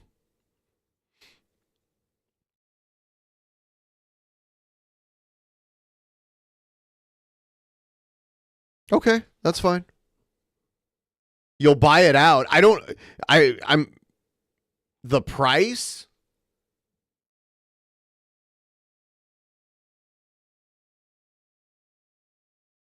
What do you mean? So right now there's $130 there. All right, now there's $135 there, and I just need to get to 300. We're almost halfway there. So get sponsored by Harry's. I had a Harry's sponsorship a long time ago, like years and years ago, when Harry's was kind of a new thing.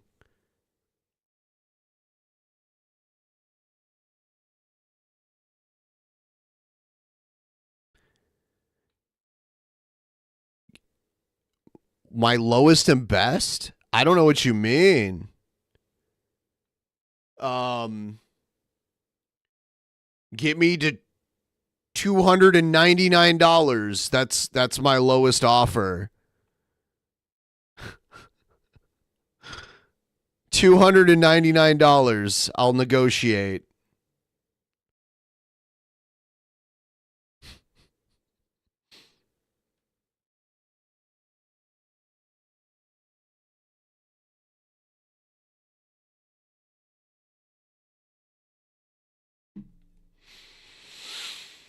All right. Because honestly, PayPal takes a big cut. Like, even if I got to $300, I don't get to keep the $300.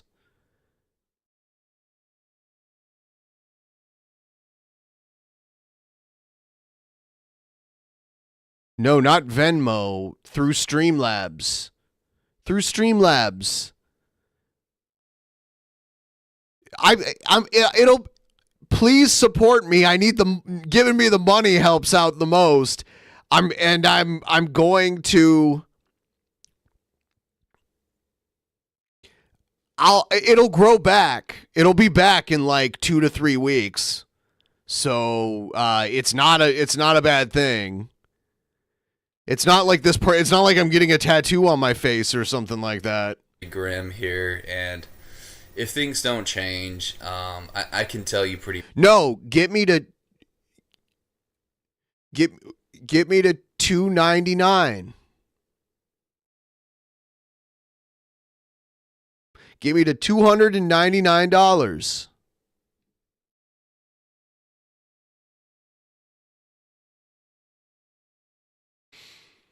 Oh, well, I look Alex Jonesy. I mean, I do have kind of a chunky face, you know.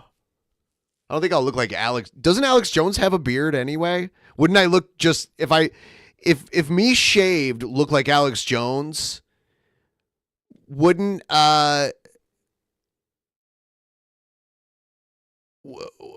wouldn't I look like him with a beard? Much that all this superhero bullshit, it's just going to become nothing The more than Bilderbergs! fad. And the only people that are going to celebrate it are these weird fucking freaky... I think if I looked like Alex Jones without a beard when I'm shaved, then I would look like Alex Jones with the beard before I shave, and I don't. So liberals, these SJW type, Hitler did the DMT! Feminist, queers... Those are going to be the only people into it, and they're just going to have really shitty fucking movies. He's just a weirdo. Really shitty comic books. All forms of comic book media. It's just going to be really stupid, and it's going to be small and selective. And honestly, I think that's what these liberals are trying to do. They're trying to make it to where it's like only our kind, can enjoy superhero movies. Normal people, aren't allowed to enjoy stuff like Superman and Batman and shit like that. I mean, guys, look what happened to Captain America. People complained that he wasn't gay. They fucking complained. I mean, what does that tell you? Seriously, that's Oh man, this is some Ripaverse should tell you stuff right something here. right there, guys. There's some strange happenings going on, some very strange happenings, and it's just really unfortunate because a lot of cool things still could have been done, you know, with superheroes and everything superhero related. There could have been a lot more great movies, but I don't think that's gonna happen anymore. Not unless people just you know, we gang together and we fight this, or what we could do is have a new label, you know, just fuck Hollywood and, you know, screw all that bullshit. Like, we could just get a new label, a new, I guess, independent, you know, independent movies could maybe save it, because even The though gay I'm not a fan of the word superheroes, indie, the superheroes is the gays. you know, if that would help The change, make a gays. positive change in superhero movies and things like that, well, then I would support it. You know, I would still definitely support it. But anyways, guys, those are my thoughts on that. And Suicide Squad was a pile of crap. Do not see it. Believe me, guys. Unless you want some stupid, try-hard bullshit, do not see that movie. I made a review on my channel if you want to check that out. But those are my thoughts, guys. This is Punky J. See you next time. Respect the evil cat. Peace. I'm not going to do a shave here because I don't want my facial stub, but like all the hair from my face that I'm shaving off, I don't want it to get everywhere. So I'm going to go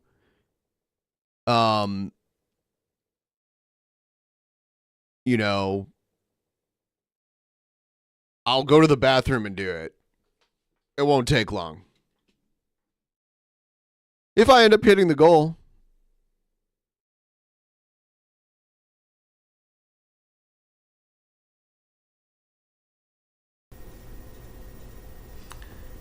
Hey, it's Punky J. What's going on, guys? So I don't feel like making this video too long and naming off a bunch of facts and debunking this bullshit theory called atheism. Because really, I mean, what's the point? Most people aren't gonna listen to everything I say anyways. But guys, what you have to know more so than anything is that atheism is something that's created by the elites, okay? By people in power. Because they want people to fall victim to narcissism. This is the worship of self. And that's exactly what atheism is. It's the worship of yourself. The elites, you know, Illuminati, whatever you want to call it, they don't want you to believe in God. They want you to worship them. They want you to worship the system. We're all slaves to the system. And that's another thing. Atheists, they can make... I already put my bargain out there, $299. So that's final. $299 once we get to that. And I'm sure other people will help along. Make it sound like they're so free and they're so, you know, I have no gods. But really they do, and that's the state. That's the system, and they have to worship their government. And it's just the hilarious hypocrisy of these atheists. But... you know, let's just go over a few things with atheism. Number one, you know, their number one theory is that they believe something came from nothing. And that to me is just utter bullshit. Okay? I don't care if you're a Christian or, you know, whatever you believe, you should not believe in that. Atheists believe all sorts of different things. That's the most bogus thing anyone can tell you. Is that somehow in the equation of nothingness you can have something. To quote that one dude from that Allstate commercial, or that bank commercial, 0 equals 0. Okay. Sure, if that's what you want to do, yeah, that's fine. That's a deal. You'll pay the rest. You'll pay all the way up to. I heart your face, Ben. Thank you.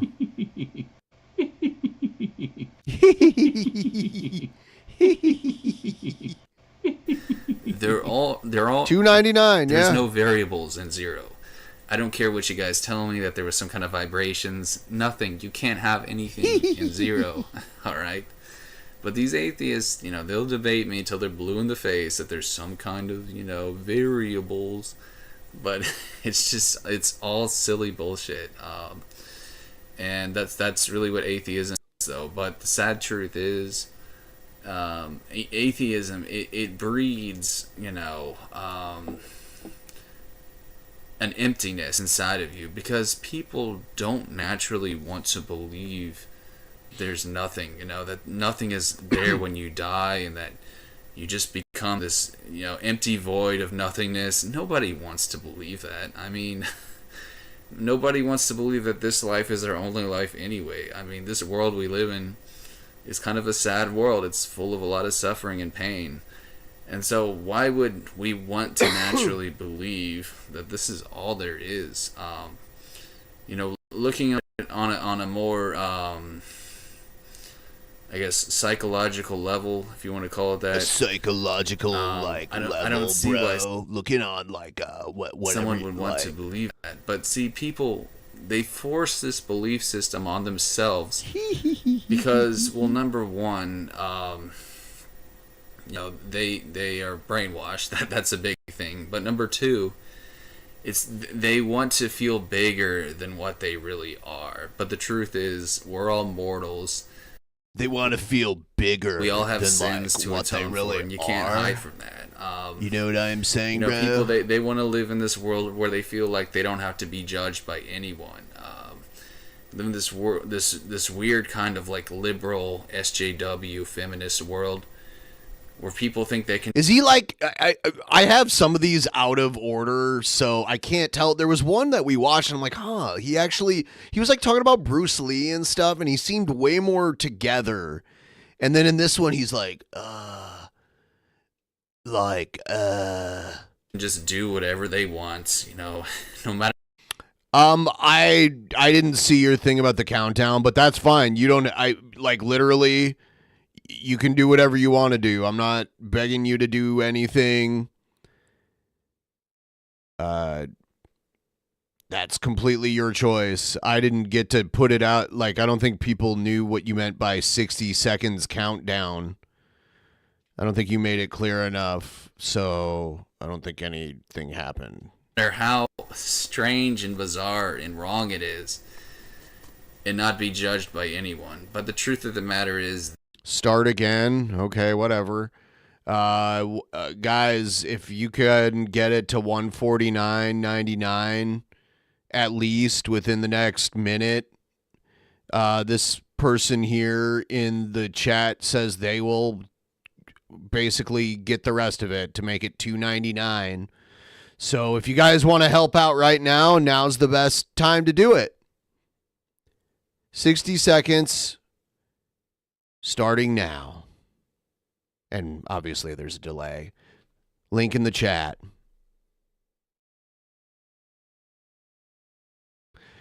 No. Get it. Get the current. It's at 141.66 right now. So you'd have to get it to 149, you know. Here, let me do it this way.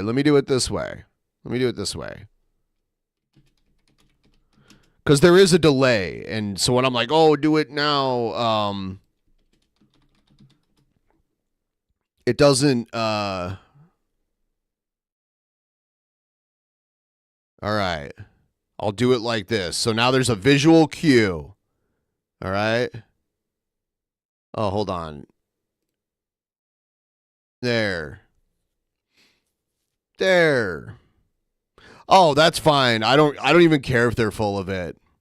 Give them 2 minutes? Okay, so that's fine. 2 minutes?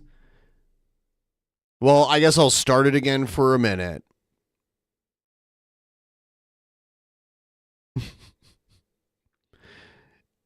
The thing is that even if I'm getting trolled, I literally don't care.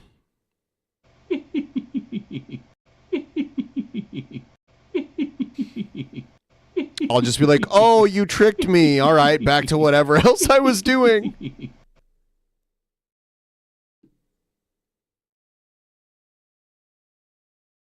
So I'll start it again one more time, I guess.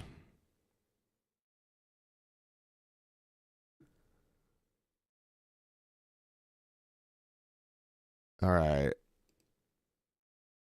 There it is. One more time. Oh, there we go. Now it's at 159. See, saved you a little too. So if you are actually going to do it, it's actually less for you than you had originally thought. You'll shave your beard too. It's like whatever.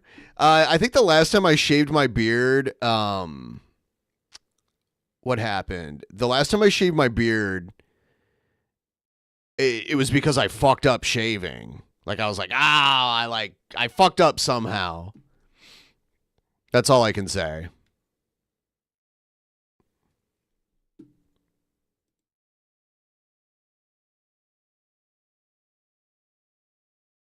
Yeah, that little clip of Jared. All right, so that the timer's up and you guys came through. I appreciate it. And like I said, the PayPal takes a good chunk of fees. So when, like on DP, when we meet the goal on DP every week, we don't get a full $800. With maybe it might even just be like $750. They might take like $50 out and like each transaction has a transaction fee. You know what I mean? You know what I'm saying, bro? So like each individual transaction, regardless of what it is, like for every $5 donation, I'm actually getting like $4 and some change. So it's like that.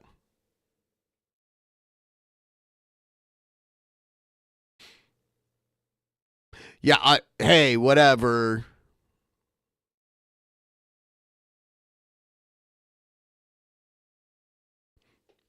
This is a fucking...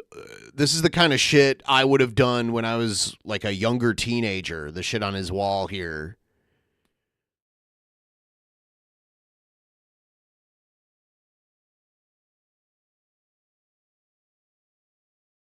Yeah, you know. So I can do the full clean shave, but it's going to take a while, or I can use my electric razor to just like clip it very short, but not like 100, because I'm going to have to electric shave it first and then like wet my face and shave it like that.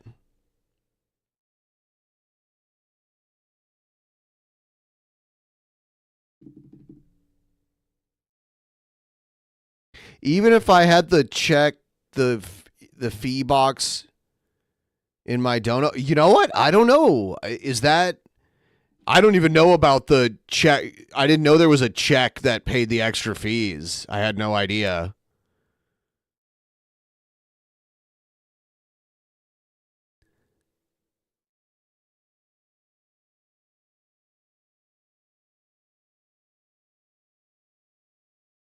I'm pretty sure that anytime like something goes from Streamlabs to PayPal, it that there's like a transaction fee, but I could be wrong.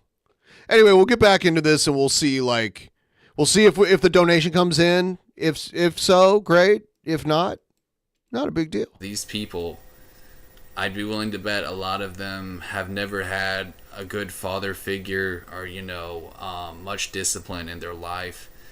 And that's what happens with these atheists, man. They feel like they're in control, that they're in power of everything.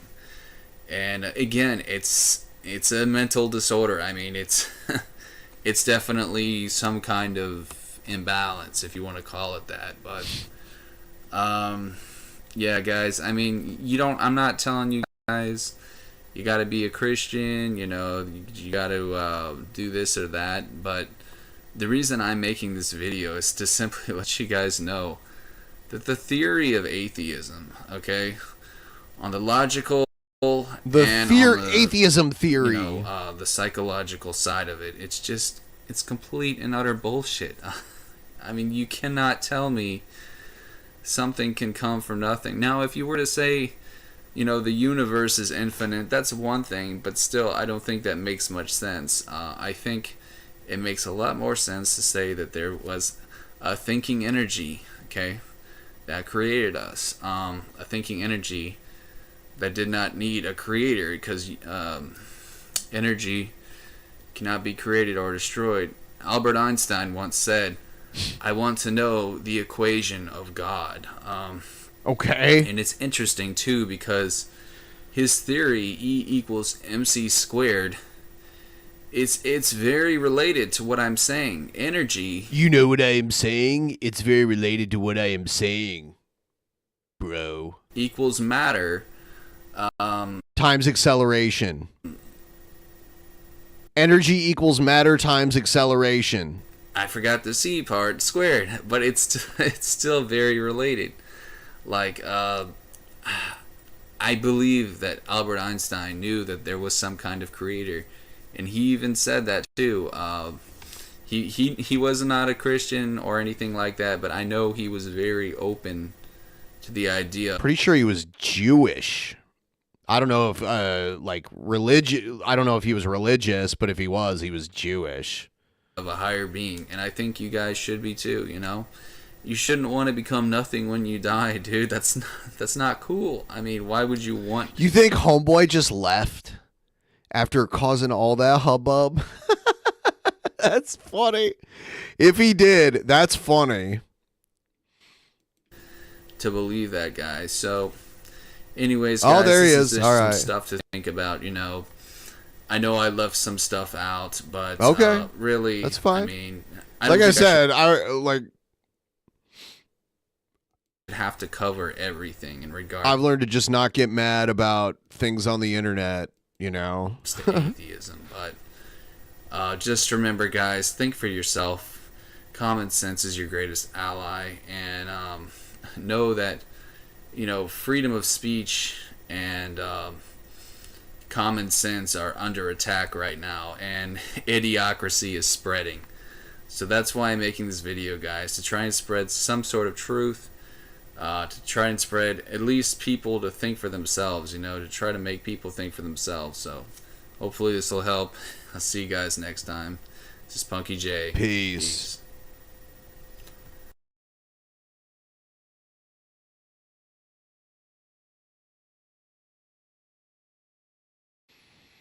Is Streamlabs hard to navigate? I mean, I've used it a couple times. Not too much, but definitely a couple times. On other people's streams.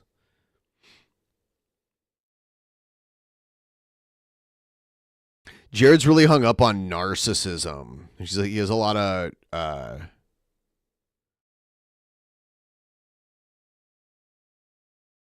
he has a lot of... Like, narcissism is a word he's been using for a long time, and it's just... It applies to anyone he doesn't like. Same thing with, like, clout chaser or gang stalker or... simp.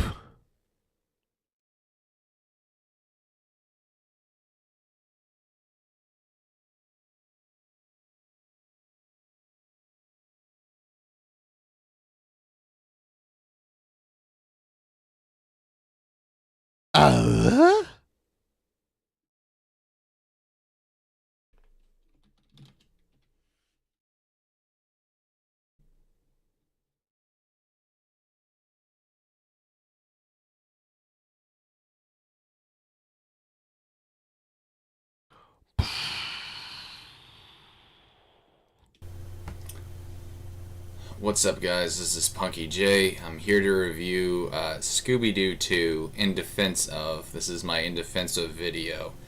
Now, I didn't see Scooby-Doo 1, the one that was part of the series, the new Scooby-Doo movies, but I would assume it was just as good. I mean, most of the time, you know, they stay true to what they are, and, you know, it's pretty similar. So, if I had to, I would say go see the first one as well, because... you know, it's basically more or less the same thing. And fuck Jared. Anyways, Fuck Jared. Fuck Jared. I think I didn't recognize your name in the chat, but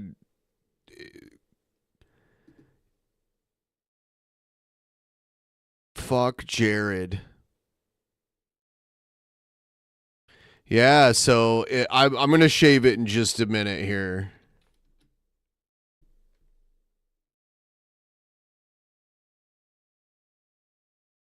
Silly goose.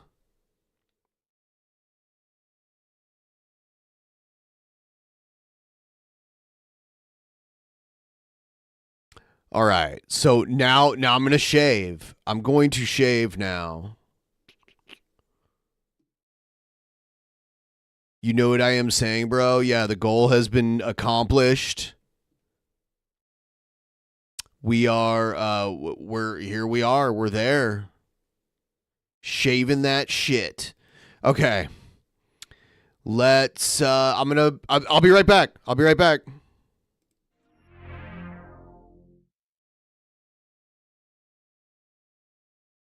Hello, friends. This is the sophisticated urbanite here, and my investigation has uncovered some pretty interesting facts about simple country. Turns out, neither is he simple, nor is he country. I just want to point this out, so y'all know you've been lied to. You've been deceived. We all got sunglasses. We all got suit coats. We all have wood-paneled rooms. But, as the sophisticated urbanite, my wood-paneled room is superior. My suit jacket, superior. My sunglasses, my fedora, tips, my ladies, way better than simple country. So take it from me, sophisticated urbanite, your world champion. The following video that you're about to watch is based on real events that transpired outside of a soup kitchen somewhere in eastern Pennsylvania. Fuck yeah! Extra fucking mania's been badass, motherfucker! And I support strong women like Jespro. She's gonna come through as the world heavyweight champion. Yeah! What do you think, Rev? Oh yeah. Yeah, Shaddy. Yeah, you're right. Jespro all the way. Yeah, you're right. Ben sucks. There's no way he's going to win. Jespro's just like us. She's amazing. She could collab at our OnlyFans with us. That'll be pretty amazing, I think. Fuck yeah. We'll get Jespro in a threesome with me and Rev, and it'll be on our OnlyFans. It's going to blow us up. Kanye West is going to love this. Hey, wait a minute. What the fuck is he doing here? Shani and Rev, you're both stupid. You're stupid. Do you know how stupid you are? You know how stupid you are? You are both so stupid, you're even stupider than me. I can't believe it. Shani and Rev, you are the stupidest. You are the stupidest of the stupid. Even stupider than the amazing atheist who was scared to debate me. Why the fuck are you here, G-Man? We start talking about OnlyFans and all of a sudden you show up. What is your fucking problem? I don't want to be your Oreo cookie, you piece of shit. Well, actually, Rev and Shani, even though you're both stupid, even stupider than me, I'm here to make a peace offering. And I've decided, Shani, you're about to get this chocolate. Yep, for the first time, I'm gonna give you the chocolate. What you've always wanted, Shani. Whoa, holy fucking shit! If you put it that way, I'm all in. Yeah, get the fuck out of here, Rev. We're gonna make this happen, finally, and you're not gonna get in the way anymore. Whoa, Shaddy, what's going on? I thought we were going to have a threesome with Jespro on our OnlyFans. What's going on with this? G-Man's just coming around and saying you can have the chocolate, and now you're agreeing with him. I'm so confused. Shut the fuck up, Rev. You always knew it was going to end up this way deep down in your heart. Just accept it and move on. I guess you forgot, Rev. G-Man always wins. Enjoy the view from the cuck tent, bitch. Come on, ladies, let's get out of here and make some awesome OnlyFans content. Oh, no. No, Shaddy. No, Jespro. No.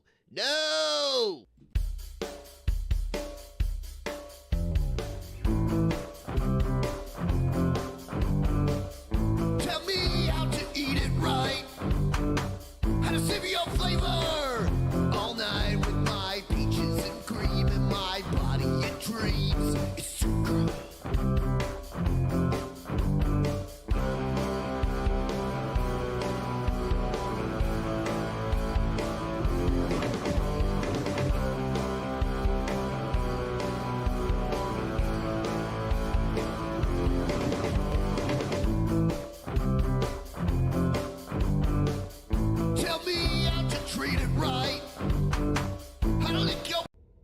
friends. This is the sophisticated urbanite here, and my investigation has uncovered some pretty interesting facts about simple country. Turns out, neither is he simple, nor is he country. I just want to point this out, so you all know you've been lied to. You've been deceived. We all got sunglasses. We all got suit coats. We all have wood-paneled rooms. But, as the sophisticated urbanite, my wood-paneled room is superior. My suit jacket, superior. My sunglasses, my fedora, tips, my ladies, way better than simple country. So take it from me, sophisticated urbanite, your world champion. The following video that you're about to watch is based on real events that transpired outside of a soup kitchen somewhere in eastern Pennsylvania. Fuck yeah! Extra fucking mania's been badass, motherfucker! And I support strong women like Jespro. She's gonna come through as the world heavyweight champion. Yeah! What do you think, Rev? Oh yeah, Shaddy. Yeah, you're right. Jespro all the way. Yeah, you're right. Bed sucks. There's no way he's going to win. Jespro's just like us. She's amazing. She could collab at our OnlyFans with us. That'll be pretty amazing, I think. Fuck yeah! We'll get Jespro in a threesome with me and Rev, and it'll be on our OnlyFans. It's gonna blow us up. Kanye West is gonna love this. Hey, wait a minute. What the fuck is he doing here? Shani, Rev, you're both stupid. You're stupid. Do you know how stupid you are? You know how stupid you are? You are both so stupid, you're even stupider than me. I can't believe it. Shani and Rev, you are the stupidest. You are the stupidest of the stupid. Even stupider than the amazing atheist who was scared to debate me. Why the fuck are you here, G-Man? We start talking about OnlyFans and all of a sudden you show up. What is your fucking problem? I don't want to be your Oreo cookie, you piece of shit. Well, actually, Reverend Shani, even though you're both stupid, even stupider than me, I'm here to make a peace offering. And I've decided, Shani, you're about to get this chocolate. Yep, for the first time, I'm gonna give you the chocolate. What you've always wanted, Shani. Whoa, holy fucking shit! If you put it that way, I'm all in. Yeah, get the fuck out of here, Rev. We're gonna make this happen, finally, and you're not gonna get in the way anymore. Whoa, Shaddy, what's going on? I thought we were gonna have a threesome with Jespro on our OnlyFans. What's going on with this? G-Man's just coming around and saying you can have the chocolate, and now you're agreeing with him. I'm so confused. Shut the fuck up, Rev. You always knew it was gonna end up this way deep down in your heart. Just accept it and move on. I guess you forgot, Rev. G-Man always wins. Enjoy the view from the cuck tent, bitch. Come on, ladies, let's get out of here and make some awesome OnlyFans content. Oh, no, Shaddy. No, Jespro, no. Doing something.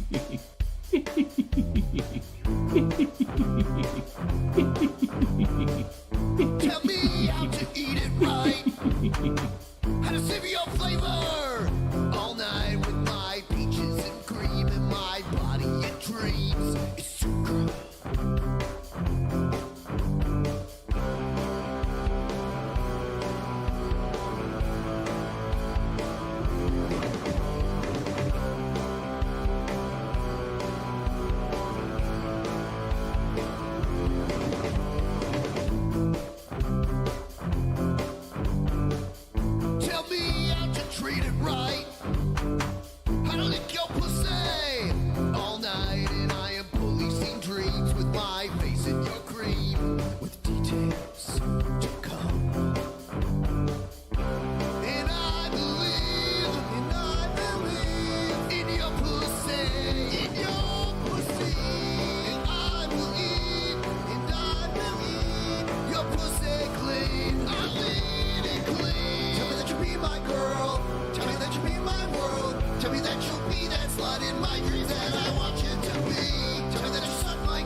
Never stop.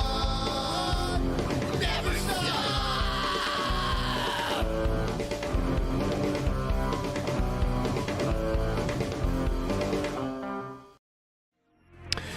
All right. No more beard.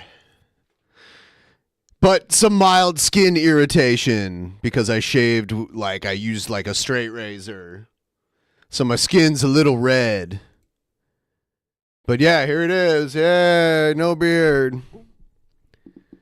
Yeah, there you go. We did it. Holy shit. Oh my God. Hold on a second. I just realized that we like crushed the, like, we got the goal. Yours came through. Here's yours. I could replay it. There it is. So your goal came through. I thought you were Arguable Goose. I thought you were the same person as Arguable Goose, but then you came through.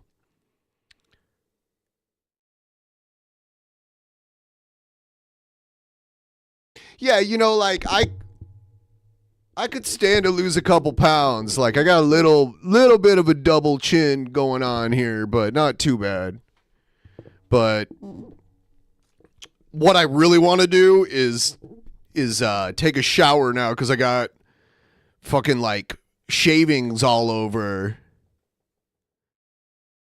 Damn, dude. We cleaned up. I thank you guys. I'm going to keep streaming too. Like I'm not just going to go after like crushing the goal tonight. My neck, I'm itchy. I need to take a shower. I thought they were the same person.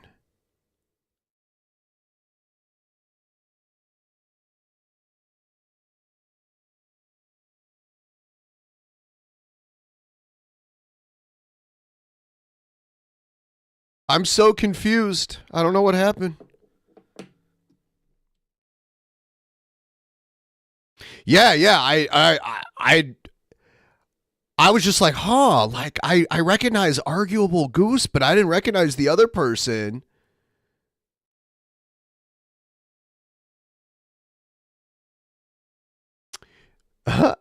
My skin is like so irritated. But yeah, thank you so much. I don't have aftershave. I guess I needed some aftershave. Man, I'm not shaving again. This is like I'm growing the beard back out starting tomorrow. But I did it. I was like, fuck it, I'll do it. I'll put the beard on the line.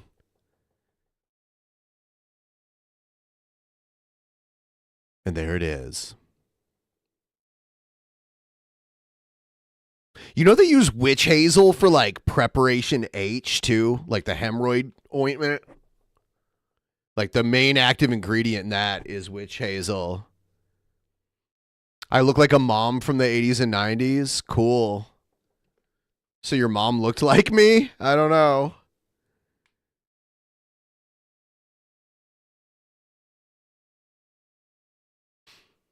Thank you, son.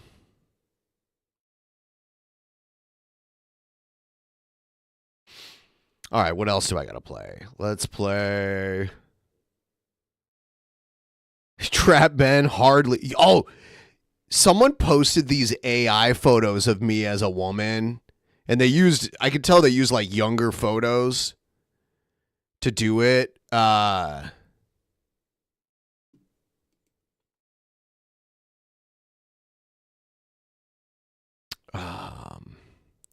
is it? It's in the gallery. There we go. This is so ridiculous. When I first saw it, I was like, holy shit. Yeah, that's funny. There's this one. And then there's this one. This one's kind of a revealing outfit.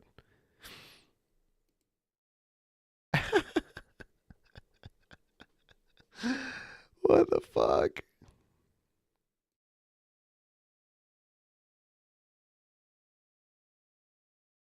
I'm not cutting my hair until that's not on the line for as far as money goes.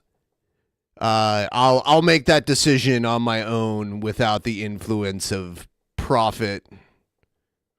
You know what I'm saying, bro?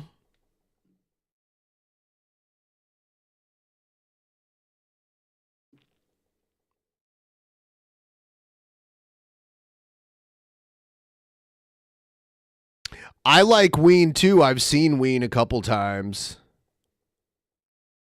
All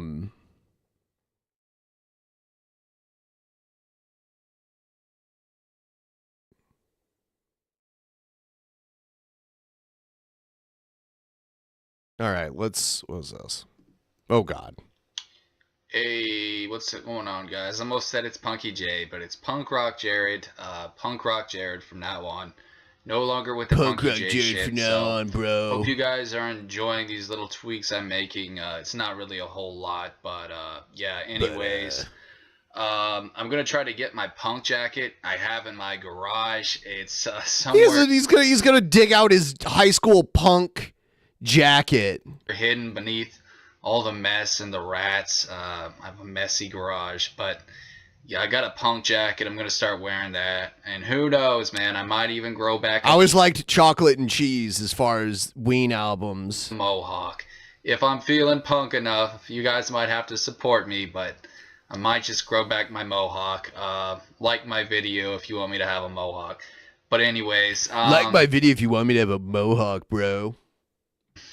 So yeah, let's talk about the difference between being a fighter and a brawler, because I got some martial art stuff on my videos.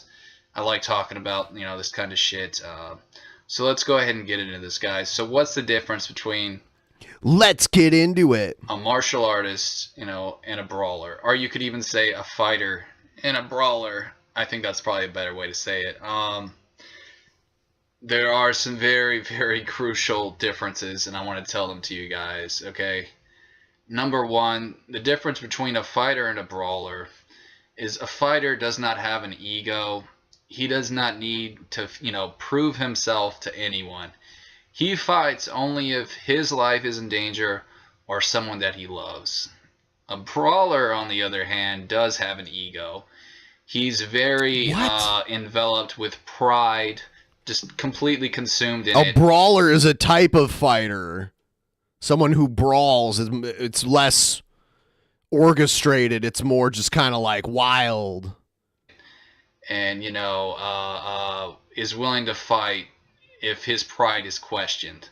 That's the main difference between being a fighter and a brawler.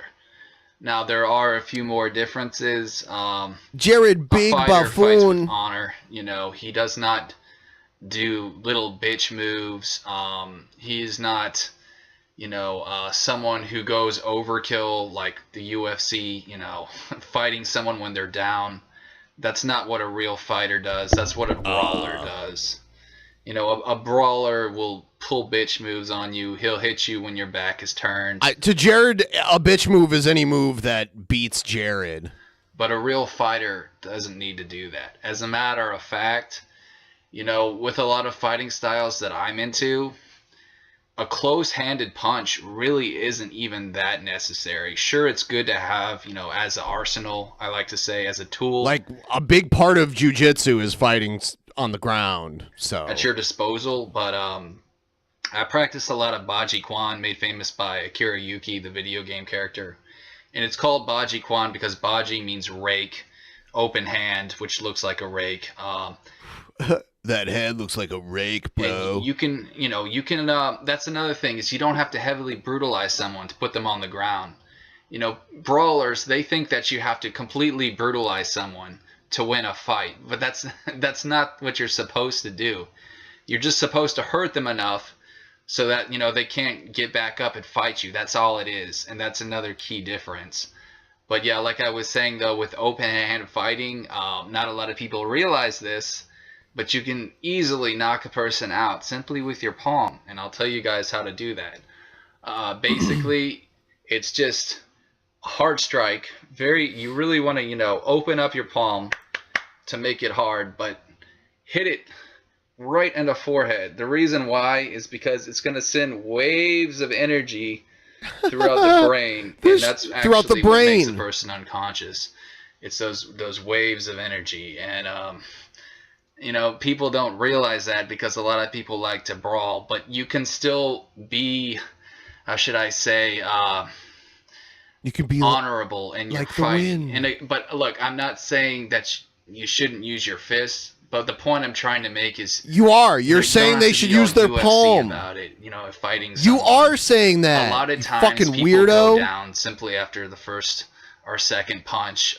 With Baji Kwan, the creator of Baji Kwan, his name escapes me, but he has a famous saying that I don't know what it's like to hit a person twice. That's pretty cool because they use so much force and thrust in their attacks. Sounds it's not just like simple bullshit punching. to It's like me. a push thrust when they attack. But so I guess I'm saying that a real fighter Every one fights of their with honor. techniques is a palm strike and, you know, knockout. The cool thing about That's what it is.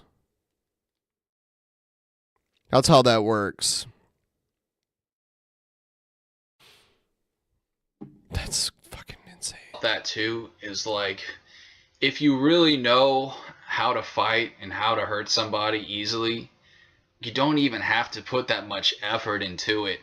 You know, there's a lot of famous YouTube videos on here of people doing all these cool looking twirls and gymnastics, but in reality that's not what fighting is. I mean, it's cool, but you shouldn't even have to give your enemy that, like, how should I say, that much pleasure in knowing you're trying to hurt them. You see what I'm saying? You shouldn't even have to give them that kind of pleasure, you know. The best way to beat an enemy is to show them that you barely even have to do anything to put them on the ground. I mean, that to me is the best fighter. But anyways, guys, I just thought I'd make this video because I believe in being an honorable person, you know, not a brawler, not one of these MMA guys that doesn't practice the principles, you know, of respect, integrity, things like that. You know, because look, I'm just going to be real. I'm not a fan of MMA. I think it's really actually quite cancerous to the martial arts community. But Because it shows legit, like it shows which types of martial arts and techniques are the most effective. Because that's what it did. That's why Jared doesn't like ground fighting, because Jared got his ass kicked on the ground at the Green Rangers martial arts school. So Jared's butthurt about that. I'm not going to judge, you know, people who do it. If you practice MMA, that's your own thing, man. You know, more power to you. But anyways, guys, thanks for watching my video. This is Punk Rock Jared. I'll see you on the next one. Peace. And remember, guys, it takes a bigger man to walk away from a fight than to engage one. That's Jared's MO right there.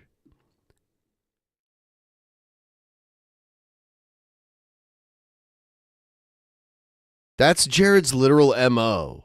Like, he runs away from conflict online constantly.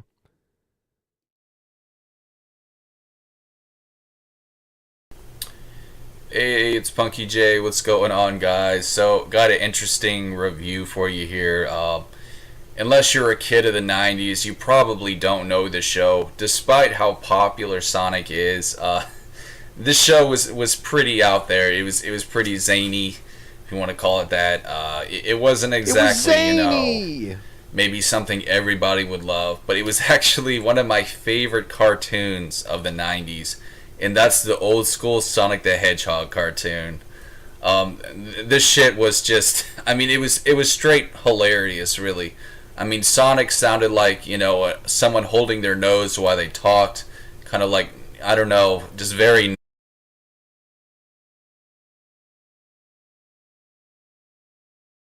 Yeah, everything he says is BS. Like, literally everything Jared doesn't know it. This guy's a fucking weirdo, and he doesn't know what he's talking about. And we just watch him and laugh at how dumb he is. nasally. He talks about things like he's an expert, but he has no clue what he's talking about. don't know if they were smoking drugs while making the series, but for whatever reason it worked, and I loved just all the characters. And what I loved most about the show, though, was the environment. It was very kind of a creative background, almost surreal. And whoever did the artwork for that show was like a fucking Picasso. I mean, really, it was really beautiful. I mean, it was enjoyable. Like, I wanted to be in those worlds, whatever they were.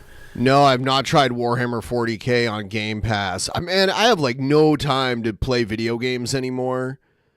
Drunk and generous, maybe someone can kick Jared's ass and reset his brain like Death Yes. Smoochie. That would be great. Everyone's generous tonight. Keep them coming if you want to. I'm gonna go for a little while longer. If you wanna contribute, I won't complain. We got big contributions tonight. I'm unbelievably grateful. I went into this thinking like, I don't know, like I'll give it a shot tonight. We're almost at $500 tonight. I am just dude, I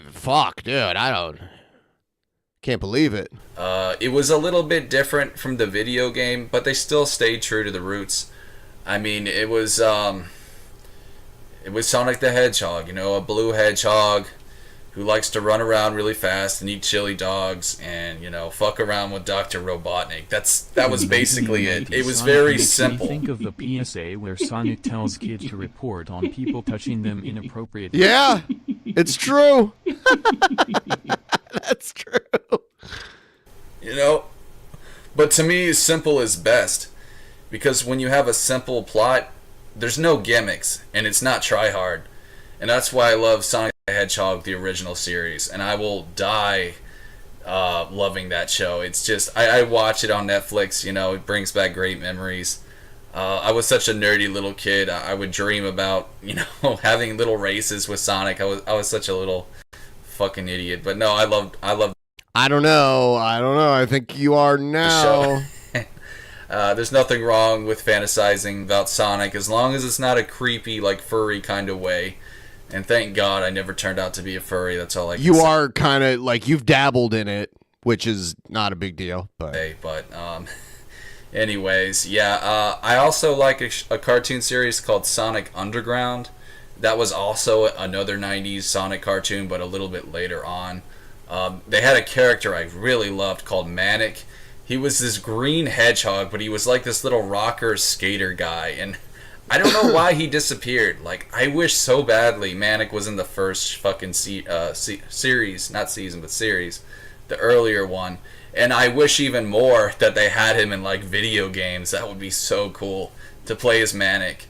I don't know what the fuck happened to him. Manic, I'm pretty sure that was his name. I always get it wrong, but he had, like, stringy hair. You up always front. get it wrong, Jared. And, he looked just like Sonic, but he was green, and he was just really cool. He was just, like, someone you would really hang around. It reminded me of Mikey from the Ninja Turtles. He was basically like a Ninja Turtle Sonic. He's a Ninja Sonic turtle. Green and, had a teenager with attitude or whatever, and the song, how it goes. I'm a dumbass. I forget the words to the song. Wow, it's nice to hear him actually say that. Even though I love this fucking show, but anyways, guys, yeah, I love Sonic the old school series. It's actually streaming on Netflix if you want. As soon as I'm done with this stream, I'm taking a shower because I still have like beard trimmings on me. Like, as soon as it's over, I gotta wash all this shit off of myself. Check it out. That rooster thing, I don't know his name. And that green robot, again, the name escapes me. But I love those two characters. They're a great comedy duo. Just really good shit. Yeah, I'm itchy. Like, it's really funny. It reminds me a lot of Looney Tunes. And that's another thing I like about it, is because Sonic, he's a real prankster. He reminds me of Bugs Bunny. They'll have, like, different stupid things he'll do, like, I don't know, just random shit, like show up as a doctor and, say that he needs to examine Dr. Robotnik. He's a real character, and he does funny shit. And that's what I love about it, man. It's not too serious, like so many other you know, superhero animated cartoons. You know, when I was a little kid, I fucking hated X-Men. The reason I hated X-Men is because the characters were just, they were so boring. Like, they had no personality.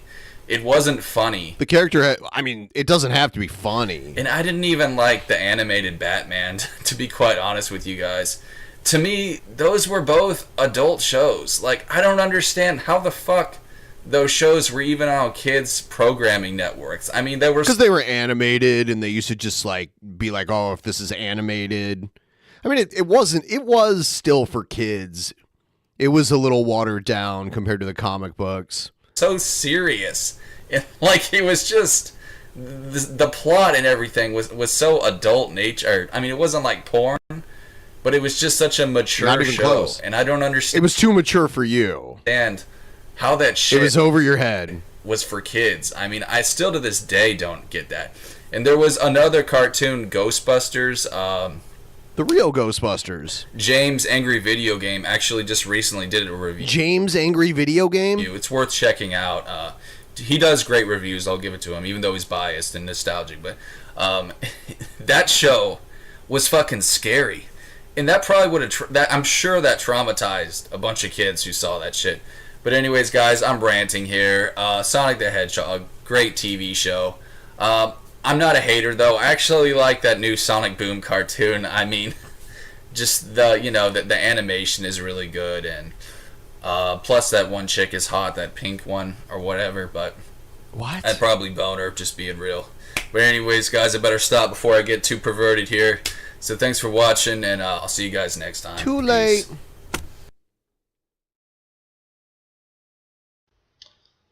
Hey, it's Punky J. What's going on, guys? So I want to talk about MGTOW today in this video, the organization itself, and my thoughts, you know, about what's going on in the world between men and women. And I've made plenty of videos like this too, but it's just interesting to me. So MGTOW is men going their own way, and while it's not like a celibate group, you know, of men that refuse to have relationships, there are quite a few within that group who do choose to be celibate. But it's not like the Sexodus movement Not or many. Herbivores, you know, where they just completely are celibate. It's more like an organization that just promotes conscious thought about what's going on in the world, and I respect that. And I would even call myself a MGTOW, I guess, but I would never make like a channel. I've seen some of these guys of like MGTOW J, and I would have the word MGTOW next to every video. You know, if I did that, I'd probably have a lot more subs, but I'm just, that's not me, and I'm not going to be something I'm not. Which brings me to another point. The reason why men and women struggle, it's because a lot of guys, they try to impress girls and be something they're not, but then girls eventually get sick of it. See, these days, women are very attracted to beta males. Why that is really beyond me. I see nothing sexy about a cringeworthy guy who looks like he's halfway retarded, who talks like as opposed to you, who looks full way retarded. Girl, and you know, who just acts like a little bitch. I could never find that. I don't know, cool or whatever. I am uncuckable, and I pride myself in that. Uncuckable. Yes, I made that word up myself. The uncuckables. I could never sell out for pussy like some guys. There are guys out there, man, they'll say anything to impress a girl, and it makes me sick to my stomach. Like, I'm an alpha male. I consider myself an alpha male. I mean, I don't think I'm some, like, you know, yes, super, you do. You know, fucking. You do now. You know, the funny thing is that you're in better shape now than you were back then, but you do the like, oh, I'm a bodybuilder, bro. Military boy or whatever, even though I got the shaved head. But I consider myself not a beta anyways. Not a beta, not a beta. But yeah, the reason why there's such a strong divide between men and women these days, it's because of feminism. Feminism is basically destroy the family. And I think that was the goal. You see, feminism was actually created by communists. So I know sounds like some tinfoil shit. It does. Really, it is, but it's true. It No, was created by no. communists to try to break down the family, and to try to To try to destroy the family. apart. It's really unfortunate, and they succeeded. I mean, not to give them too much credit, but they You broke down your own family. did, and it's really, really unfortunate what it's done. And here's a really funny irony. A lot of women these days complain about men not working, and the reason that is because women have stolen men's jobs. Women these days are the ones working in offices, not as secretaries though, but as like the CEOs and people of high status. The male feminists are always the most suspect ones because they're just trying to get a piece of ass. As the male, I mean, they made fun of that in a few in a few movies and shit. And so, or then in the one Jay and Silent Bob movie, there was the environmentalist that was just there because he thought the girls were hot. Where does that leave men? Man does not want to be a secretary. He doesn't want to work as a waiter. I mean, he doesn't want to do women's jobs. And so because of that, a lot of men are simply just unemployed. They don't know what to do with themselves. Women are great leaders. Like, they're not not so much in a man's kind of way, but I think when a man has a really good woman, that helps him find direction, if that makes sense. But a lot of men don't have that. Instead, they have women who use the men leader role.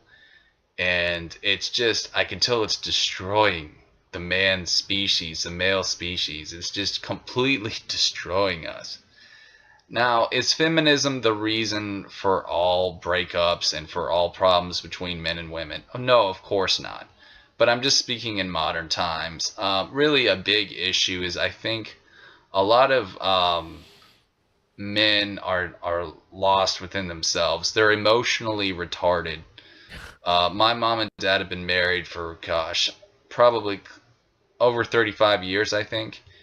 And my dad, bless his soul, he works his ass off, but he's like emotionally retarded. And it's a surprise to me that my mother even stayed with him all these years. Yeah, he's talking like this about the person who pays for him to be a lazy fuck. He's the kind of guy that has trouble saying I love you. He never showed much emotion, even with me and my sister. Some people are just like that. It's a problem with males, is that they have some kind of This explains a lot of the issues with Jared. Void in their souls, to where they just have such trouble showing any sort of affection or emotion. And I can see how that would be a big turnoff for women. And I don't know what caused this. I mean, have men always been like this? I don't think so. I think it's become worse, honestly. But women aren't really to blame for that. I don't know what's to blame for that, quite honestly. But I mean, I would say more so than anything, it's just man has become, jaded, I guess. Things just aren't the way they used to be. I mean, I know it sounds like a cliche thing to say, but times have changed, and unfortunately, relationships and stuff like that, they're so disposable. There's a song by Marilyn Manson, which I am a fan of. I am a fan of his work, called Disposable Teens.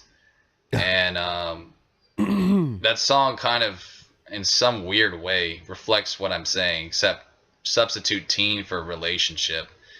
And people treat them like it's disposable. Like it's just, you can get married for a little while and then just leave. And it's so sad, man. It's so sad because that destroys kids. Like, people don't realize how much divorce really affects children. And a lot of them grow up to be, fucking losers because of it. It really affects them. I have a cousin who's been homeless most of his life. And I remember when his parents divorced, it really affected him, man.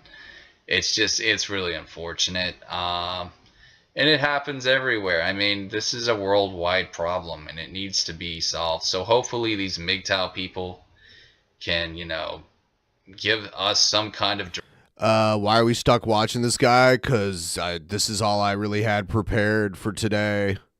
And then to, like, shave my face.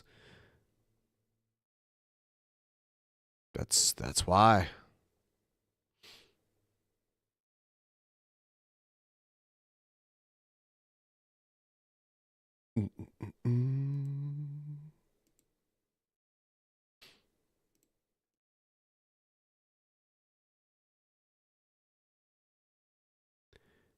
So, like, I'm not gonna play anything copyrighted because then I'll just get demonetized, like the whole video. So and a lot of times playing copyrighted music will get your stream temporarily shut down, where they like shut down your stream. It's not Ween, it's their record company. direction. Honestly, I don't give a shit. You know, I don't care if I never Yeah, I just saw Sunny Day Real Estate at Bumbershoot. have another girlfriend. It doesn't bother me that much. But I know for some men it does. I'm just different, you know. I'm more of a, I guess, an I don't give a fuck kind of guy. But for other guys out there, I would just say, don't be like celibate. You know, don't be like so anti-female, because I will say this. I've been on MGTOW videos and I see a lot of times misogynistic because guys. YouTube is so aggressive about the copyright stuff, I'll do streams where I watch music all night.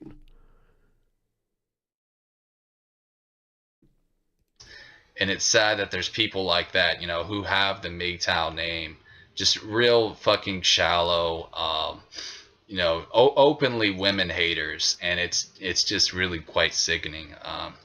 So yeah, don't let that happen to you, man. For all you guys watching this, don't let lack of pussy destroy your soul and make you into just a hater, because that's never a good thing. Being a hater is never a good thing, guys. But anyways, thanks for watching my video. This is Punky J.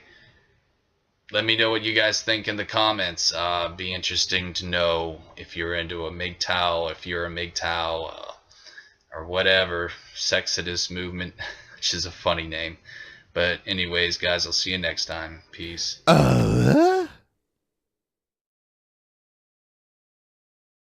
Shit, dude.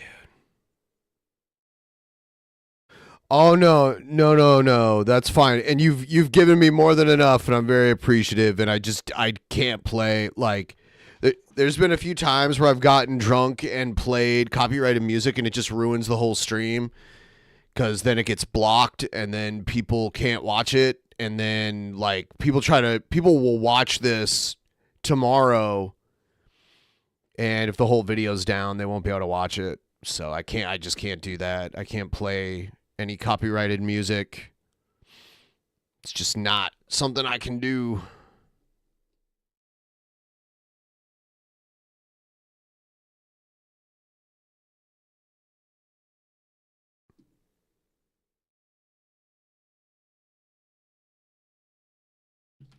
Well, what I'm saying is that when you get a copyright claim, it's not the band that does the copyright claim. It's their record company that does it automatically. It's done automated. It's not like they're sitting there like behind their computer like filing the copyright personally. They do it through like CD Baby or whatever.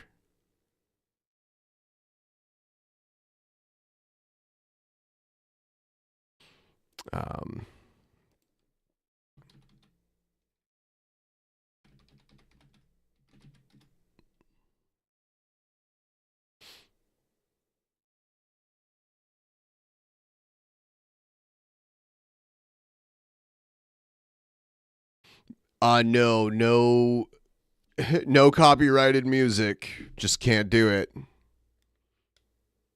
Or like anything like that, like anything that's owned by somebody else that the stream will get claimed for. Yeah, I do. That is true. I do music streams on Patreon, where I'll just get drunk and listen to music all night because there's no copyright stuff over there. No, I'm not doing that tonight. I will do one before the end of this month though. So if you keep an eye out.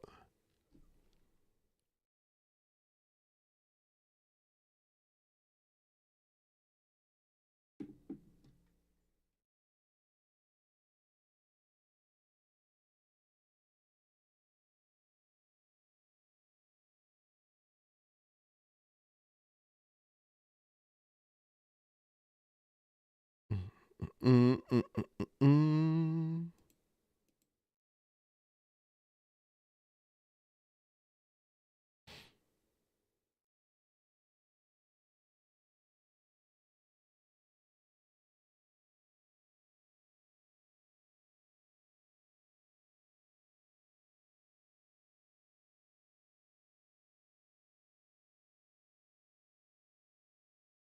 What the fuck?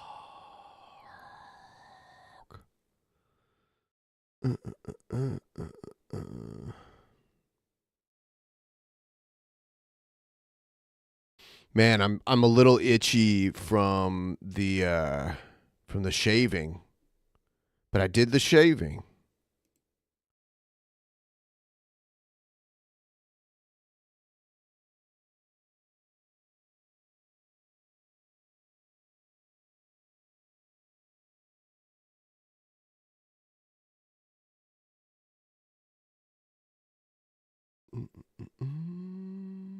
Witch hazel. Yeah, I don't know if I have any of that around, but I'll see what I gotta do.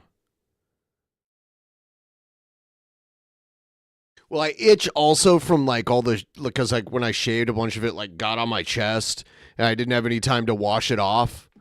So I'm gonna take a shower whenever this is over. And then I'm growing it right back. I prefer having the beard. I really appreciate all of the support tonight. It's pretty amazing. You guys are all pretty great. And we got some MVPs coming through.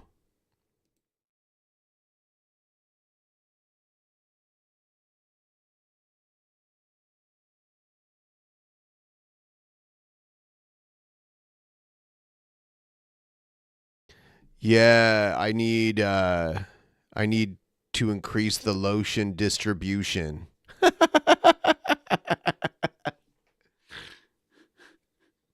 I'm a lotion distribution engineer.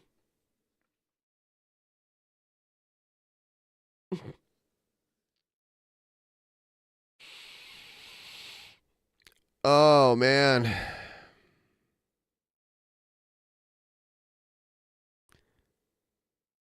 Witch hazel doesn't involve planned abs. What? What the fuck?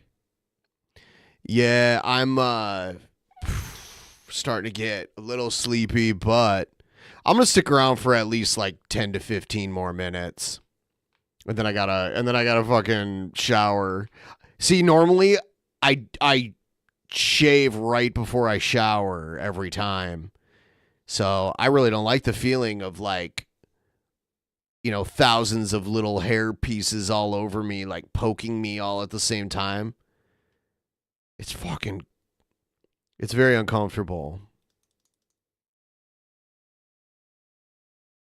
I need more lotion. I need some lotion.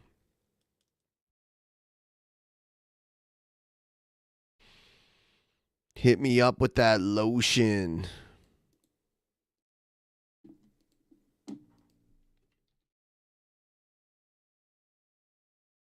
So yeah, I can't play the music, but if anyone else wants to hit me up with a couple bucks to get me to an even 500, I won't complain at all.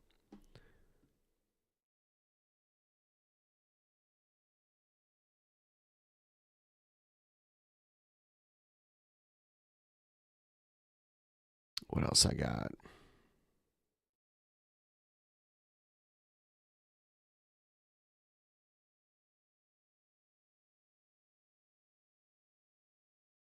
I get a new cups?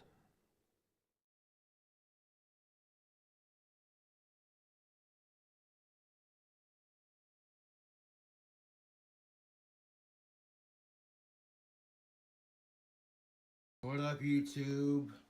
So when you order this handmade wand that I'm making, you're gonna get a free smoking chillum, handcrafted. Making Goes chillums with your now. marble handled wand. You're also gonna get some Ben needs to take accessories. the shower of power to become too sweet but not sour. Oh yeah. Funky like a monkey, oh yeah!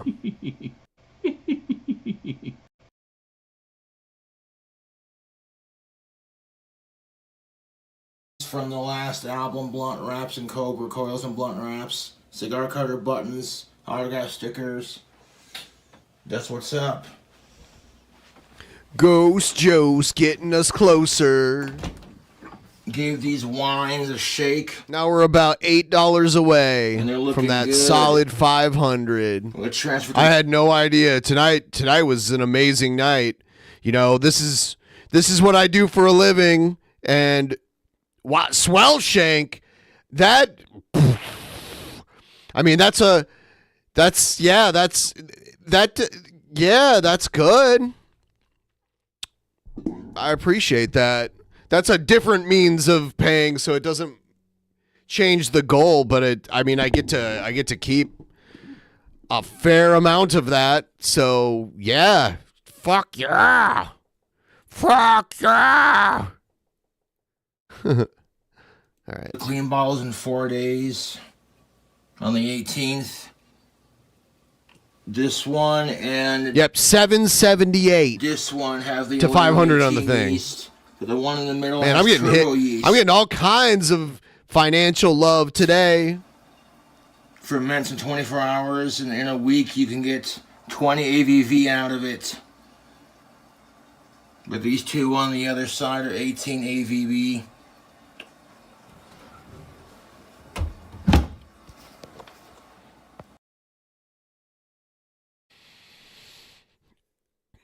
A 2001 ICP Carnival. What?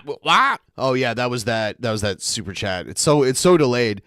A 2001 ICP Carnival ticket token. A ticket token?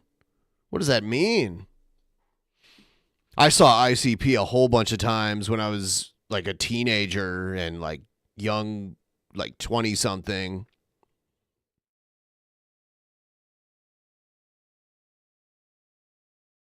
ICP used to come to my city every year because it was very close to Detroit. So they would go there like before they were really well known outside of that area.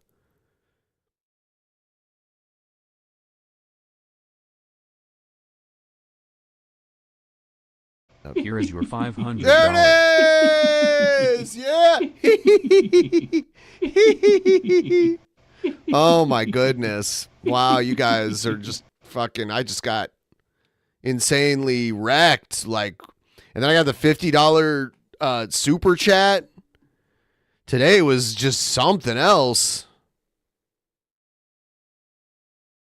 It was worth looking weird.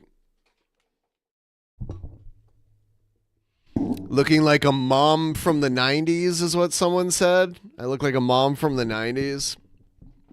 I look like a fat ass. I look like a fat ass. Beards really like hide how fat your face is.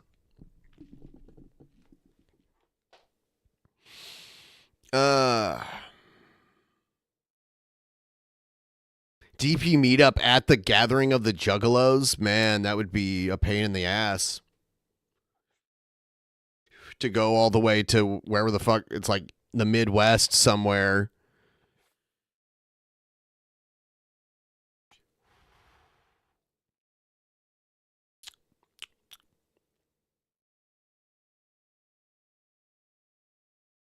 Droopy Dog. Is that who I am?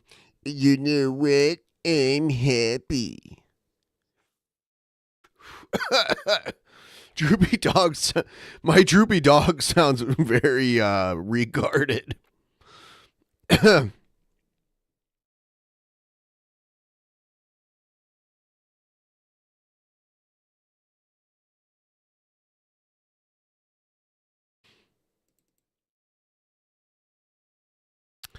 Fucking droopy dog.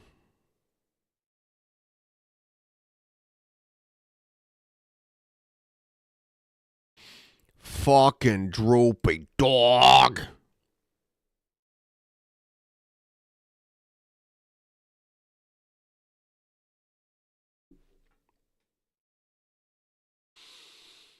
Yeah.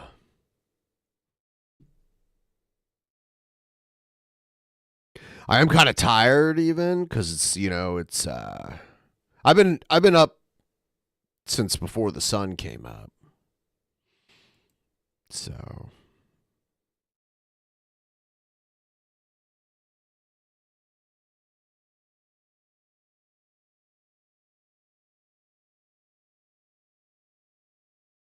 the goal got killed tonight.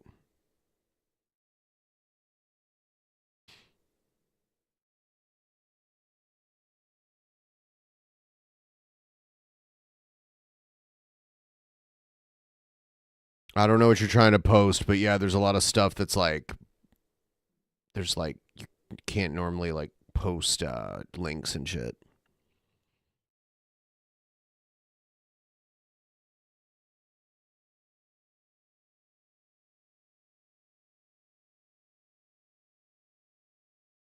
Oh, holy fuck. Am I going to go to the next month's SOS? Maybe. I might. We'll see.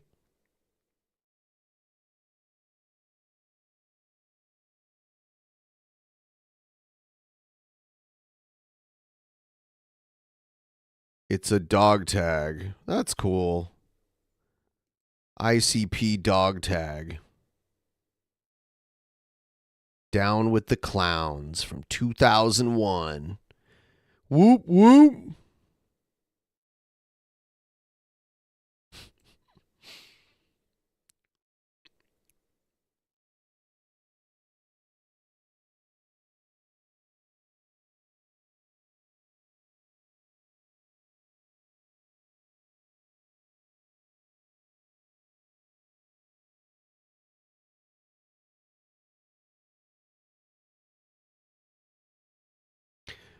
Oh my God.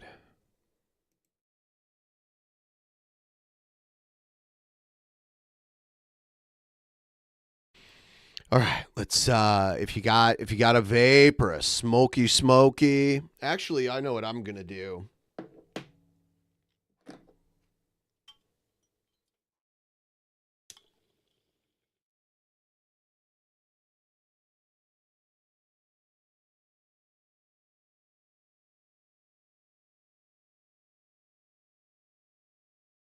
I need to clean this thing.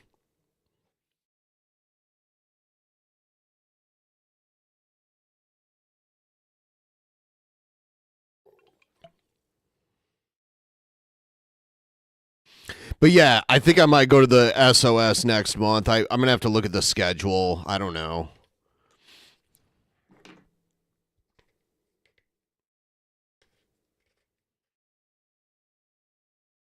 And like how they're handling. I usually only go if I have a ride. I don't feel like driving down there. There was one time I did drive myself down there and I stayed at an Airbnb and it was kind of sketchy. It was like a bunch of people were living there. It was like kind of weird. It was like a house that was just a bunch of rooms that people were renting and like some of them were from Airbnb. You could tell like some people probably just like lived there.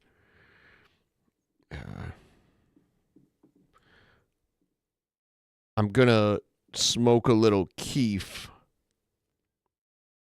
from the bottom of my grinder. I'm just scraping some in right now. You know, some of that keef.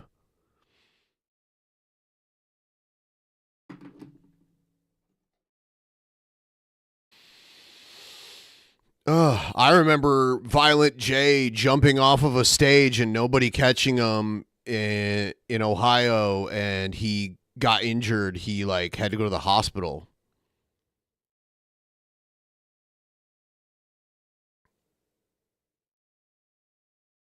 No lie. It was like on the local news the next day.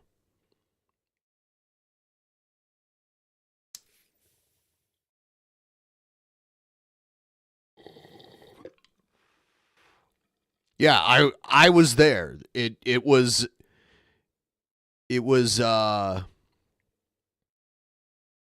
probably like 1996.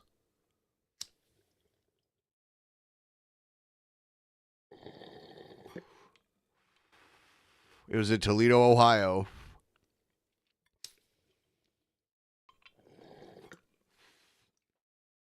Whoa. I'm not gonna lie, Tubes, that shit be kicking.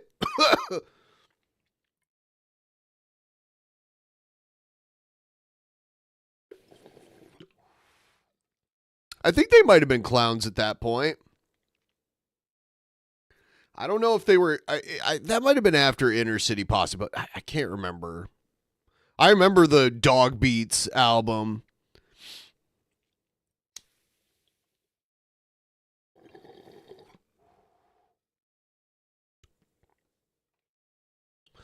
Yeah, so tomorrow, Drunken Peasants, over on the Drunken Peasants channel.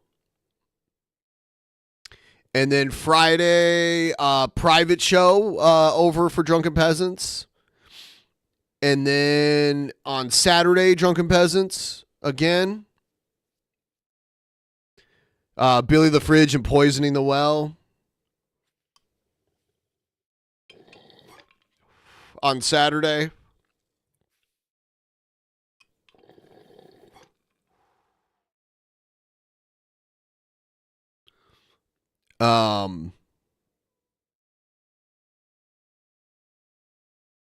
And then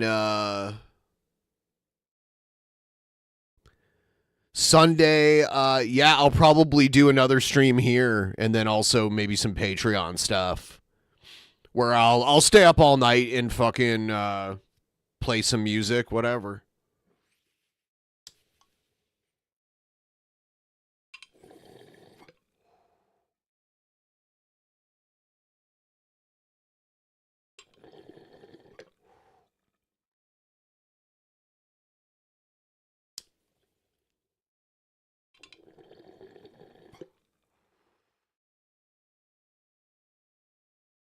Damn, that Keith had been in there for a long time, maybe even like 6 months. Whoo!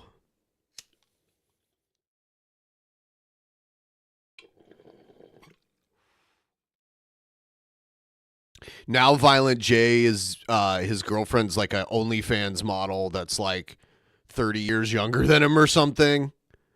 I don't know, or like 25, something like that, because he's like 50 and she's in her 20s.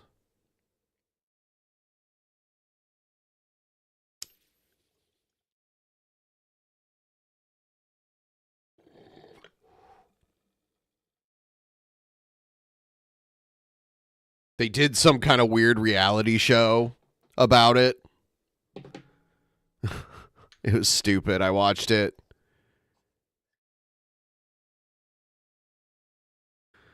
Yeah, it does make for better suction when you're like when you don't have the hair around your mouth. She likes them old but also rich. I mean, like he's a millionaire. You know, he's got, I don't know, I'm guessing maybe like $10 million. Let's see.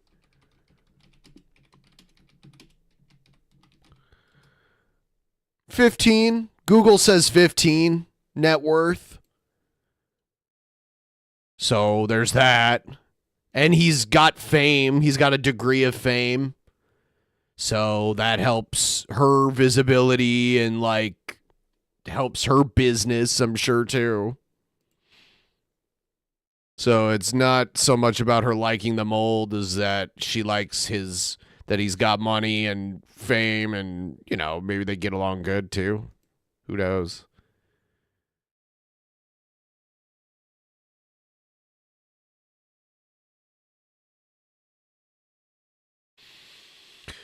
Whew. So, we're like nearing 6.5 hours in this stream. I think I'm going to end it now. I want to thank everybody. We had everyone helped out tremendously tonight. We had 2 like MVPs come through tonight. We had what is it? Is it Riviax? Riviax? Is it Rye or Riv? Riviax and Arguable Goose. Those are the 2 like big MVPs of the day. And we had a lot of little ones that, I mean, those add up. There's a lot of twofers and fivers and RoboDaz dropped a 30. I think that was like the 3rd largest individual donation. Yeah.